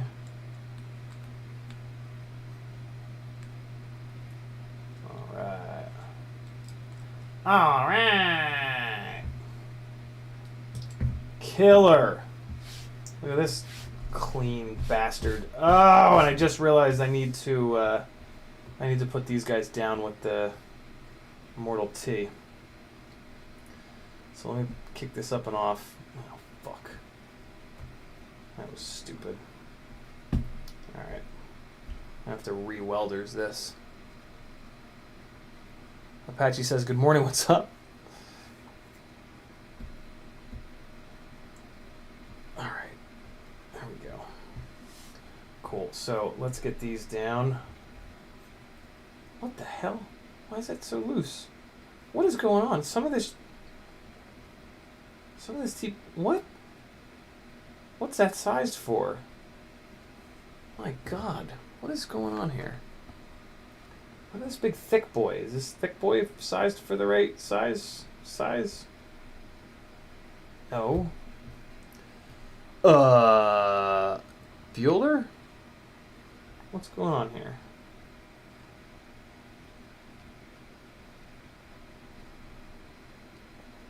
These are like, a bunch of these are sized for like bigger standoffs. Well, I mean, I have bigger standoffs. Let's see. Do you want this big effing standoff? Is that what you want? Oh, but then the other guy won't work. Fuck, no, I can't do that. Wow, it is. It is sized for these massive standoffs. That's weird. What? The hell? Oh, that one's good. That one's nice and tight. Okay. Got one. One big thick boy. I don't know why it's so thick, but... that's on the same side. That is... Okay, this is the one. Please be good. No, it's super loose on there. What's happening? Why is this a thing? Why are these so loose? What size standoffs are they for?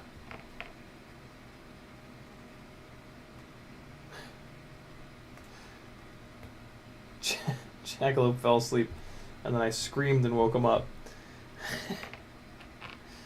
Yeah, story of my life, my friend. Nope. Ooh, there we go. There we go. Okay. These two buddies. These are the ones. Alright, where's that Immortal T? There's that Immortal T! Ready, guys? It's all gonna happen fast. This is gonna happen quickly. I hope you're ready. Flight controller. On. DJI plug. Plugged in. ESC plug. Plugged in.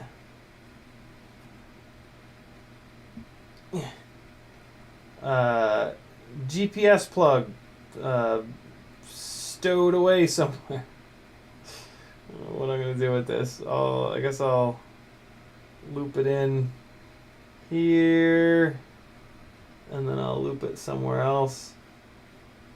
Maybe down below. Yeah, I'll go down below with it.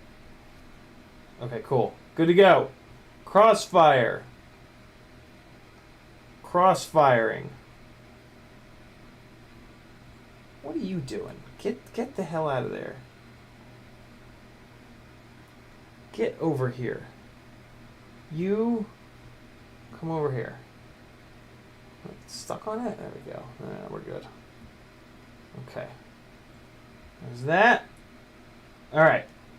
Crossfire. I think I'm going to run it like that. I could also run it across. Let me get all these ones that don't fit the hell out of the way. These are the ones that fit. Okay. Crossfire. What can I do with you? Should I run you on the same side? Nah, it's a little too tight when I do that. Because it's going to be way down there. But that does keep it away. Yeah, I'm going to do that with it. I'm going to do that with the crossfire. Okay, crossfire, same side.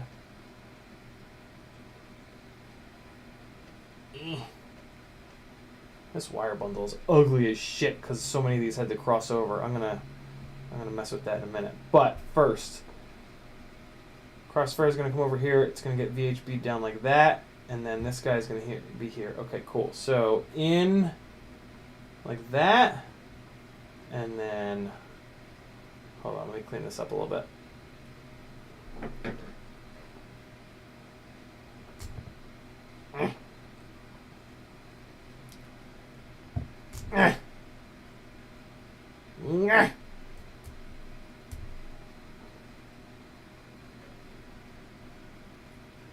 Okay, good enough.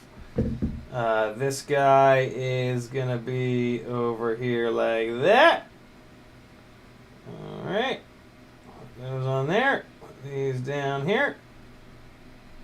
Okay. Yeah, that's good. Alright, crossfire's down there. Let me get some VHB on that. It's just hanging out and upsetting me. Gunny P. Satan, Hot Point Hoodlum says. Okay. Got this on the bottom of the crossfire real quick here. Oh yeah, it's all happening. Here we effing go. I don't know why I bother to try to not curse. It doesn't, like, as soon as I get excited, the last thing I'm going to say is effing instead of fucking. It's just, I don't know. Trying to do it for the Christians and the kids. You know, they have a real big problem with naughty words. Confuses me, but you know, whatever. Here we go. Crossfire going down.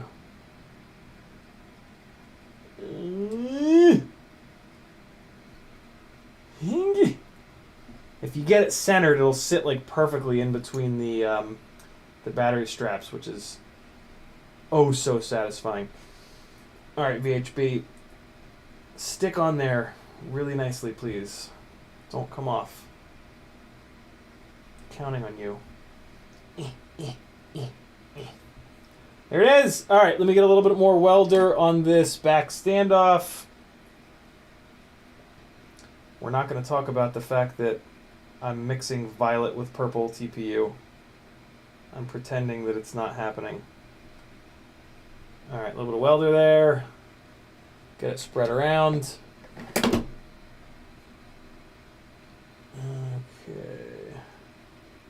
Just kind of moosh it over here.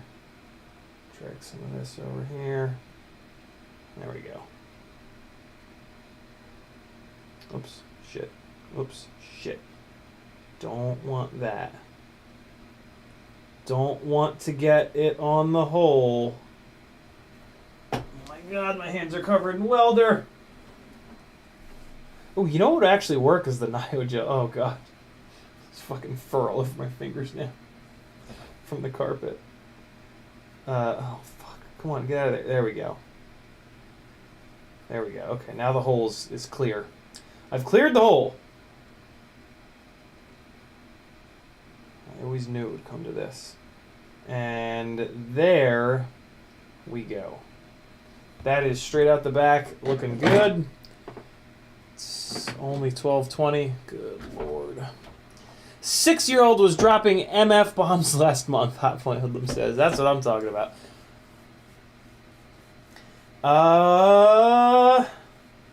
Is that it? Is that really it? Look at that tight little package. Woo! Looking fine. Let's get this antenna rotated out of the way here, just to take up a little bit of the slack. Okay. Looking hot, looking fine. Ready for that 60 times. No, never mind. All right. This is, yeah, we're good.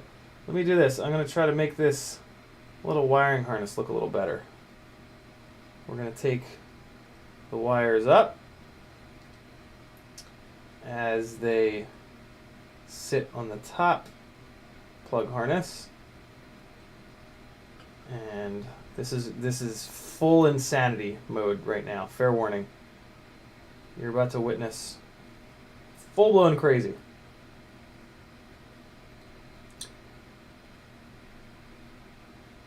But as I've said before, and I will say again, if you're not going to fly good, well, at least you need to look good. Come on. Come on, you little bastard. Get out of there. Get out of there. Get out of there. You go over him. You go under. Please. Just for once in your life, be cool. Wire. There we go. Okay. So I got them all lined up the way that they sit in the top harness. And then just come here. Just give them a little massage. Just give them a little massage. Massaging them. Pulling them up. Giving them a little massage. Come on now. Come on now. Oh, look at that. Ooh wee. Let's take this GPS wire and I'm going to double it over. It went in between there, and now I'm going to send it back behind, and that should be enough for it to kind of stay out of the way until I'm ready for that GPS life. Whoa! Look at that. Look how good that looks. Let's use our little riser here because the Immortal T things kind of drop down. All right, and that's also going to keep it away from the flight controller, so there's no chance of it bumping up into the flight controller. Mmm, tasty build is tasty. Yeah, we got good clearance between the two boards. I don't know if I'm going to be able to get a nylock on top there, but let's try. Let's try. I love to use the nylocks on the top of the flight controller because they'll never back out. Never, never, never back out. Never pull out. Remember, friends, never pull out. Never, never, never. That is just not true at all. Always pull out. Always, always, always. We got enough people on the planet. Okay. Is it? It might actually get into the nylock. We'll see. We'll see. Okay. Trying to get them all the same color. Yep. There we go. Ooh. Okay. And man, I'm getting low on nuts. I don't have a ton of nuts left. That's strange. Never had that problem before. I've always had a plethora of nuts. Jesus. This one's silver, so is this one. These other ones are like a gunmetal color. Where are the rest of the gunmetal nuts? Where'd they go? Where are my gunmetal nuts at? Oh, hey, here's the container with the M2 to M3 adapters, which I just bought a little bag of. This show has it all. Yeah. I do what I can, you know? There's more to life than FPV. Come on, where's the gunmetal nuts? Are you a gunmetal nut? Yes, you are. Okay. Too many carbon life forms. Fix this. All right, let's see if when I tighten this down, it gets into the nylock before it over compresses the rubber grommet. So yeah, it does. It does. Just barely. Like, just barely. These might actually... There's a chance that these will back out, but that's fine. Because I'm going to test fly this a bunch. And that's something that I always check. Alright, good deal. The rest of these guys on here.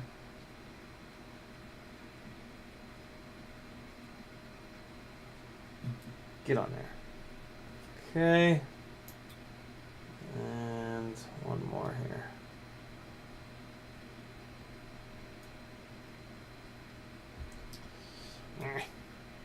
See if I can just throw the driver on it.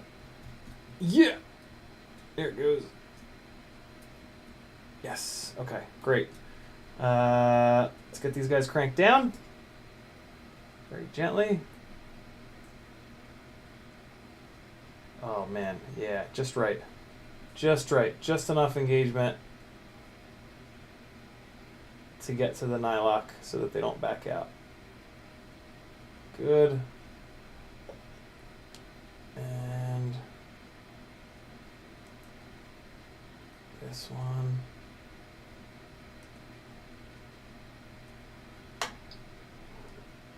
That one's starting to warp. Okay, so now we're going to push down on the flight controller. Yeah, good.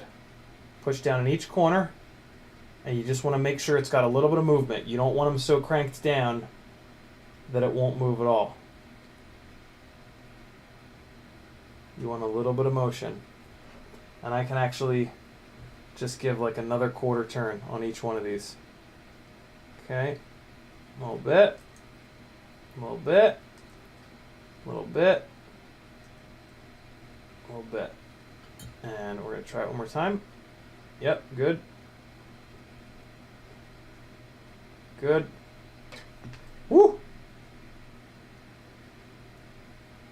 Good. And good. All right. There it is. Center out building for the win. Let me get these screws figured out. We'll throw the extra standoffs on. We'll throw the top plate on. We'll throw the arms on. We'll throw the front on. And then I'll run the camera cable, get it connected, and yeah, I'm going to solder the motors on off stream. Because it's getting late, and, you know, I'm hungry, as always. So what's going on with these screws? That one's a little bit longer. This one's a little bit shorter. What the hell are these? What's my little, what? Okay. Shorter. These are super long. These are probably the arm screws going into the press nuts. Okay, so there's the really longs, and then I've got a whole bunch of button heads here. What was I doing with those, I wonder? A little short button head, that's weird. Long button head. Are these guys the same length as up here? Yeah, okay. So these are the 8 arm screws. Yeah, bang, bang, bang, bang. And then the slightly shorter ones are probably for the standoffs, maybe? Do the standoff screws go through the arms in this frame? Don't think that they do. But let me just keep organizing these, and then when you line them up like this, it makes it easy to tell how long they are. It's the quickest and easiest way I've figured out to kind of like organize a whole bunch of screws sort of quickly. Okay. Yeah, it just makes it like immediately obvious if you put one that's too short next to them, even when they're only 1 millimeter difference, which some of these are. Some of these are only a 1 mil difference in length, but you can still see it. Okay. Good. And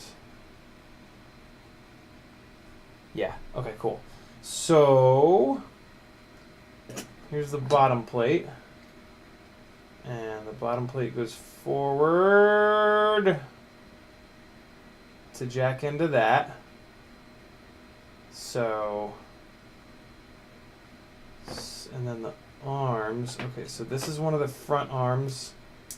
So there and there. Does it cover that up? No, it does not cover that up. Okay. So, is that a standoff hole? Oh, that's not a standoff hole. Those are the 30 by 30 holes. That's a standoff hole. Okay. So, it's the rear arms that... Okay, it uses the standoff holes for the rear arms. Where the hell are the front? Oh, the front standoffs are all the way up here. The front standoffs are free of the bottom plate. So, oh, but it goes through that. That's right. This is a wacky one to build. All right, so I've got 6 button heads, so that means 1, 2, 3, 4, 5, 6. How the hell?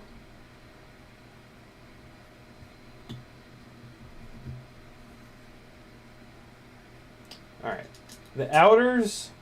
Oh! I want to grease this.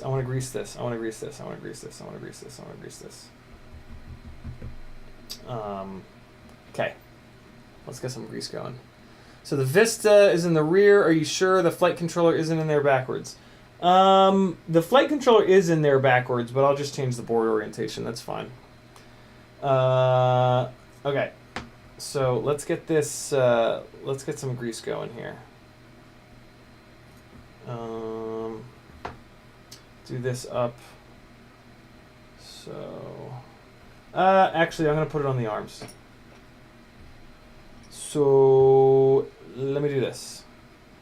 I'm going to put the screws in here and get them facing upwards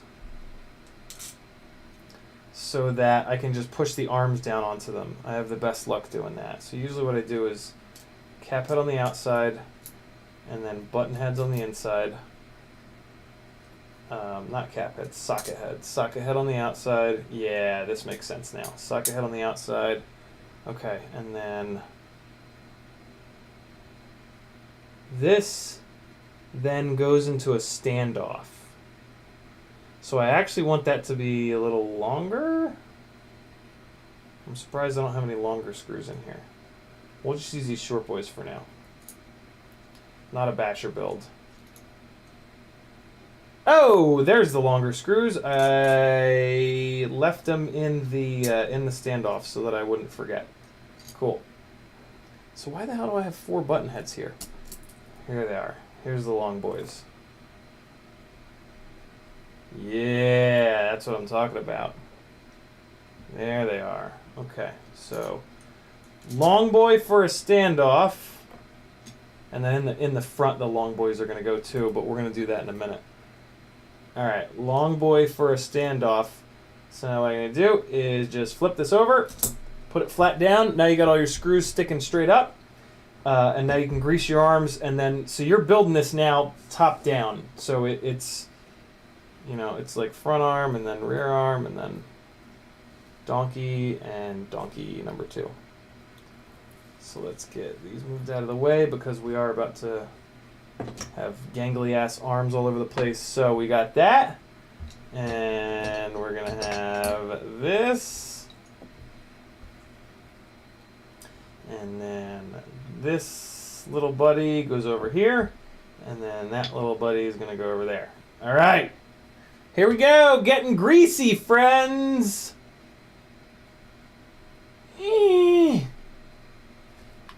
Time for grease ball action. I try not to get it in the hole. I try not to get the lube and grease in the hole. Just personal preference, you know?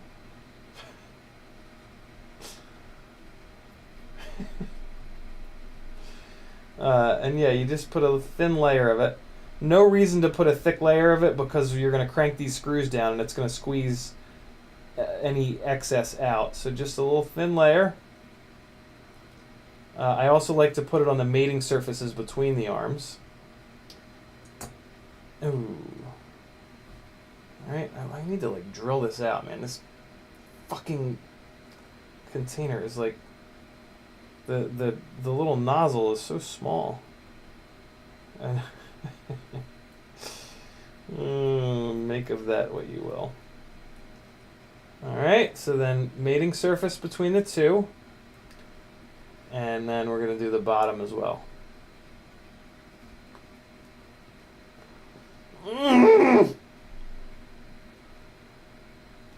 Okay, there's the top, here comes the bottom.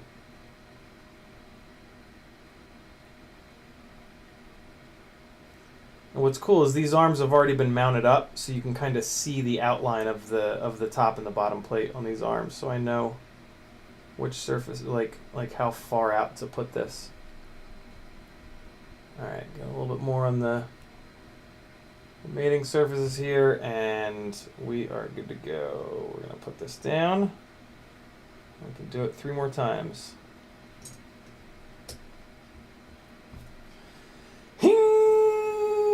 Hingus! Alright. Getting greasy with CiottiFPV. The filthy Dago Wop Man. Alright, mating surfaces. To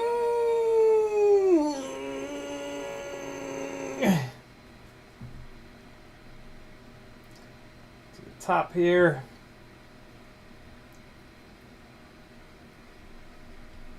Okay. Just smear it around.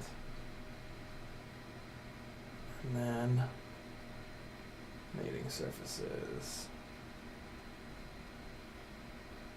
All right, and this guy goes over here.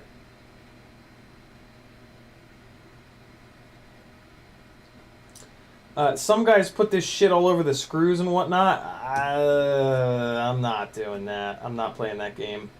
I'm sure it's a good idea, but it already annoys the shit out of me to put it on these surfaces.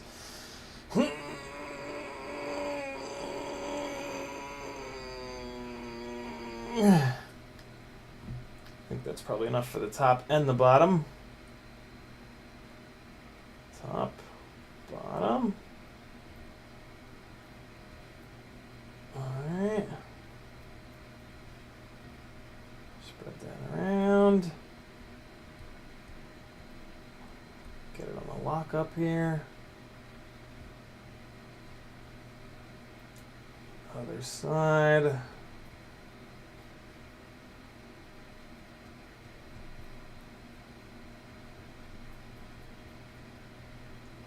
Okay, looking good. Got a bunch on there. Yeah, okay. And then this guy goes in there. Come on. Come on, little buddy. I mean, naturally, some of this shit does get into the holes. So. Motordurtskin says, I picked up some syringes from McMaster Car. Might be able to dispense a few mLs of grease into those instead of baggies. That's an interesting idea. I have a bunch of syringes from when... actually, no, I don't. They went with the cat. Never mind. Alright, that should be the last of it that I need. Half on this side. Half on this side. Here we go. I can't explain to you guys how sticky this shit is. It's unreal. Like if the goal was to create sticky grease, man, they hit a home run with this shit. It is incredibly sticky. Oh man, I got a lot into that hole there. Hold on. Let me try to get it out. That's a bit much. Alright, cool. I'll put it on the mating surfaces here. Oh yeah, much better. Much, much, much better. Okay.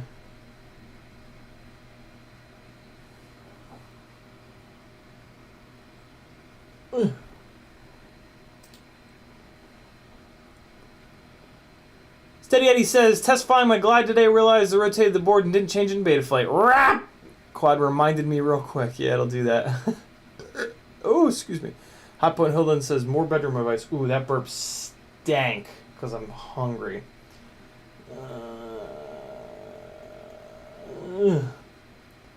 Alright, last little buddy. Dropping in. Get in the hole. Get in the hole. Get in that hole. Get in there. Hey. Yes, Preparation H does feel good on the hole.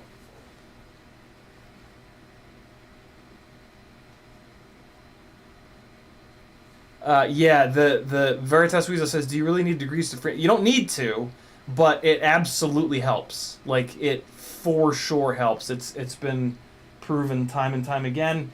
I had a my one Cinesplore when I put the I haven't seen it with my own eye. Well, I've seen other people black box logs before and after. I haven't black boxed my own shit, but the one Cinesplore was being really grumpy with the Axis power motors on it, and I greased the arms, and it got like noticeably better. So yeah, it's a real thing. It's not going to work miracles. If you have a quad that's like flying away, it's not just going to magically fix it, but it's going to improve it by, I don't know, 5%. Like it's a real thing. And it's easy and it's free, and I mean, it's a little sticky, but like, you know, whatever. Some of the best things in life are sticky. Oh, fuck.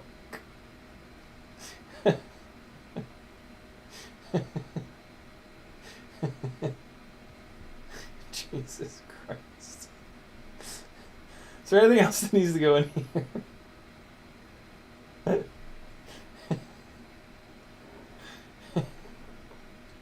Oh, fuck. Oh, boy. Yikes. Alright, now how the hell am I going to pick this up without all the screws falling out? All the screws fell out.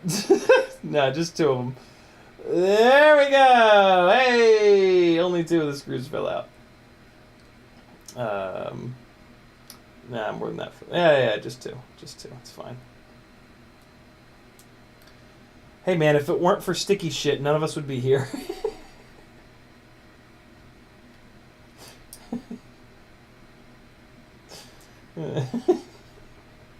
Human race wouldn't exist. Oh, God. And if this is your first live stream here, I don't know what to say. This is just how it goes. Building makes me punchy. And I say horrible shit. And people love it. So, screw you! Okay! That's what she said, Bertus Weasel says. Alright. We'll do these, because these are in the press nuts. And then... yeah. And then we're going to do the middle standoffs. And then we're going to hang the camera cage off the front. Run that wire. And we'll have something that appears to be a quad. Here are the middle standoffs going on. These are big, fat, hexagonal ones that I got from Ready Made RC a long time ago. I really like them. There's one. Here comes the other. Wait, this is the middle.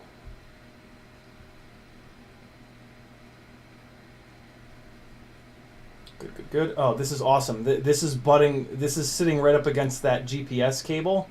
That is fantastic. That thing is going to be nice and safe in there until I'm ready to use it. All right. Oh, nice. That's for some reason digging in and allowing me to crank it down. Usually I have to get a little wrench on there. Yeah, this one I need to get the little wrench on. I think this is the right one. Are you the right little carburetor wrench? Nope. No, you're not. Are you? Yeah, you are, little buddy. Hello. Okay. There's that one jacked down. Come on. What about this one? Do we need it to be a little bit tighter? Let's see. Yeah, a little bit. That's fine. All right. And then these guys I'm going to crank pretty good here. These guys I'm going to crank. Okay. And let's do the outers before we forget. God, I love these MIP drivers. If you don't have a set of MIP drivers, I know the price is ridiculous. I know it is. But fucking A, they are nice. They are really, really nice. And I gotta be honest, it's worth it. It's worth the absurd price to get a set of MIP drivers. There might be a link down below to them on Amazon, but probably not. I should add that though in the little tools section. Okay, front standoffs with the front camera cage. Oh, I have a lot of extra lube on this. Let me wipe some of that off because that's gonna be a royal fucking mess. Oh, okay. Yeah. Good. Let me just let me just get this knocked out. I'm wiping grease off. Just pretend like you're looking at me wiping grease off. Oh, I got it all over my hands. It's all over everything. It really, this grease, like, it just instantly gets all over everything. It's wild. It like, It's got little legs, and it just walks around your fucking desk and your build, and just all of a sudden everything is covered in shitball grease. Okay, that's a lot better. But it does be working. It do be working. If you want some of this grease, I have that big tube that I'll never get all the way through. If you do an Etsy order and you leave a little note that says, "Yo, Ciotti, hook me up with some extra grease," or with some grease, I'll squeeze some of this grease into a little baggie, and I'll put it in with whatever else you got on the Etsy store. You can get to the Etsy store by going to CiottiFPV.com. All right, we're almost done here.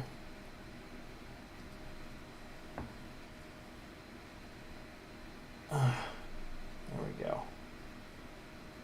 I heard that if you leave too much excess grease on, the menstrual blood will attract bears.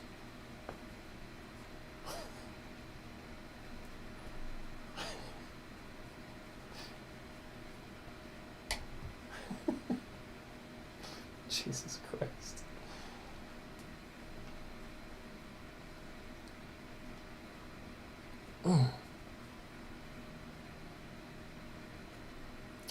If you're gonna buy the grease, buy it from FPV Cycle. He's got he had a specific formula made for quads. Yeah, and you'll be supporting Bob rather than Amazon. Although when you buy on Amazon, you're actually buying from typically a private seller. So, but Amazon takes a pretty serious cut. Oh, yes. This is a beautiful little build. I am digging this. All right, front standoffs with the front camera cage. So I got to kind of do a couple of things at once here. I got to run the camera wire up. I think I'm going to be able to run it up through this slot here. Let's see. Let's see what the deal is. Did I crank all the screws down? I think I did. So what's going on with this slot? Oh yeah, plenty of room. Okay, so it's going to run up the slot.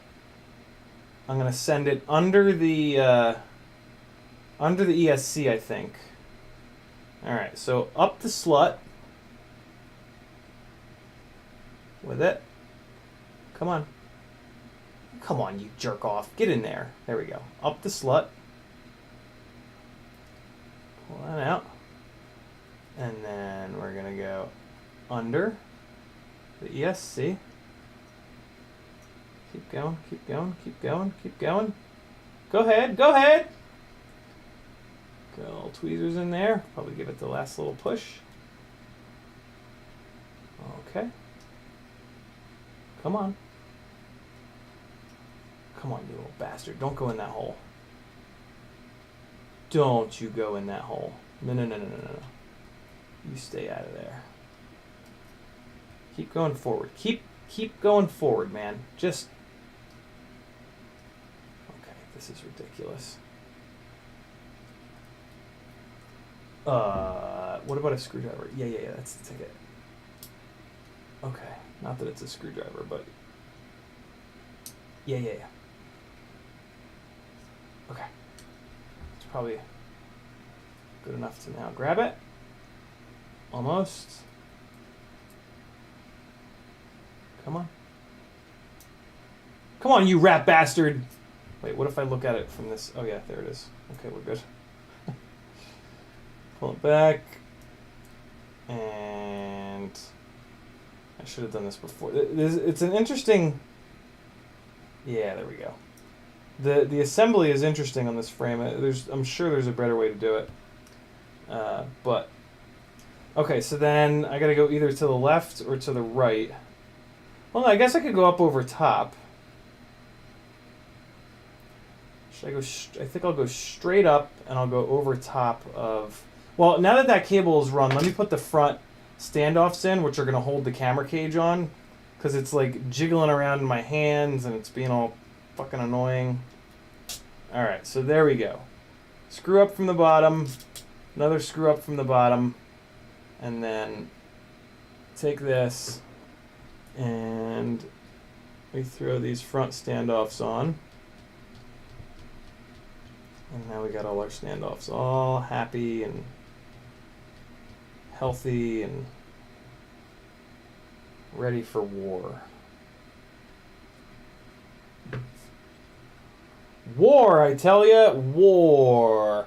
Rocksteady FPV says, do you think it's worth it to put Hall effect gimbals on QX7 except... Oh, ACCST. I heard you don't have... I heard you don't have to crossfire mod if you use Edge TX. Yeah, I just heard Joshua say that the other day too. Hall effect gimbals are absolutely worth it. Abso-fucking-lutely. Although, what I did is I just flew a lot, and then the stock gimbals started to shit the bed, and then I put Hall effect gimbals in. Hot Point Hoodlum, this is not going to be a basher rig. This is a purely cinematic / long-rangey kind of rig. So yeah, this will not be getting crashed ever. And this rig is kind of specific. It's going to be used for a live broadcast from at a bicycle race. So I needed the DJI camera to be really far forward, so that I'm actually going to pull this one standoff, so that there's no props in view of the FPV cam. So very specific use here, and this frame is just perfect for it. Like I was like, they told me no props in view. I was like, fuck, how the hell am I gonna do that? And then, like 1 day later, I hadn't even mentioned it on the stream. 1 day later, Freelojo was like, yo, I got a CineGlide prototype frame. I'm just gonna send you. And I was like, oh, I guess that's how I'm gonna do it. Like, I'd kind of forgotten about the CineGlide. So yeah, the timing was hysterically good. All right, so yeah, I'm gonna send this straight up. I'm gonna duck, dodge, dip, and dive to the left here, and then it's gonna come like this. I'm being so gentle with these tweezers on this MIPI plug. These things scare the shit out of me. These plugs are just like, ugh, they seem so fragile. Just being super, super, super light. Trying to get it under the crossfire right now. The crossfire antenna, I should specify. Oh, there we go, there we go, there we go. Come on. Come on. Yeah, okay. Oh, yeah, there it is. All right, so we're coming up with it.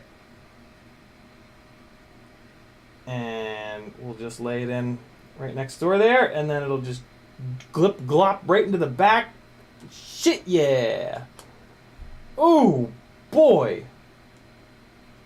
Perfect length. Rocksteady says, I really like the feel of my QX7 versus the TX16X S. Yeah, welcome to my world, man. I've tried, like, I swear to God, I've tried every single radio that exists, and none of them work for my hand. Like, none of them, yeah, they just don't work for my hands. I've got big, long fingers, I think, is the deal.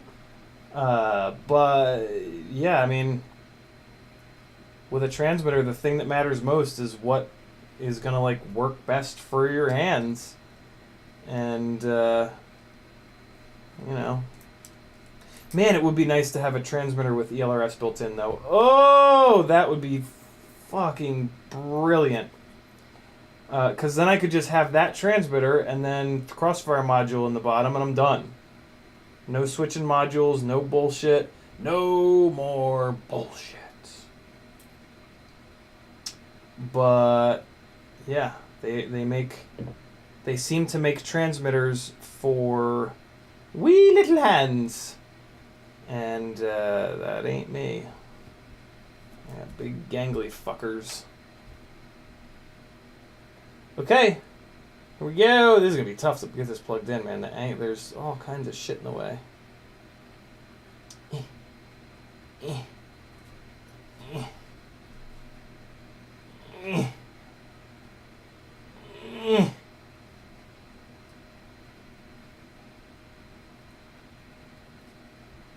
All right. Oh, it popped out. I feel like I need like a set of plastic tweezers to handle this friggin' Mippy plug with. Okay, man, how the hell am I gonna push down on that? Jesus. Maybe with the skinny tweezers, I guess? Whew, boy, this is tough, man. This is fiddly. This is as fiddly as a micro. My God. Oh man, I'm gonna build a micro with DJI. That's gonna be the fucking King Fiddles. King Fiddlesworth.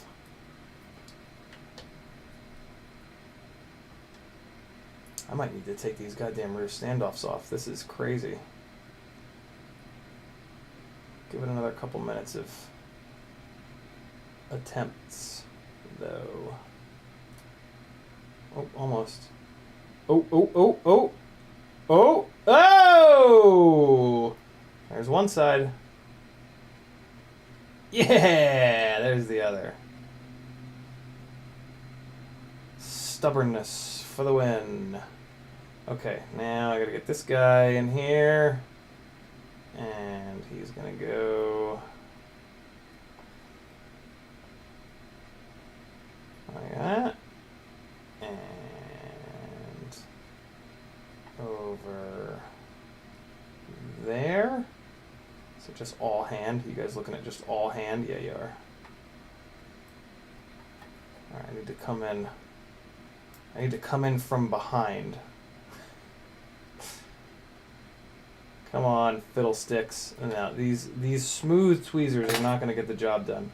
I need the grooved tweezers. Yeah, that's the stuff. There we go. Okay. Bring this little guy in at an angle here. Hook it on the little flip-flop. Come on, get on that little slip-slap, you jip-jap. Come on, jerk. Get in. Ah!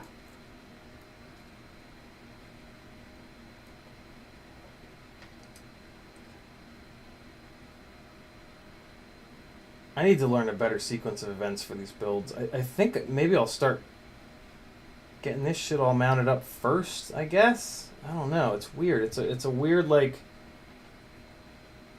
just a very different sequence of events. Building with a Vista versus... Hey! There we go. Okay. And then I need you to rotate your little ass in fucking place. Come on. Come on. Come on, you can do it. Come on.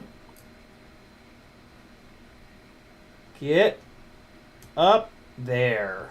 It is. Alright, and then we got another little screw here for the rear. Ah!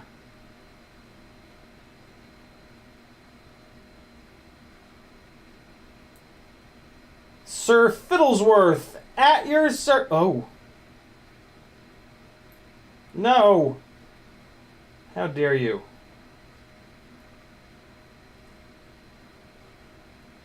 Alright, come on now. Be cool. There it is. There it is. Nope. There it is. Okay. Chat blew up. Athix says, screw up from the bottom, now we're here. LOL. Scott Gillen says, they last forever. I have a set over 20 years old. What were we talking about, Scott? Hot Point Hoodlum says, I have almost no originals left. CiottiFPV, I see they are hella delicate. I guess we're talking about MIPI connectors. Athix says, I'm doing a motor swap, realized I'm missing some kind of important screws. That sucks. Motherskin says, I usually kind of lay it in there and press down gently with a flathead screwdriver. Hot Point Hoodlum says, I thought you had to take the whole thing apart. Good to know. It's easier than that. Jesus, Hot Point. You been pulling the whole fucking thing apart? Yikes. Alright. My friends, that's how you build a quad. All in one live stream. Camera's all nice and clean. That's going up into there. Top plate.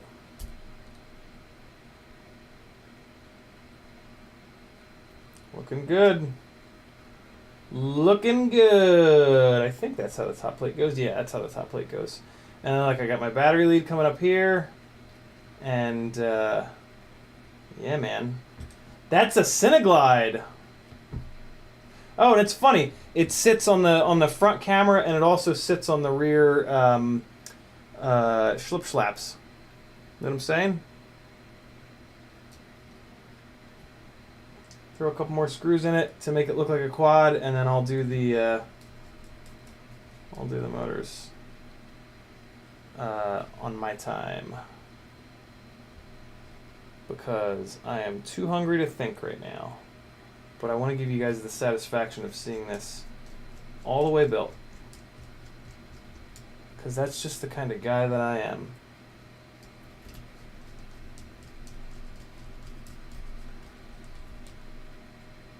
I can tell this is a prototype top plate because it's not set up for conical screws. Hot Point Hoodlum is out. Thanks for hanging, brother. I think I'm going to try to figure out some sort of a... I think I'm going to zip tie this to this standoff just to get a little bit of strain relief on it. I did not crank these front screws down. Let's just do that real quick, like. Okay. There it be! CineGlide! With, I mean, it's got a session holder on it, but you know, whatever. Just use your imagination. I mean, for long range, it would actually make a lot of sense to carry a session around because it's a little bit lighter. So this is in like full long range spec right now, which is kind of interesting, you know, depending on who you are. Dude, that's a good looking build. Okay, here, let's look at it with a big ass battery on it. Oh, let me get this out of here.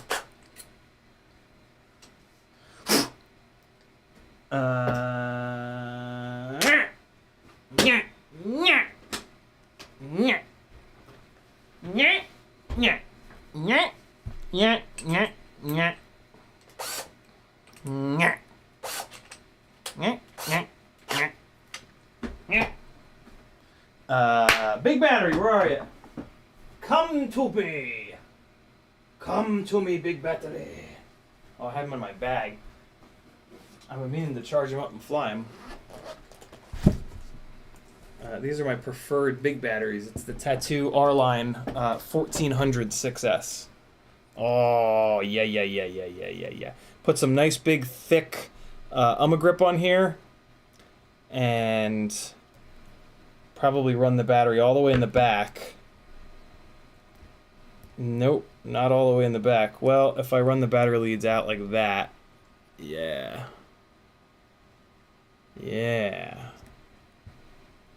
Okay. So that's what it'll look like. Fresh AF. Ooh, it's pretty strong too. Ooh, yeah.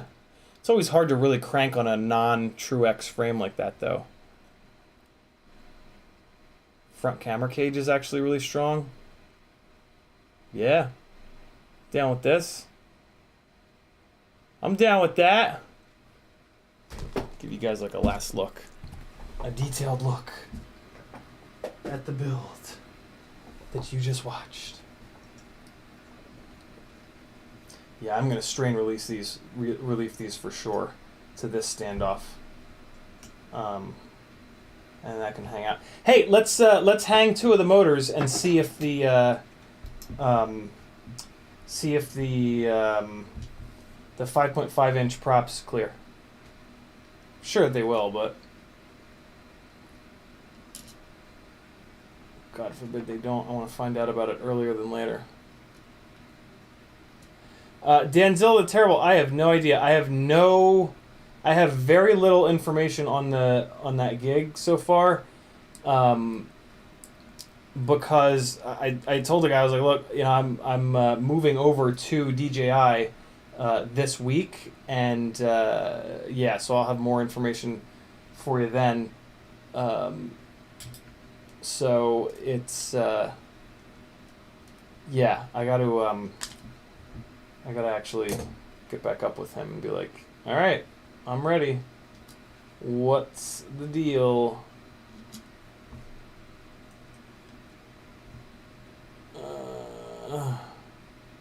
Okay.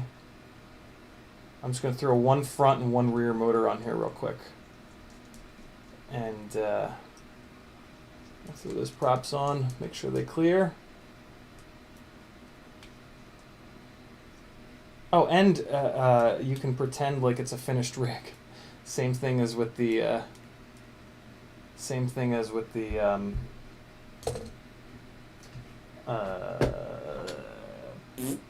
oh, actually no, it sits on the rear. I put these big thick rear arm protectors on in hopes that it would sit on those, and it does. It doesn't sit on the Immortal T.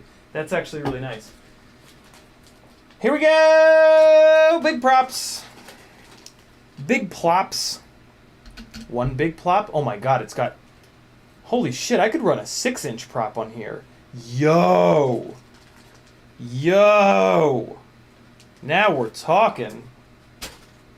All the adaptability. Nope, I don't think a 6-inch prop would clear in the rear. Maybe, though. Damn, it would be close. The front's got shitloads of space, though. Look at that. Look at these big boys. Look at these big proppies. Oh, yeah. Man, tons of room in the front. And yeah, you can see, like, if you picture the cone of field of view on the front camera here, right? It's probably got a field of view like this. When this prop comes around, it's nowhere near it. Even if it had a really wide field of even if it had like 180 field of view, it still wouldn't really pick up the propeller. You know what I mean? Ooh, yeah. Yeah, buddies. This thing is hot. Hot quad. Look at that. That's what it's going to look like.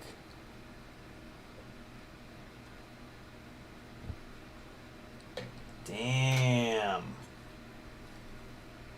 Good looking rig. Double USB-C. Kind of interesting there. Firmly in the 20th century now. Good to be here.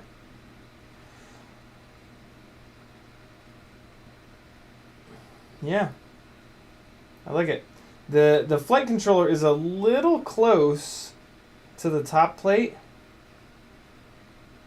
But it should be okay. I don't know. We'll see once there's a battery strap in there. I might need to go to a little bit smaller of a spacer. But whatever. It's a simple little detail to fix. There it is. Thanks for hanging out for the pain, my friends. Wasn't all that painful. Wasn't too bad. Pretty smooth build, to be honest with you. No real nightmares other than the TPU debacle. Yeah, man. Looks good with a big fat battery on it, too.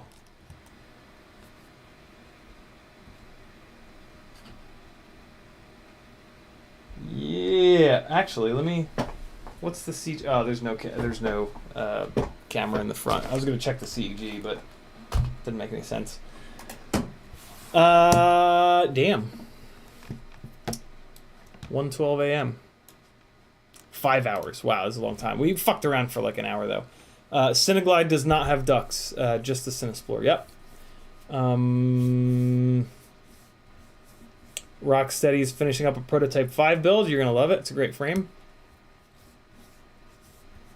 Glenn Burnett says, "Are you gonna zip tie the power leads to a standoff?" Absolutely. Hillam says, "Per the camera being delicate." Gotcha.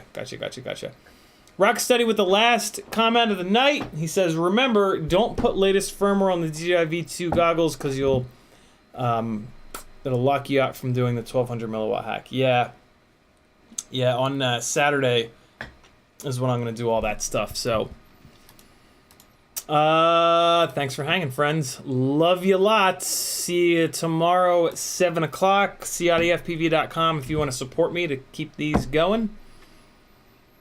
Athix says, changing motors turned into a full repair. It did the other day on the 6-inch rig. This was a full-blown scratch build, though, so this was going to take a long time no matter what. Here's some flying. This is from 2020. August 6th, 2020, at this really cool construction site that I saw on the side of the road. And man, was I not disappointed. I'm just going to give you guys... hold on. I gotta restart OBS. Be right back. Gotta quit out and restart. It'll just pinwheel for a second. There we go. Here's some flying with some raw audio. See you guys tomorrow at 7. Later!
Too much, I think. Let's, what the fuck?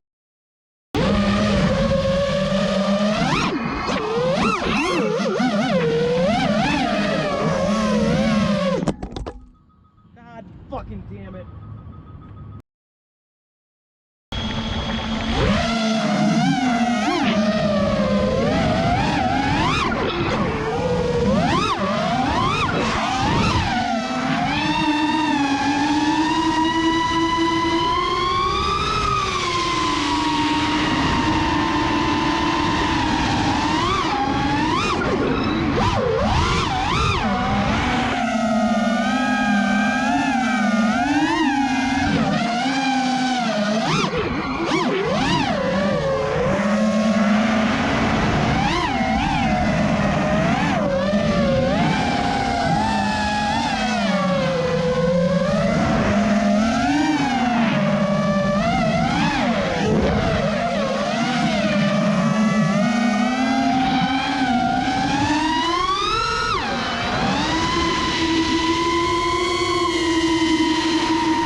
Time to die.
no explosions. All right. Whew, a little bit loose. A little bit loosened up.